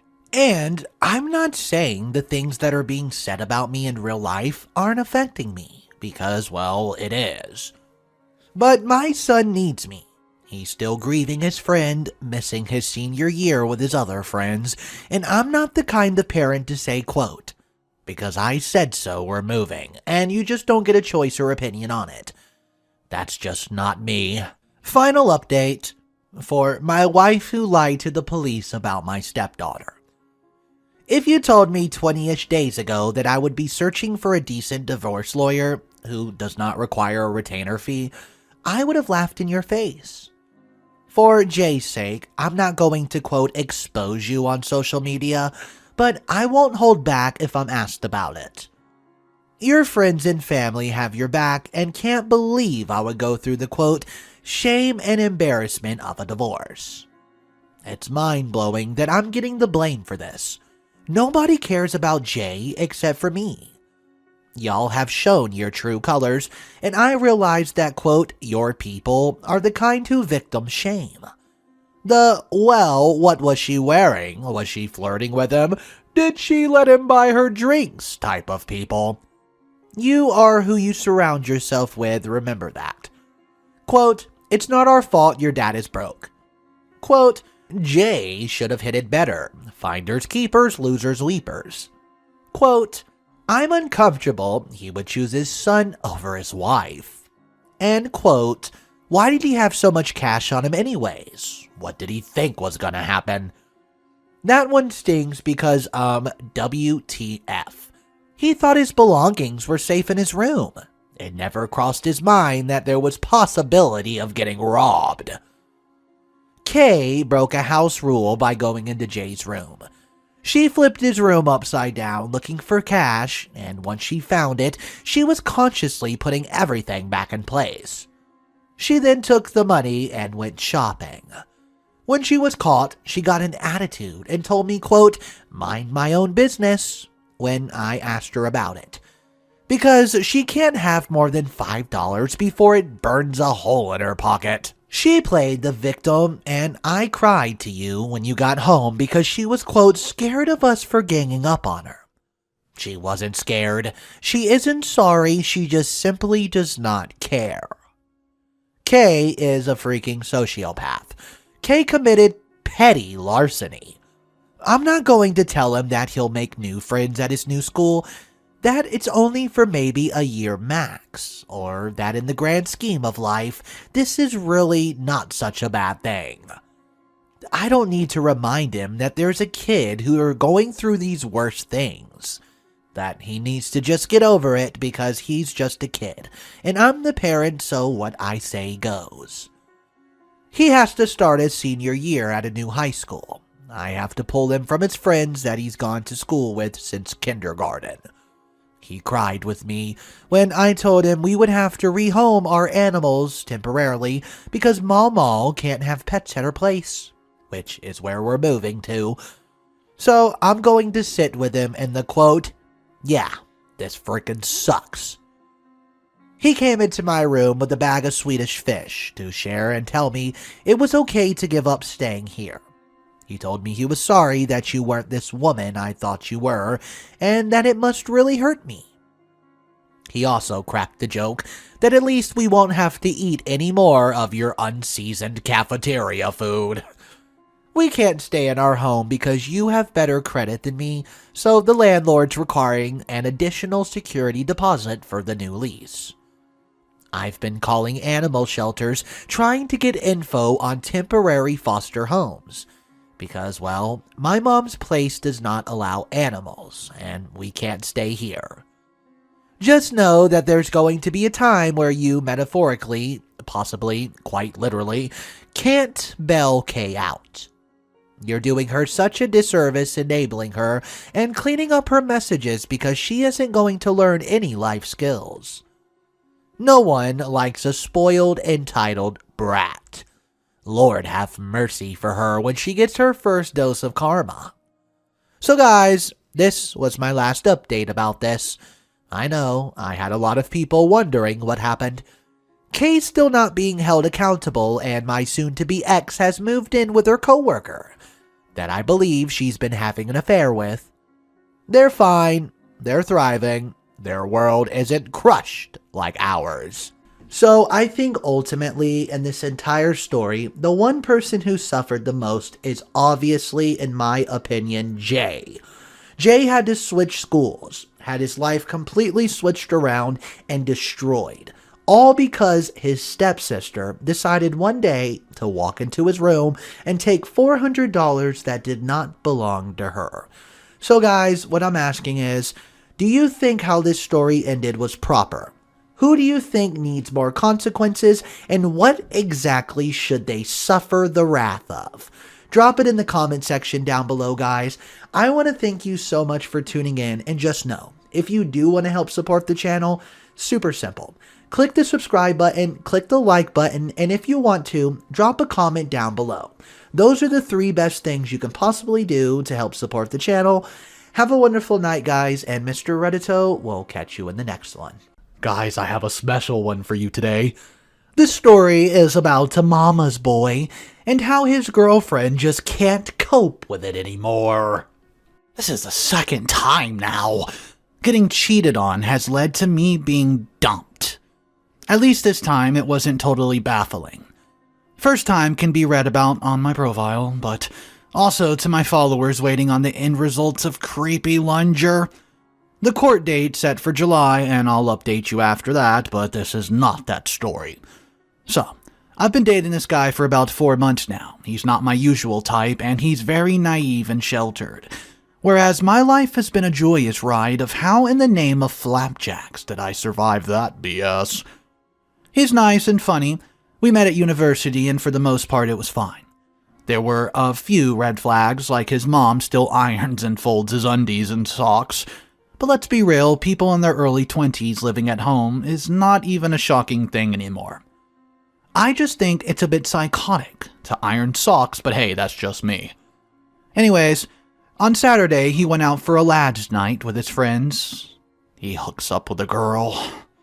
They have sex, and yesterday she messaged me on Facebook to basically say, "Hey, sorry, I was drunk and slept with your boyfriend. I had no idea he was in a relationship. I'm sorry." Well, I was fine with it, though it was nice for her to reach out and let me know. She was really cool. We chatted for a bit and decided to go grab a Costa together on Thursday. I like talking to her, and well, we have a lot in common. This is completely platonic. I mentioned in my last post, monogamy isn't really my thing. Unless we've had a discussion and agreed to be monogamous, I do not care. I don't tend to sleep with people in general. I have a low sex drive due to pure exhaustion and cancer. So, if you want it and I'm not up for it, go get it somewhere else, I don't care. Just use condoms and don't be with the same person multiple times because there's a difference between casual and multiple relationships. He gets home and I casually mention she messaged me and we've been talking and reassure him. I don't mind that he slept with someone else. Just would prefer in the future he wears a condom in hopes she would not mind getting tested before we sleep together again. He was fine with all that and was really surprised with how well I took it. But I had discussed my feelings on monogamy with him before we started dating, so it wasn't a massive shock. Like it was to the last guy. Then I make an offhanded joke, saying, hey, next time you decide to sleep with a hot girl, let me know, and if I'm up for it, maybe we can turn it into something else. Ugh. It was said jokingly, and I was 100% joking about the threesome, and then he said, why would you want to sleep with another girl? Well, this is where the overall stupidity kicks in. I remind him I'm bisexual, and he says exactly what it says in the title, with a really confused face. You're still bi? I thought you outgrew that when you started dating. He follows up with, my mom said you would because bisexuality is just a phase. I face planted, threw my hands to my forehead so hard my butt jiggled from the force of the slap. It was just ridiculously stupid for a 24-year-old male in 21st century Britain to be saying these kind of things. Dude, I know you're naive, but do you not watch TV? Do you not go on social media? What in the name of RuPaul do you think sexuality is at 24 to think bisexuality is a phase?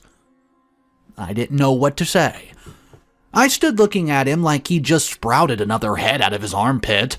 And may I point out, this guy is doing a BSc in sociology, and of course I did for undergraduate, and know that sexuality and gender are two things very much covered in any sociology course. Well, I was floored. It took me a few minutes to regain my composure, and I realized I had two options. Laugh at the sheer ridiculousness of a 24-year-old male having not only discussed my sexuality with his mom, but had believed her when she told him I'd grow out of it. Or I could try to explain sexuality to an adult sociology student. I knew the status of my relationship was at stake with whatever decision I made. I contemplated hard and then I laughed.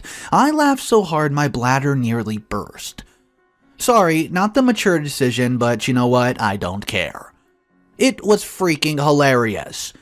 He'd said it was such an honest, innocent mistake. Look, I can live with his mom ironing his socks. I can live with his mom still buying his clothes and taking him to get a haircut.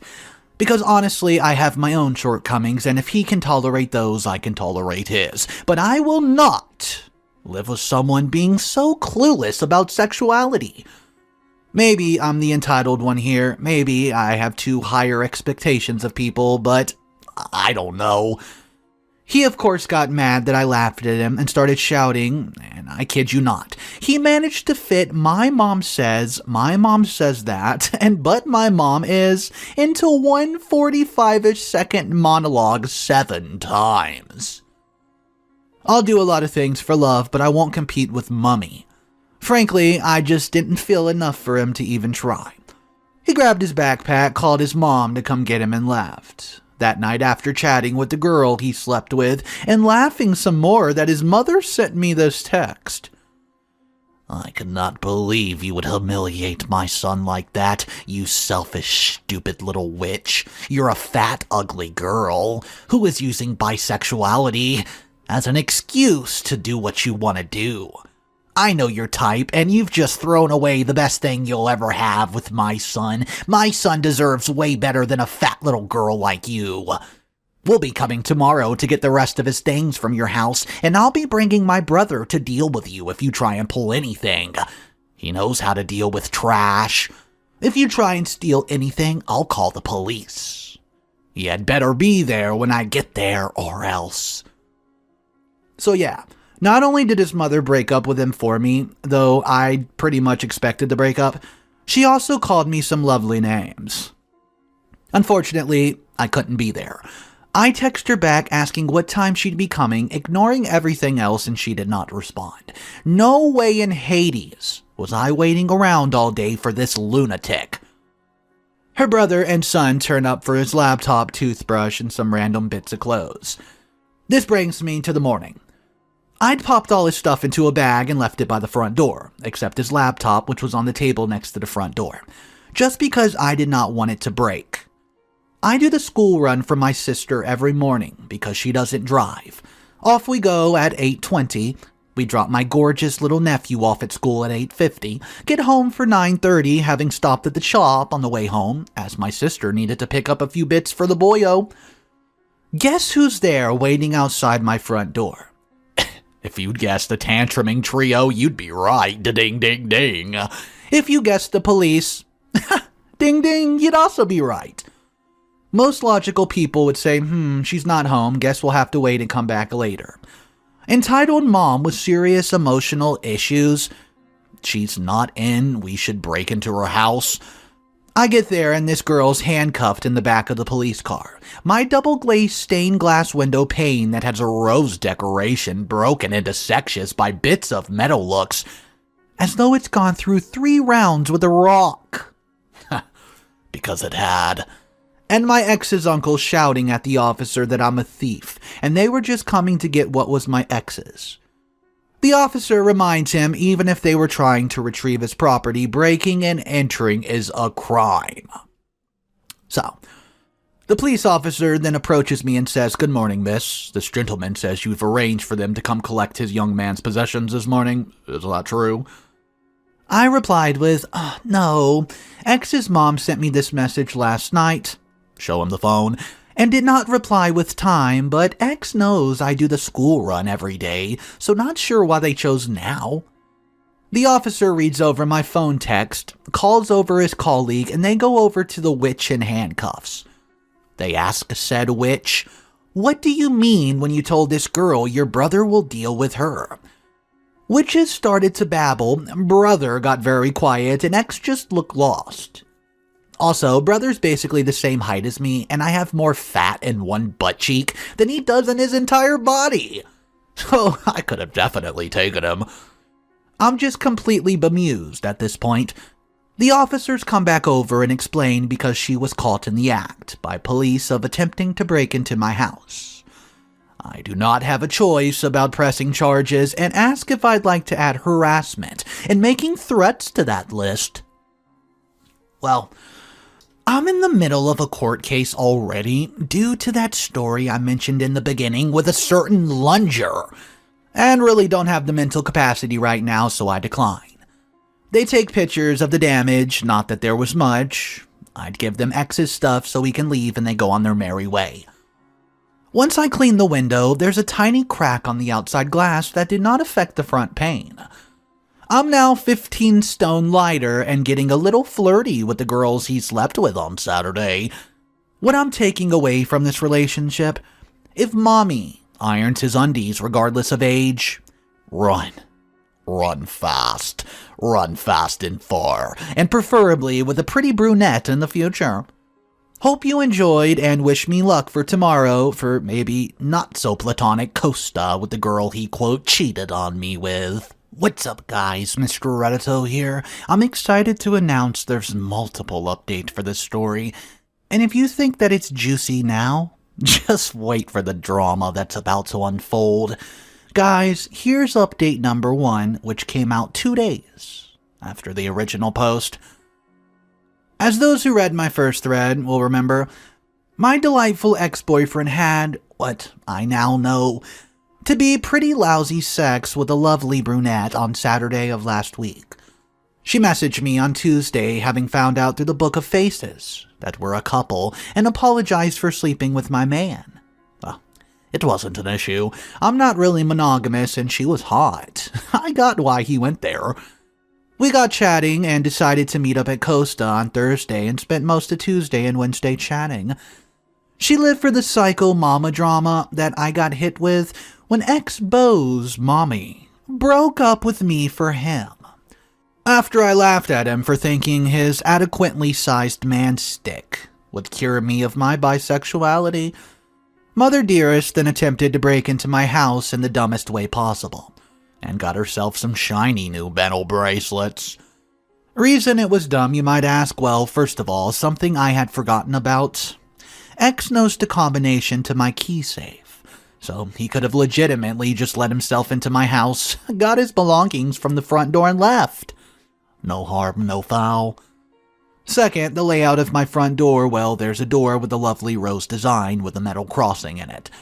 Next to my front door is an ordinary glass window the same size as my door. This genius of a woman attacked my door window, not the window next to it.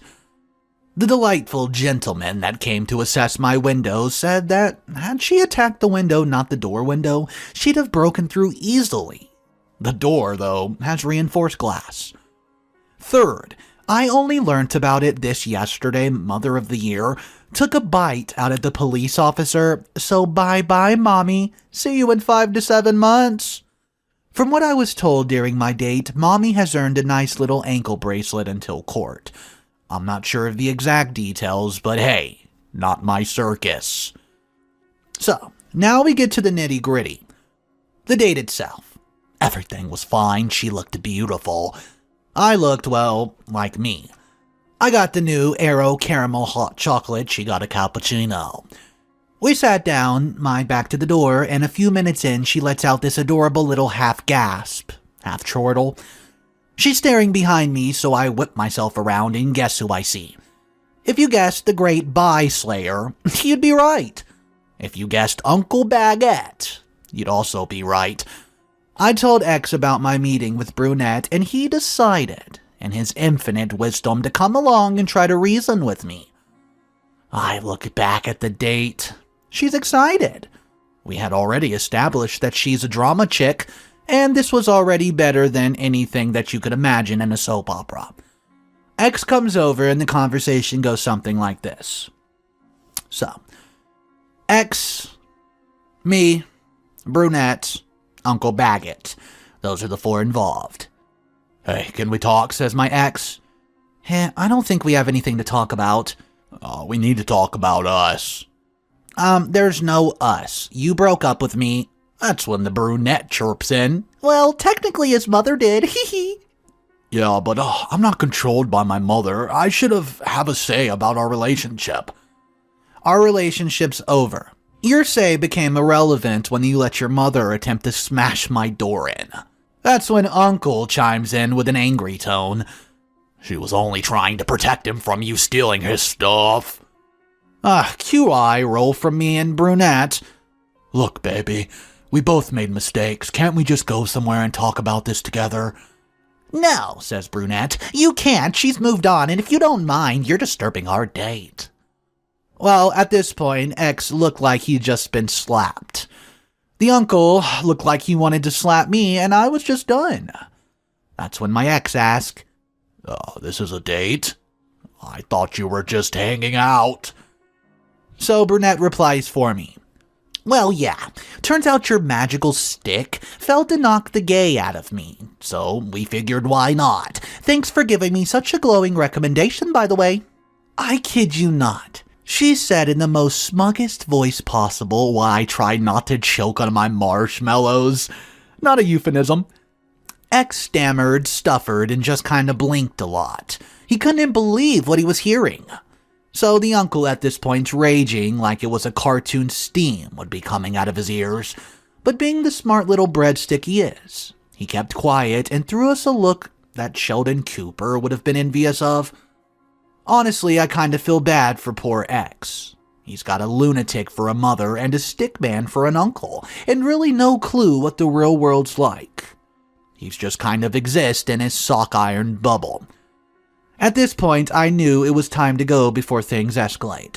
My darling drama-digging date had provoked Uncle Chopstick enough, and I just had no more time for these people. I stand up, politely said excuse me to Uncle Dearest, despite his clearly fury. Properly trained British people tend to break out in hives if they aren't a little polite. I once had a meltdown because the random driver must think I'm so atrociously rude for not waving back to him after he let me pass. Honestly, it haunts me to this day. Anyways, we leave and decide to go get fish and chips from the beachfront and have a lemon-topped Mr. Whippy. It was at that point we were about to drive home when, well, my phone exploded. Not literally, of course, that'd be terrifying, but the warrior beast had awoken by her precious boy's despair. Dun dun dun. It was basically the same as yesterday's names, I'm not going to go into them, more name-calling. Some lovely, I'm going to destroy your worthless lives were thrown in there, and I'm going to burn your house down. She's on ankle monitors because of me. I've ruined her precious little Didum's life. He's a broken shell of a man. I'm an evil harpy from hell. And, well, the worst one that she could say, I hope the cancer kills me. This is literally goes on just for 2 hours, and I switch my phone to silent and mostly ignore them. Though we do check ever so often to see if they're still coming. Then she said the one thing that really made me see red. She said she hopes my nephew dies. I saw blood. If Brunette hadn't been with me, I think I'd gone to her house and made necklaces out of her teeth. After some soothing words from Brunette, I called the lovely boy in blue that I'd spoken to the previous day, explained what was going on, and decided, despite the overall exhaustion I'm likely going to feel, I'm pressing charges for harassment. And I think he called it malicious communication. Who knows? I'm sure I'll find out soon. He came by once we were back at my place, went through my phone, diddled with some stuff, and said I'd have to come to the station on Monday to do other stuff I'm not quite clear on. Honestly, while all this was going on, it felt like angry lioness was prowling around inside me, ready to jump on the neck of the next thing that approached. Same feeling I got when my nephew came home from school crying because a boy in his class threw away his crystal, and now he couldn't find it. I was legit ready to throw down with a 4-year-old. Instead, I bought my nephew 16 new crystal necklaces. My recently departed Nana told him crystals heal, so he's become obsessed with having one on him at all times. He keeps that thing on him. I think it's a grief response. He'll sit there and talk to her ashes while holding his crystal. It's cute, but also a little creepy. He's been teaching her how to play the PlayStation recently, and I think we need to get him a therapist. Or a dog. You'd think it's over. All of it, right? Well, she's got the police after her. X knows I'm over it. What is more there to be done? Darling, we forgot about the walking beanpole. What's the best way to get back at someone your family's currently harassing for calling the police? Oh, slash their tires, of course. Well, those reading creepy lunger will remember my nifty dashcam. It's motion activated. Now he's been arrested too. Emotionally weird mommy has been arrested. X tried to message me again this morning, which quite cruelly I replied with, "Oh, go crawl back to your mommy. Leave me the hell alone," before promptly blocking him, and all is right in the world. As for me and Brunette, you might ask? I'm not sure. It depends on how much drama her soul needs to survive. If she's someone that creates it to fulfill their own daily drama doses, she'll be gone. Out of here. But for now, she's currently in the living room cuddling with my cat. I'll let you know if things go once our first date ends. Next update, 11 days later. Okay, before I get into this, trigger warning. Well, you said it wasn't over, and boy, you were right. Here's the warning. Horses were killed in the making of this update. I'm going to try and keep it as upbeat as possible, but I've got to warn you, Uncle's update gets dark. I'm leaving him until the very end, so if you're a horse person, maybe stop before, well, yeah. Where we last left off. My tires were slashed by Uncle Groot. Mumsy was arrested for multiple things, mostly just being a lunatic with emotional issues. Oh, and assault. An ex had been told to, quote, go crawl back to his mommy and leave me the hell alone. So what more could possibly go wrong? What could possibly go wrong? Well, here's a catch-up on what happened in the last 11 days. We shall start with Mama since it's the shortest. Mama went to the big house, decided it wasn't for her and tried to check out by purchasing something I'm not too privy to and ODing. Either that or she thought, quote, when in Rome, do drugs. Someone's carried up their butt. And let me tell ya, it was not proper drugs. She's currently in the hospital. I do not have a massive amount of details on what's what or what will happen next when she's discharged, as the police have mentioned psychiatric evaluation, which is desperately needed, and I agree. Despite everything, I wish her well and hope she gets the help she desperately needs, or the attention she craves, whatever it is. Do I believe it was a genuine suicide attempt? Well, not personally, but I was also raised by a narcissist, so I'm always skeptical about narcissistic attempts on their life. Regardless, I hope she gets help. How do I know about Mama's OD, you might ask? Well, Wonder Kid showed up on my doorstep on Saturday, drunk as a skunk. Ended up spending the night in my spare room. He was completely blotted. He went through the entire drunk scale. One might say he was angry. Then he was telling me how much he still loved me. Then he was suggesting a threesome with Bree. And he passed out on the spare bed. Brunette and I rolled him over and put a Kylie sheet under him to keep the mattress protected in case an accident bladder release and left him be. Sunday morning comes and he was not alright.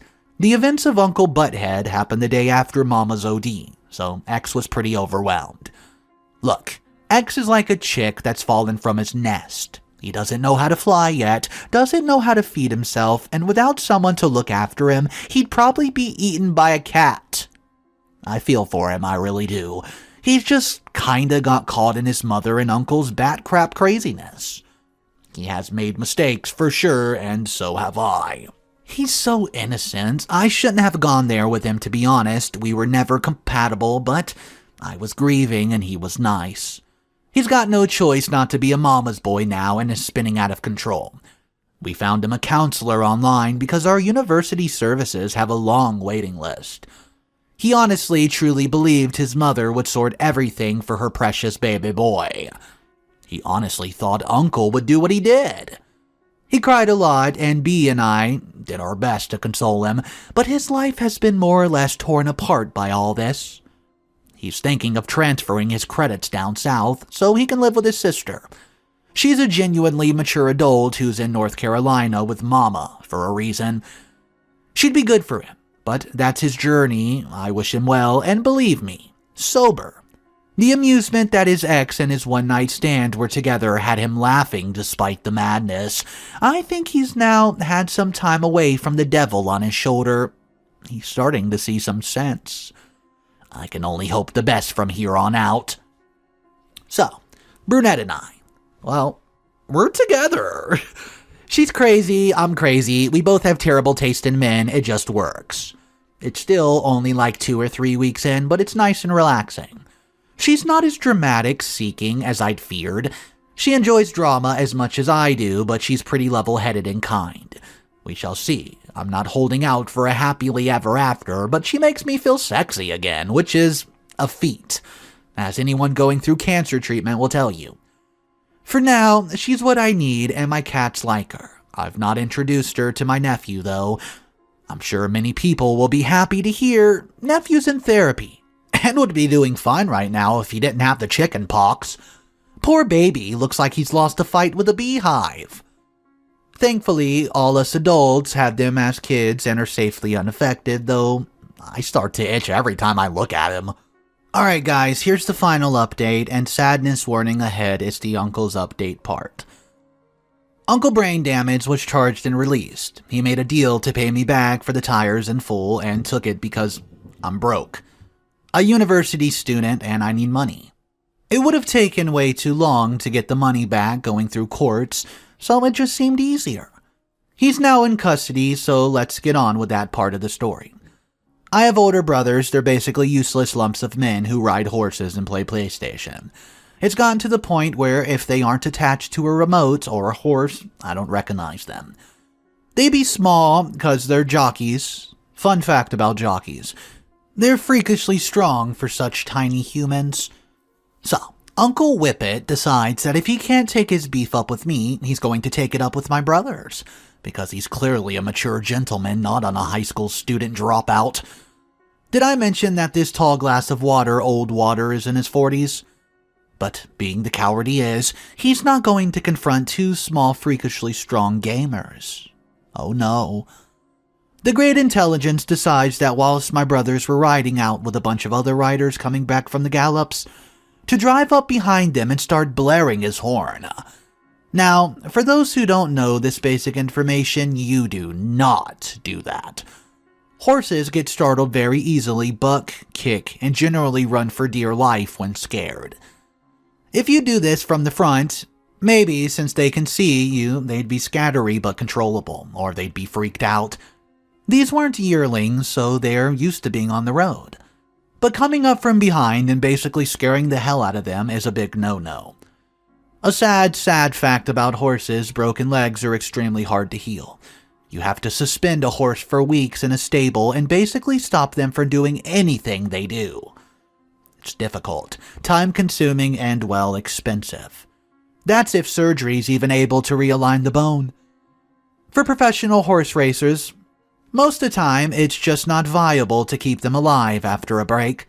Oh, this was the case for one of the horses startled in the process of this disgusting moron's revenge. He ran, sunk into a ditch on one side, went down, and, well, it was over. The local vet came and put him down on the side of the road.